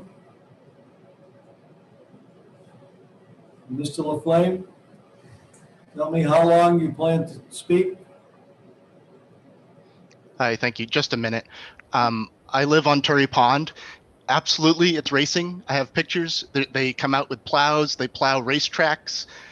We're talking about many vehicles parked on the ice, trucks, trailers, motorcycles. It's an organization that comes out and does racing. We're not talking about snowmobiles crossing ponds. The legislation may or may not be the right way to address it, but I just want to be clear. This is loud. This is all day long, and it is a problem. It needs to get addressed somehow. Whether or not, again, this legislation is the right way, I don't know. But I just want to be clear, because the last speaker was saying that this was not racing and that was an assumption. Yeah, this is an organized race, and it's very loud. I'm right on the pond. Sandy Crystal is probably a quarter mile up a hill, and it's loud at her house. So it's really loud where I am with the windows closed. And it happened, I have 2 dates, January 27th and February 10th in 2019, looking at the timestamp on my pictures. So if that helps, that's what the situation's about. And that's what we're really trying to solve. Thank you very much. So Representative Smith has a question. Representative Smith for a question. Thank you, Mr. Chair. Mr. Laflamme, is there a way you could forward a couple of photos to the committee? Sure. Thank you. No more questions? So I see no more questions. Seeing no more questions, and after having asked for the additional, if anyone else wishes to testify, I'll declare this hearing closed. And be back at 3 o'clock. And I'll put this on mute. Yep, put it on mute.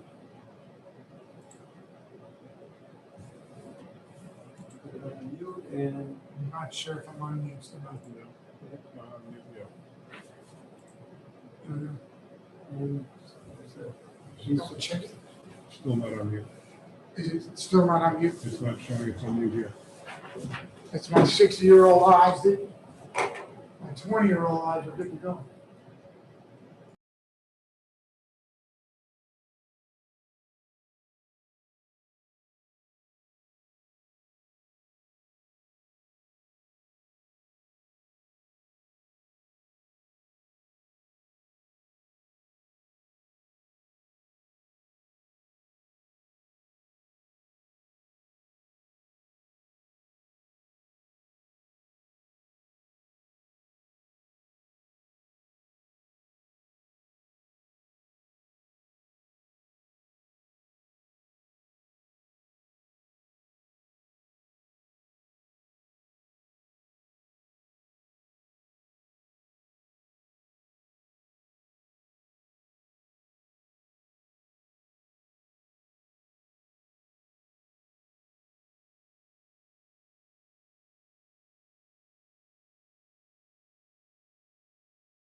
You're good, sir. All right. Okay, are we ready to go? All right, I'm going to call the, well, before I call the meeting to order, I want to make an announcement. For the audience and for the, I've made the announcement already to the committee. I'll make it again, but for the record, this bill was scheduled to go from 3 to 5 o'clock, from 5 p.m. But however, there's been a change. I am up against a 4 p.m. hard stop. It has to be because there's technicians coming in to work on the equipment. There have been issues with it, so I will do the best I can to move this hearing along. I will try to make certain that everyone speak clearly and keep to your time limits, please. Otherwise, not everyone will get to speak, and then we will have to continue the meeting, and I don't think that does the public any good. So, that being the case, open the hearing on House Bill 571, repealing the prohibition against OHRV travel on White Pond Road, and the chair recognizes Representative Walsh to introduce the bill. Representative Walsh. He's coming up, sir. Okay. And he's up and he needs to move. Representative Walsh, you unmute yourself and you're on.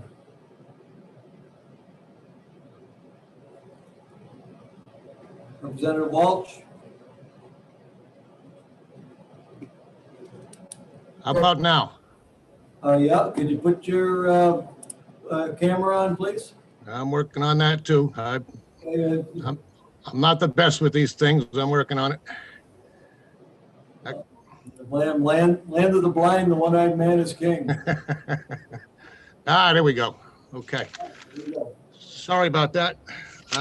Thank you, Mr. Chair and members of the committee. For the record, my name is Tom Welsh. I'm a representative from the town of Hooksett, which is Merrimack County, District 24, and I'm starting my 5th term.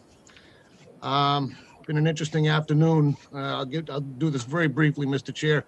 Hoyt Road Marsh, some of you may know, is a man-made wildlife management area controlled by the Department of Fish and Game. For the majority of the year, it's enjoyed by hikers and mainly waterfowl.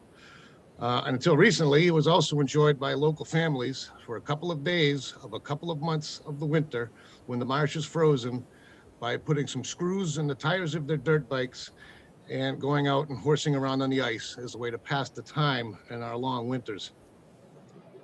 2 years ago, a prohibition on OHRVs was tucked into our budget. It certainly targeted these families.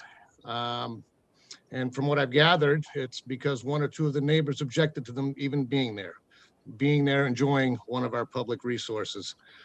There were no public hearings, no ability for discussion, no chance of solving any of the issues, if there are any, just a prohibition slipped into the budget. I feel that this process is wrong and not how our house should conduct its business. I also feel it's wrong, actually, for 1 or 2 people to deprive the public from enjoying one of their own resources. I'm a firm believer that if you live next to a public resource, then you need to expect you're going to see and even hear them from time to time.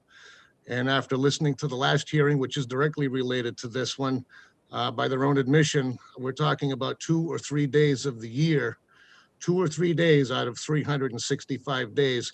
I don't know how that rises to problem, but nonetheless. I'm also concerned about the precedent this sets. You've heard other things on that. What's next? Which pond, which trail, which lake? So I do know that this issue was brought up last year as an amendment. From what I understand, the carrying bill wasn't actually looked at favorably by the committee. so it didn't go anywhere. Of course, then COVID hit, and that ended discussions on pretty much everything. So I decided to reintroduce the bill, or introduce this bill, and for two simple reasons, as I've explained. To right the wrong of a non-germane amendment with no public hearings, add it to an appropriation bill. And two, hopefully, that we can set a precedent by that if there are legitimate issues with the neighbors, that we can solve them by talking, not simply by banning. These resources are for everybody to use. We just all use them a little differently. That's basically why I'm doing this. I hope the committee will support this theory. I'll entertain questions if you care, Mr. Chair, but I know you're pressed for time, and there are other people signed up that can probably answer a lot of the details and specifics better than I. So thank you, Mr. Chair. Thank you, Representative Walsh. So Representative Cohen with a question. All right, Representative Cohen, you have a question?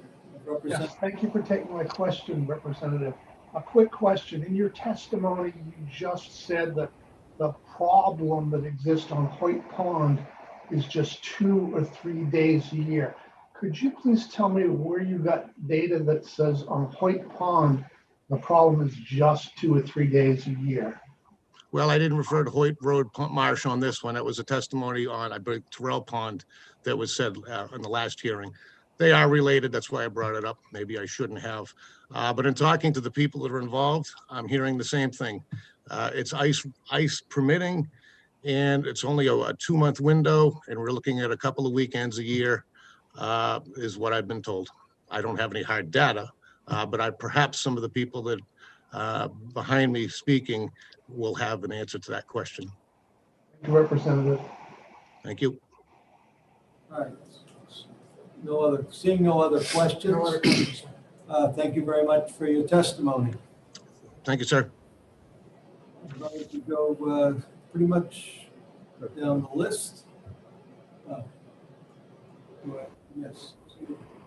Yeah. Chair recognizes Captain Eastman for your testimony. Thank you, Mr. Chairman and members of the committee. Captain Michael Eastman with Fish and Game. We are in favor of the repeal of this ban.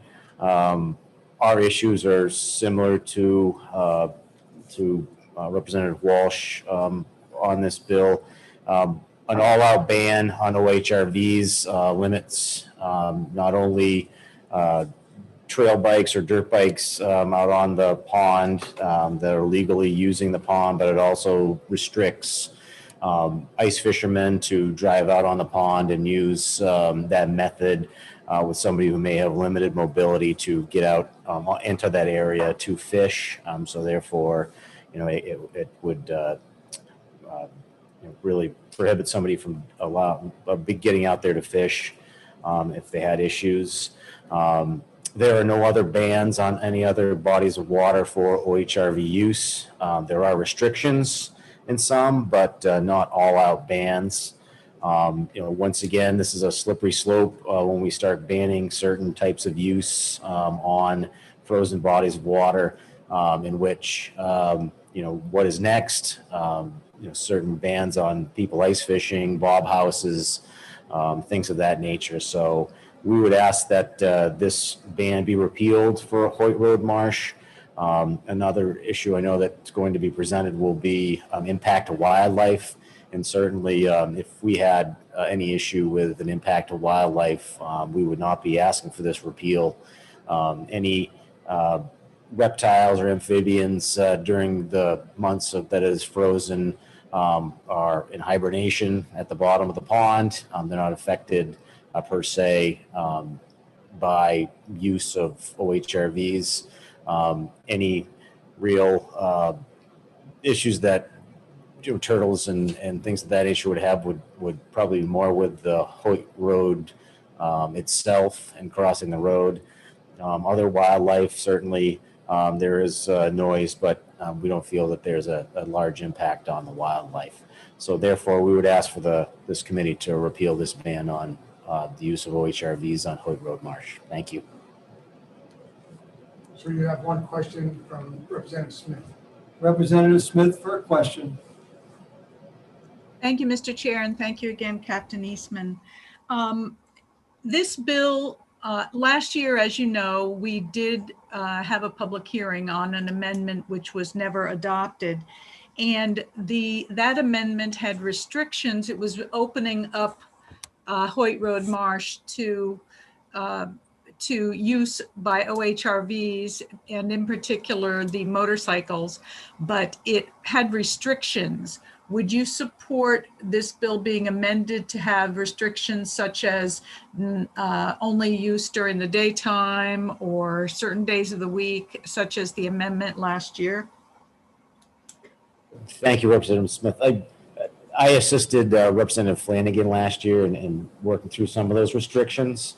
I think if we were to look at restrictions, that it would be better to do those through our rulemaking process instead of putting them into law, as we attempted to do last year. But I think that it would be better if there were going to be restrictions to sit down with each group and see what would be workable for everyone. I would say operation at night, a lot of these dirt bikes and trail bikes do not have the appropriate lighting for nighttime use. So that, I don't believe that would be a concern, but certainly could be a part of the restrictions. Follow up, Mr. Chair? One follow-up. Yeah, thank you. I know that I have been told by people who live in the area that there is now racing around on motorcycles on Lake Wickwass in Meredith. And I know that Turtle Pond is open to that activity also.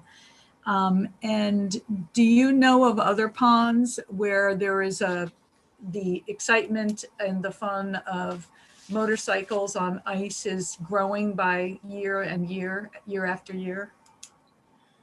I can say in the time of COVID that certainly there's an increase in sales on OHRVs, trail bikes being one of them, and any outdoor use is certainly increased. So, but as far as specific ponds that are also being used, I used to be stationed in the southern section of the Lakes region, and I know Lily Pond in Guilford, we had actually snowmobiles that would go out and use that for racing. I think is a bad term, but certainly they did go out and use the pond in that certain fashion, and also dirt bikes used it as well. I know that Sand Doherty Pond in Northfield also had this from time to time. So there were, once again, these are state bodies of water. It was permitted use, and certainly Lily Pond in Guilford was one that I can think of, but it was next to the airport with a shopping center across the way and around it. So there weren't per se residents that were affected by it. Mm-hmm. Mr. Chair, one final follow-up. Yes, for a follow-up. Whenever there are large numbers of people congregating, whether it's on open water with limited access to restrooms or on ice, if there's a bunch of people spending the afternoon on their motorcycles or OHRVs or whatever, there's an issue with restrooms and lack of facilities and trash. Is that something that Fish and Game would be responsible for, like installing portalets? We would not be responsible for it. If there was going to be sanction, if there was going to be an event with OHRVs attached to it, the people would have to get an event permit. This event permit would we issue these event permits, and part of the permit is that they have to let the town or city for which the event is taking place in, either be the selectman's office, the town itself, and town law enforcement, city law enforcement. So if it were a large event, we would require this event permit. But outside of that, it would be no different than ice fishermen or anybody else recreating on that body of water. And it would be up to them to take care of their own trash and such. Thank you. So you have Representative Kelly? Representative Kelly for a question. Thank you, Mr. Chair. Thank you, Captain Eastman, for being here. My question, I'm pretty new to this, so could you just describe the general rules-making process? Like, how would a citizen raise a certain body of water or a certain area as a problem that's growing or something, or how would that process go through? So the administrative rule process each year, or depending upon what section of Fish and Game division was coming up with rules. Sometimes it's every other year, but they would contact us, the director's office or the commission, with a proposal. There are monthly commission meetings where they can voice issues such as this. And then we would, certainly there are sections of our administrative rules for different type of wildlife, fisheries, OHRVs, things of that nature.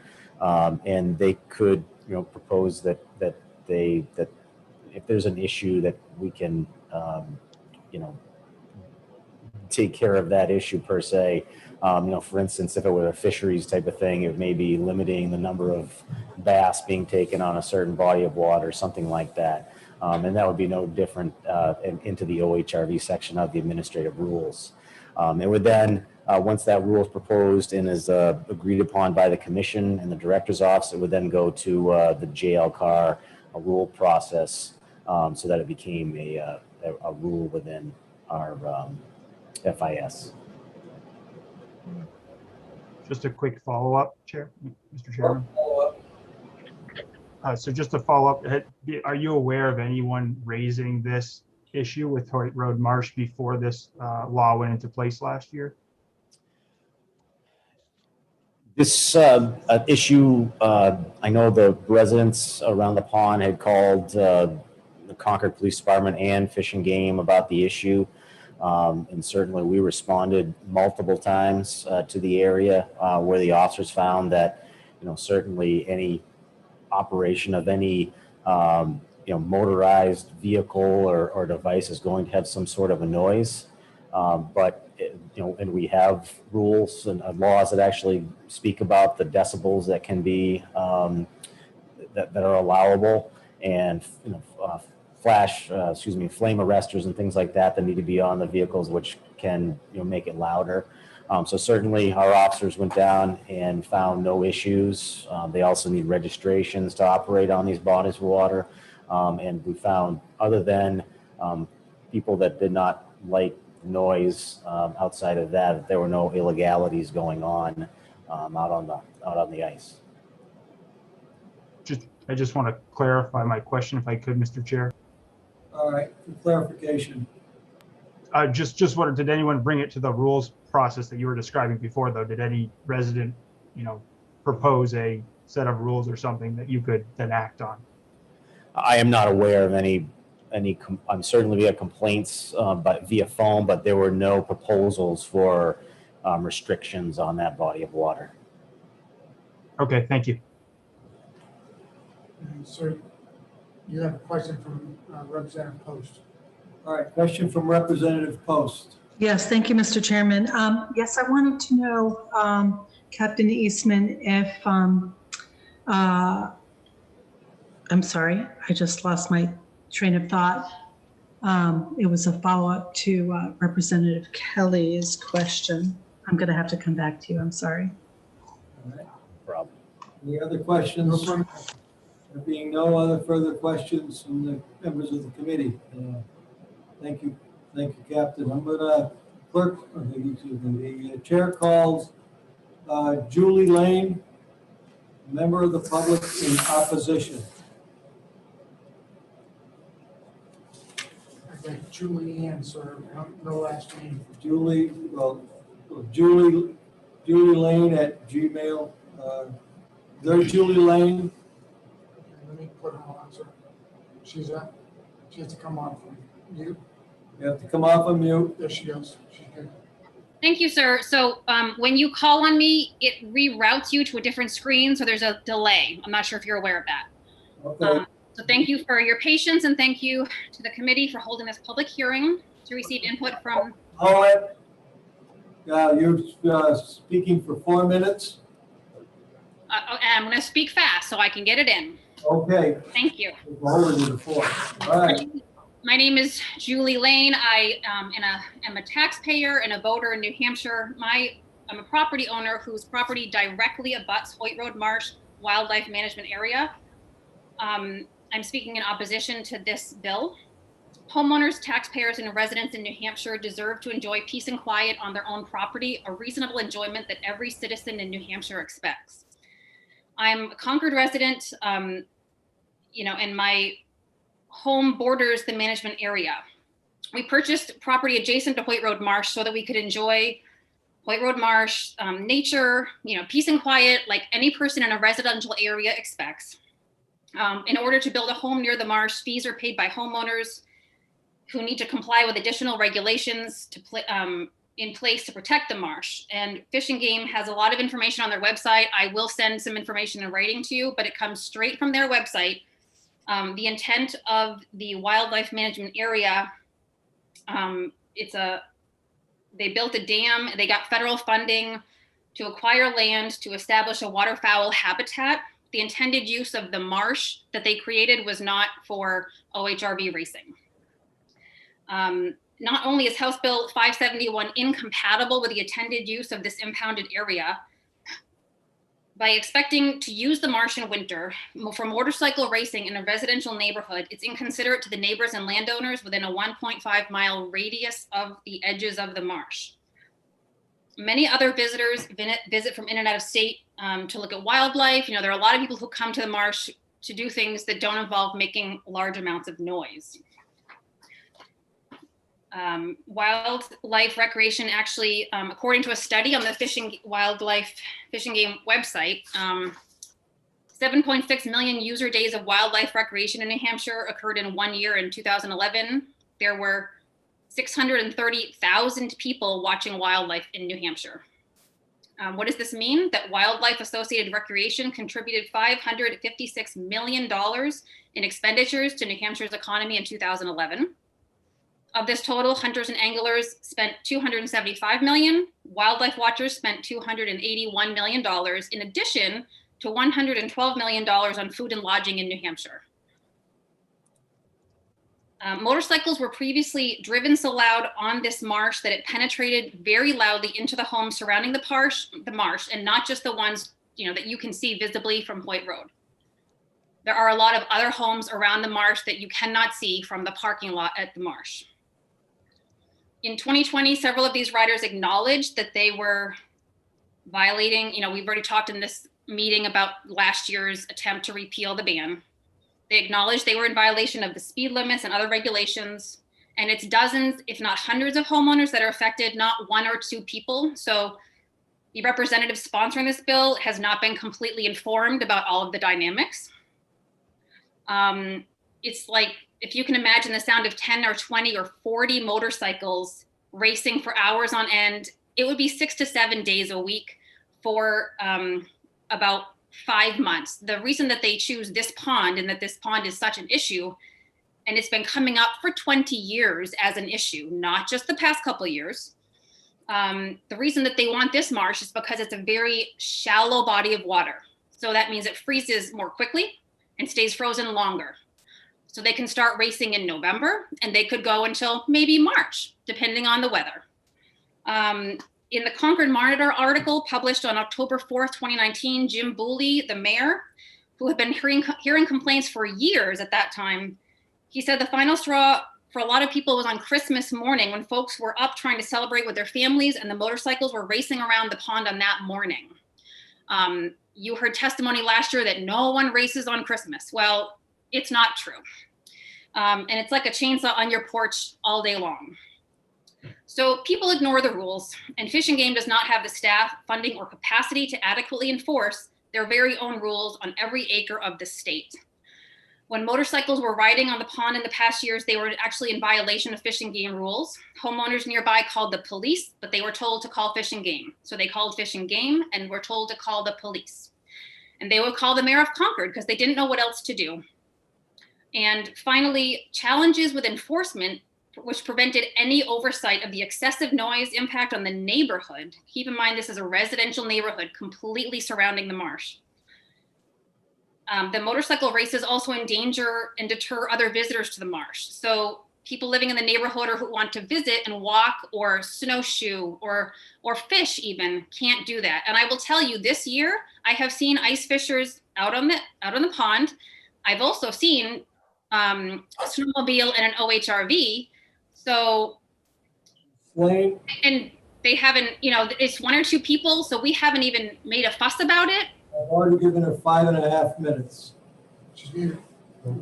All right. Thank you very much for your testimony. You've gone 5.5 minutes, and that's more than you were signed up for. Representative Post for a question. Yes, well, I realized my question was for the last person who testified.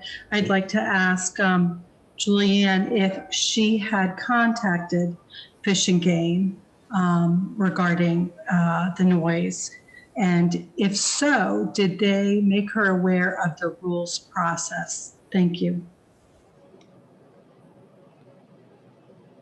Mr. Chair, I think you have to unmute her. She's been authorized to unmute. She's just got to unmute. Okay, thank you. So I did not personally contact the Fish and Game and discuss the rules, but it's actually in their rules already. My husband will be testifying more about that specifically, so I don't want to take any more of your time. But there are rules in place already that could be enforced, where we wouldn't even have to be having this issue come up every year. Thank you. Thank you. Representative, no questions. Representative, the Honorable Jack Flanagan to speak for 2 minutes in support. All right. Representative Flanagan? It's not a representative. The Honorable Jack Flanagan. He's up, sir. Are you up? Yeah, he's coming. Can you hear me? Yes, Representative or Honorable former Representative Flanagan, the floor is yours. 2 minutes. You there? Are you there? I don't hear you.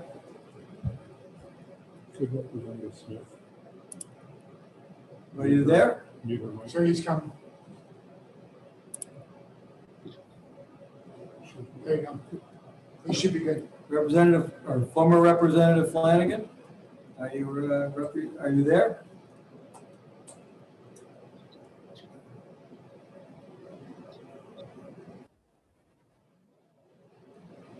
Former Representative Flanagan. He's up. You just got to come off mute. Come up mute. There we go. All right, go. There we go. Thank you, Mr. Chairman and members. Good to see a lot of you, familiar faces. This practice of riding on Hoyt Pond was been a 40-year venture. In other words, it's not something that's been going on just recently. What happened was there was an employee of the city of Concord. I think she was the director of economic development, and she bought a piece of land near Hoyt Pond. I believe she came from either Pennsylvania or New York and didn't know that they've been riding on this pond, like I said, for 40 years. And she complained to the various people, including the governor, excuse me, the mayor. And the mayor misspoke about notifying everybody from the Concord delegation, and it went on and on and on. But the long and the short of it is, this bill or this amendment or change was slipped through the budgeting process by Senator Feltus, who represented Concord prior to his gubernatorial race.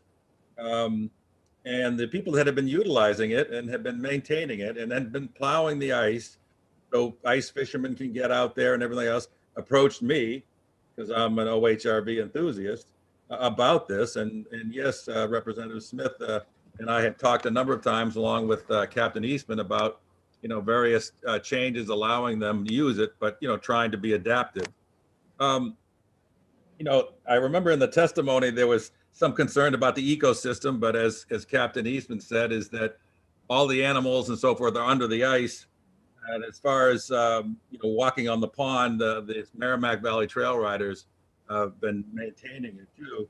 As far as I know, there's no organized races. They may be running around quickly on it, but there's no organization involved. And someone made reference to all the spending, dealing with nature on OHR views as of 2011, which is what, almost 9 years ago. They did a study that there was $572 million spent on OHRV use. There was 9,200 jobs, 261,000 in wages and salaries, 261 million, and state and local tax revenue was 52 million. So I believe this bill basically wants to put it back to where it was and how it's been for the last 40 years. Now, if the parties want to have a subcommittee where, we try to work it out or with the various people, then, that might be an applicable thing, Mr. Chairman. But,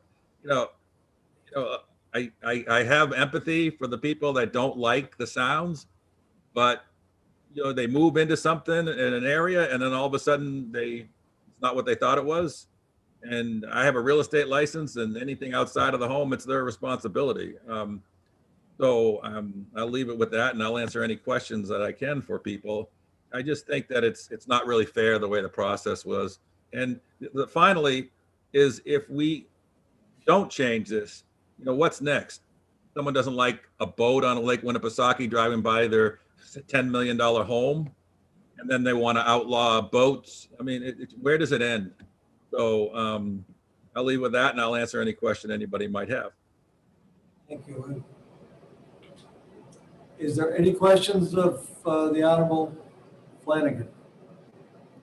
See no question. Seeing none, thank you very much for your testimony. Thank you. I didn't mean to hit the guy. Sorry about that. All right, the chair recognizes Catherine Corkery of the New Hampshire Sierra Club for 2 minutes. Is that what you signed up for? If you, Stand by. Catherine Corkery? I'm looking for her, so I don't see her. You don't see her there? One second. Let me just verify.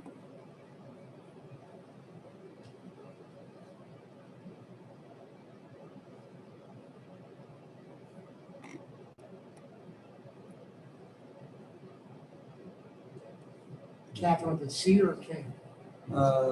With Catherine with a C. I see no Catherine on here. And no Corkery? No CORK. Okay, we go on then. To someone in opposition. James Stever in opposition. 6 minutes. Yes. First, that is he there? He's coming, sir. We have 20. He just has that one. Hi, I'm here. All right, just Mr. Stever, give your name, where your town you're from, and you have asked for 6 minutes. I can give you 3 minutes, and that's it. And I have to really crack down. We've only got 25 minutes left in the hearing. I think so. Okay, my name is James Stever. I live in Concord, New Hampshire.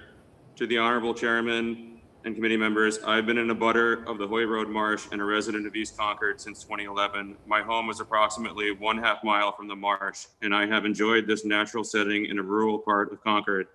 That is until the dirt bike started racing around it in the winter several years ago. The annoyance grew steadily worse until 2 years ago, when together with the other residents in my area and the city of Concord, we tried to put a stop to it. This year, it has been a pleasure to go outside and enjoy a quiet winter day without the annoying buzz of these machines droning on for hours in the background. To see the skaters and the ice fishermen safely returning to enjoy the marsh as it was meant to be used. But like a scourge, HB 571 has been proposed to destroy the peaceful enjoyment of my property and that of my good neighbors once again. I'm here to ask that it be resoundingly defeated in the hope that this threat will not become a recurring nightmare year after year. Let's be clear as to what motocross riding on a frozen pond means based on my eye and ear witness account. This is an unmonitored, unregulated, continuously increasing number of essentially muffler-less dirt bikes with spiked wheels driving at high speeds in circles on ice for hours at a time. Anyone who would suggest that these machines do not create continuous barrage of high decibel noise is either deaf or speaking in the absence of truth. And I provided a link with a representation of what it sounds like for the committee members in my testimony that I've submitted. Hoyt Road Marsh is a wildlife management area whose stated primary purpose, as identified on the Fish and Game website, is to, quote, protect and improve habitat for wildlife. You don't need a degree in animal science to realize that any wildlife with auditory capabilities exposed to the disturbances of these machines would scatter far and wide to avoid this area even long after the machines have packed up and left. It must be concluded that the concentrated motocross track riding terrorizes and degrades wildlife habitat and is therefore completely contradictory to the stated primary purpose of this area. The track area used for motocross riding on Hoyt Road Marsh is entirely contained within the borders of Concord and most severely impacts Concord's residential area. Most of these residents and their representatives do not want the marsh specifically targeted by this legislation used as a motocross track. How is it that those from out of town, as well as state representatives from out of town, can propose legislation which is not wanted here? In a fair and just world, shouldn't the representatives who believe this sport be allowed promote a suitable location in their own community and then let their residents decide if it is appropriate? To do otherwise is an infringement on the property rights of others and what amounts to government overreach and total disregard of New Hampshire's long-standing tradition of respecting local control. In conclusion, state representatives, honorable chairman, and committee should consider the precedent being set by this legislation and the potential consequences of someday having an unwanted disturbance imposed on their community against their will and that of their constituents. Thank you, Mr. Stever. Thank you very much. You're 3 minutes and 15 seconds. I applaud you. Thank you. Representative Post. All right. Representative Post, I'll allow a question, but then from now on, I'm going to cut all questions from the committee unless there's Representative Post for a question. Okay, yes, I was going to ask this gentleman, Mr. Stever, if he had any conversations with Fish and Game about this and whether this is lack of oversight of Fish and Game, and did anyone inform you about being able to make a rules committee that would help to solve this problem? So I did actually complain a few times about the noise, and it just sort of seemed like if you called the Concord police, they would defer to Fish and Game, and sometimes if you called Fish and Game, they would kind of defer to the Concord police. To me, that was my experience. And then I don't have a decibel level reader, so I was, maybe I should get one. I've heard that they're pretty cheap, so maybe that's, if this starts again, maybe I'll get one. And it just, I don't know, I guess maybe if I complain in the future, I should meet the Fish and Game officer in the parking lot, and then I can record a video of them taking a reading of the machines, but they're very loud, so. Thank you very much. Thank you very much for your testimony. The chair recognizes Michael Timmons in support of the bill. Mr. Timmons? All right, so All right, Mr. Timmons, the amount of time you've been. Yes, I'm here now, and I apologize. There is a timeout for about 3 seconds in terms of unmuting. My name is Michael Timmons. I'm actually from Loudon, New Hampshire. Will you wait a minute, please? I'm sorry. You asked for 0 minutes. I'm giving you 3. Yep, it'll be less than that. A lot of stuff's been covered by Captain Eastman. I've actually lived in Loudon, New Hampshire, which a lot of people don't realize that a majority of the marsh, believe it or not, the wildlife management area actually resides in Loudon, and the residents of that area were given zero consideration. I've been working diligently for the last 9 years in terms of complaints and stuff that came in on corresponding with Fish and Game on the concerns that were brought up about the motorcycle or specifically the OHRV use on Hoyt Road Marsh. I've been utilizing Hoyt Road Marsh since I was a young child. I was born in the 70s. I've been there before, whether it's ice fishing or recreating on the pond and so on and so on. I think that one of my main concerns here is that primarily we weren't given any consideration to the opposition when this legislation was put in place by the inappropriate manner that it was.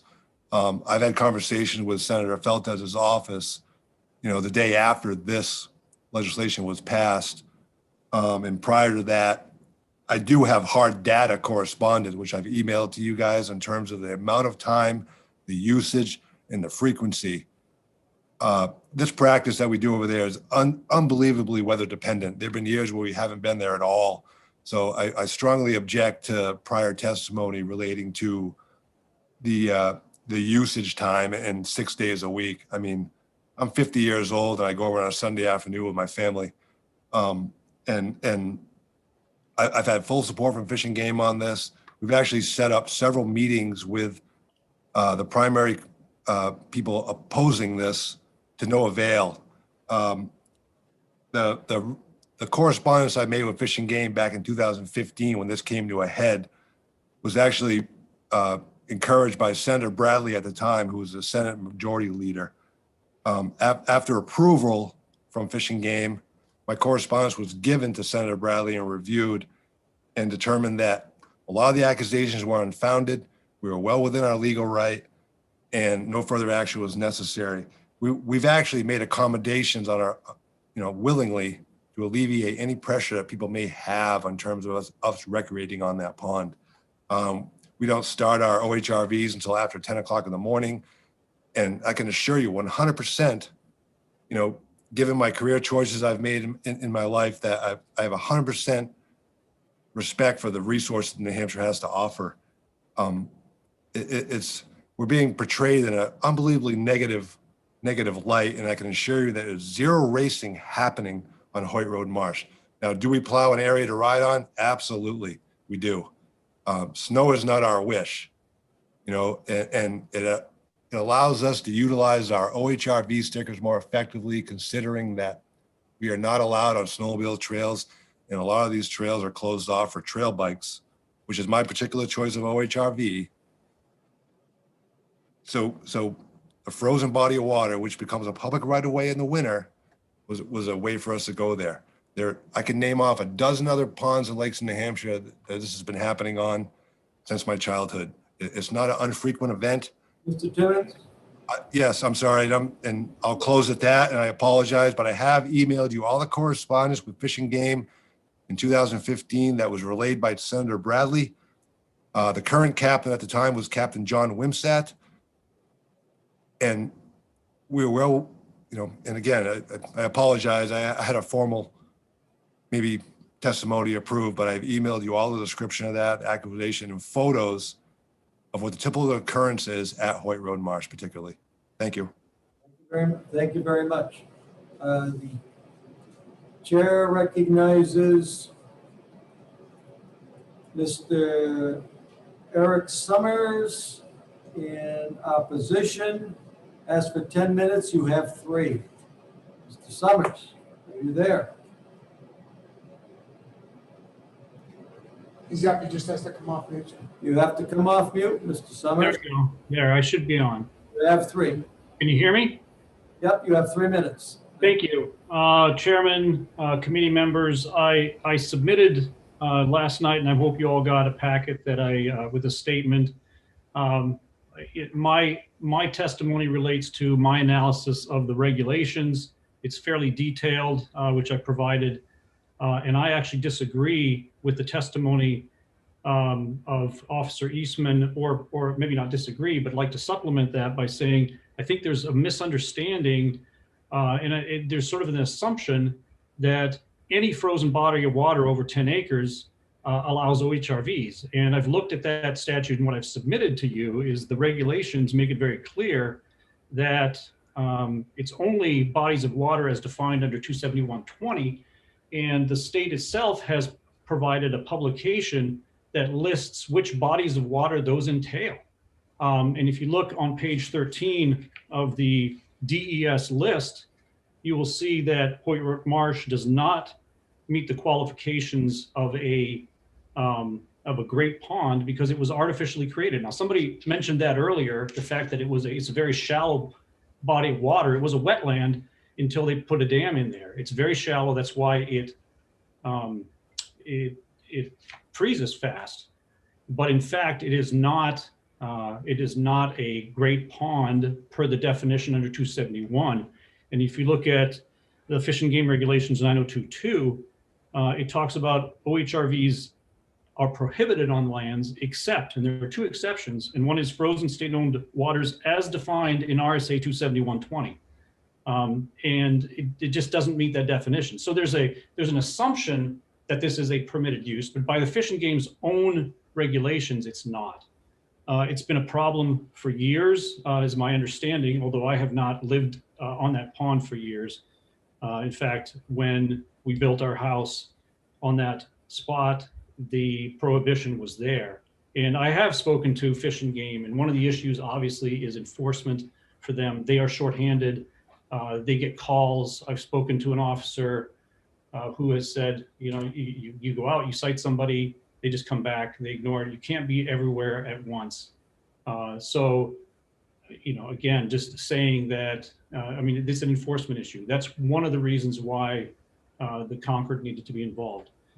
The other issue that I wanted to just point out, and it's been touched on by others, is there are competing rights, and people don't have the right to ride wherever they want. And certainly, even if it's a public way, the OHRV statutes talk about public ways being something that you cross, not something that you spend time in a concentrated area going around in circles, and you know, you're creating a concentrated sound. But it's also the fact that there are other individual rights which are paramount in this state, which involve the right to enjoy your land and quiet enjoyment.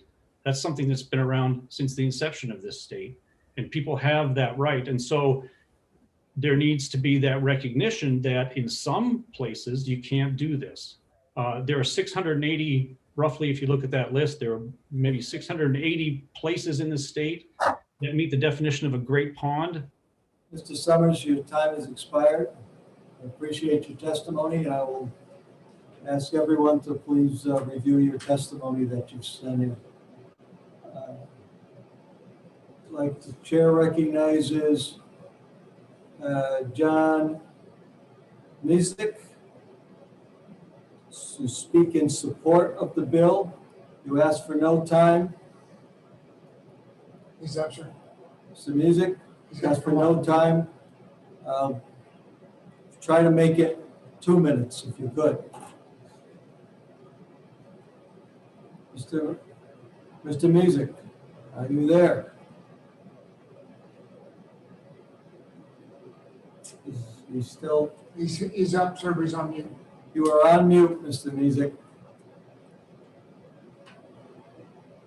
Mr. Mizek. Yes, okay, I am unmuted. Can you hear me now? Yes, we can hear you. The floor is yours for 2 minutes.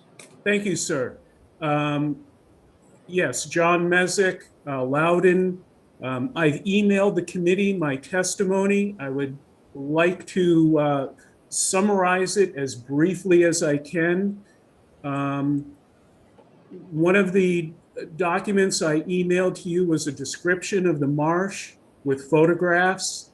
The marsh itself is 101 acres. located in Loudon and Concord.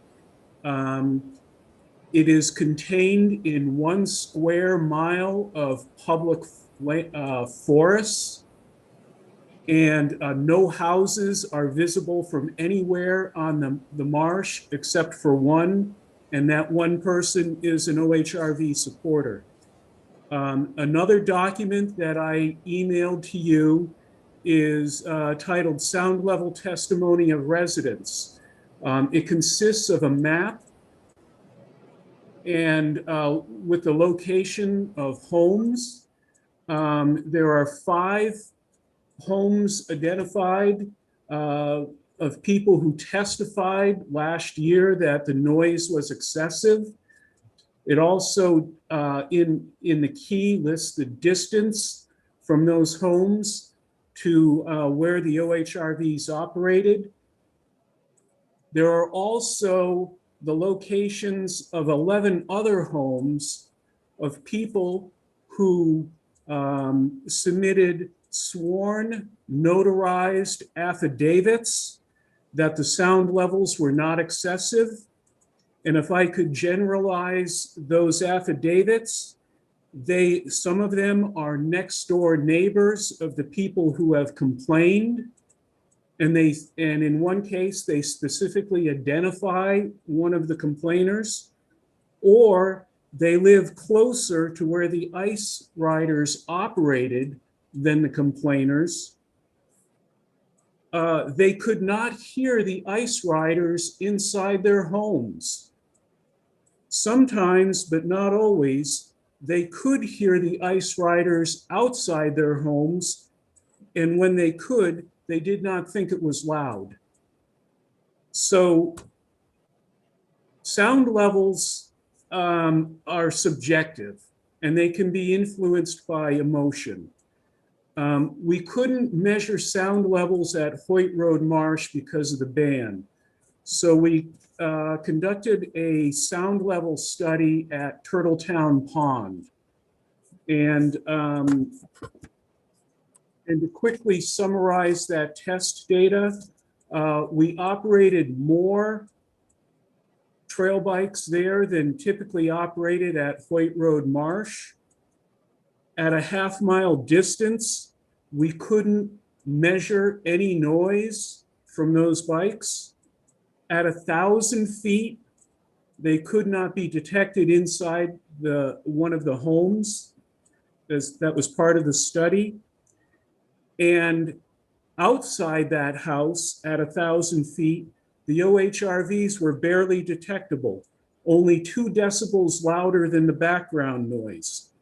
A single automobile passing 100 feet in front of that house was louder than the OHRVs. Mr. Misick, your time has expired.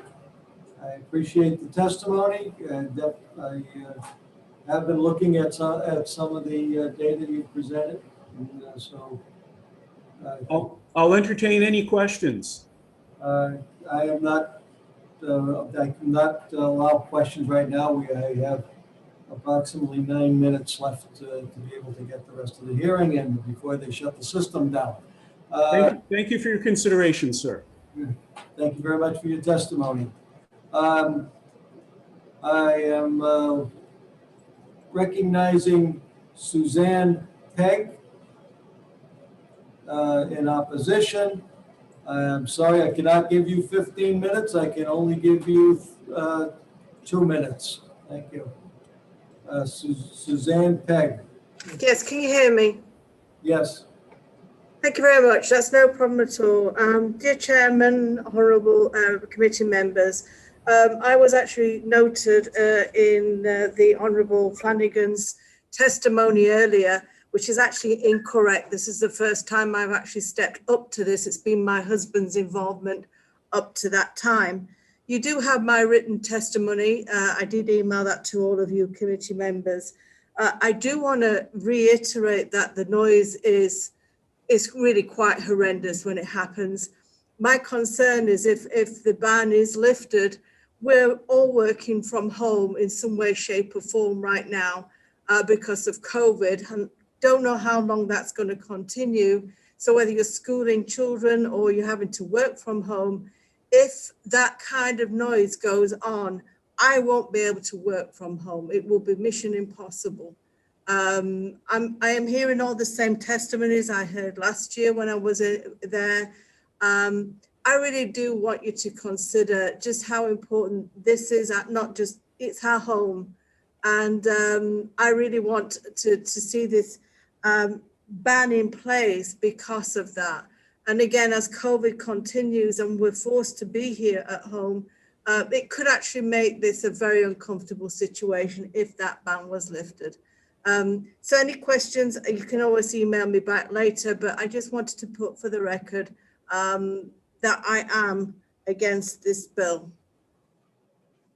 And thank you very much, and thank you for your indulgence in the present situation. Appreciate your testimony. The next person, Thomas Levesque from the Merrimack Valley Trail Riders, New England Trail Riders, for 2 minutes. Mr. Levesque. Thomas Levesque. He's up, sir. Mr. Levesque? So he's there. Mr. Levesque, are you, is he muted? No. No. Mr. Levesque? Mr. Levesque, going once. Mr. Levesque? Thomas Levesque? He's off mute. All right. Mr. Levesque, can you hear me?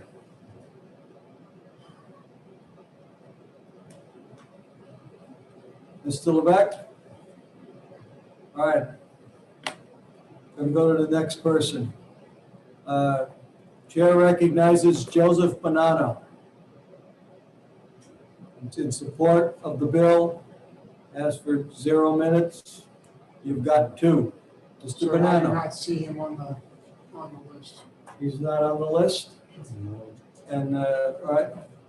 Mr. Bonanno is not on the list. Catherine Cockery is done and isn't shown. Mr. Levesque is done. And then I just have something to read for the record.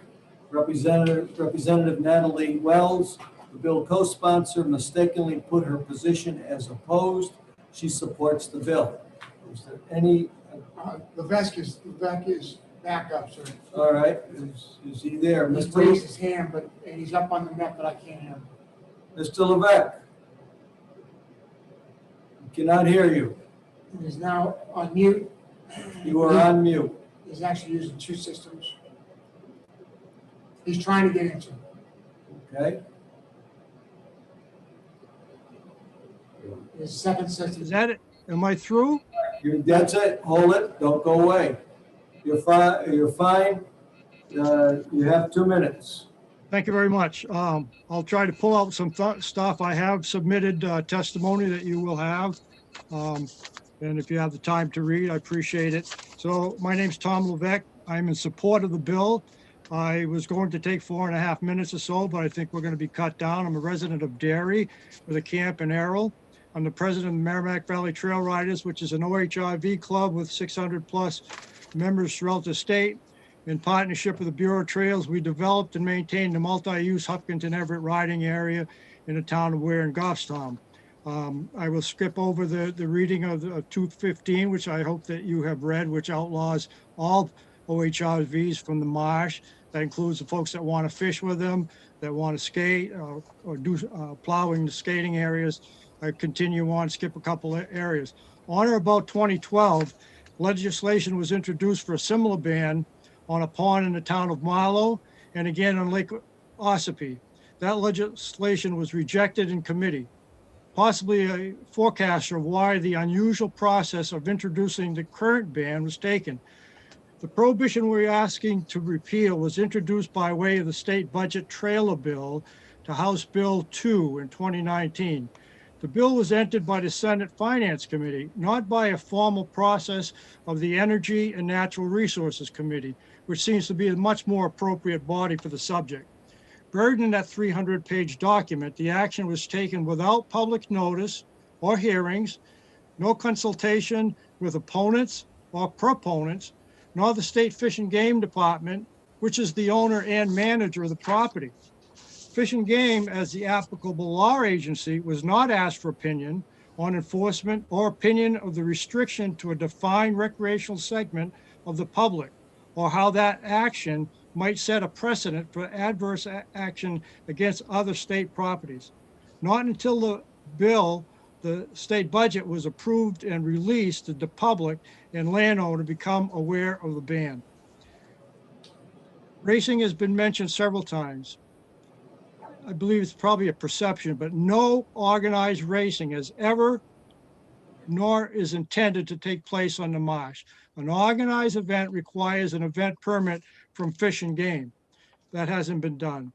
As a principle of the New Hampshire Public Trust Doctrine, the state holds in trust all public waters, including all natural lakes, for the benefit of the people of the state.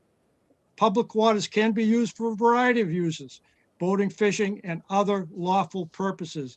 We feel that this is a lawful purpose. New Hampshire Code of Administrative Rules 902, the use of OHRVs is allowed on frozen state public water. I'll dump the next 2 pages and go to a summary if I could. The original bill to ban OHRVs was improperly introduced and unethically legislated. What was and should be a local conversation has now become a state issue. OHRV use is permitted on all New Hampshire public bodies of frozen water except Hoyt Road Marsh. The activity is conducted within the guidelines of applicable state, statute, and code. The equipment, the OHRVs being... Mr. Levesque, is actually 401. You've gone over, almost 4 minutes.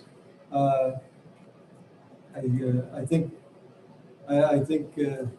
really am forced to call this hearing close, just to wrap it up.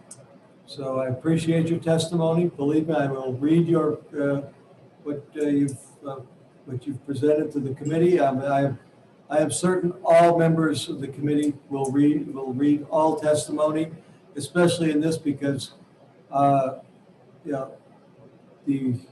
don't like having to end this because we are at a hard stop because they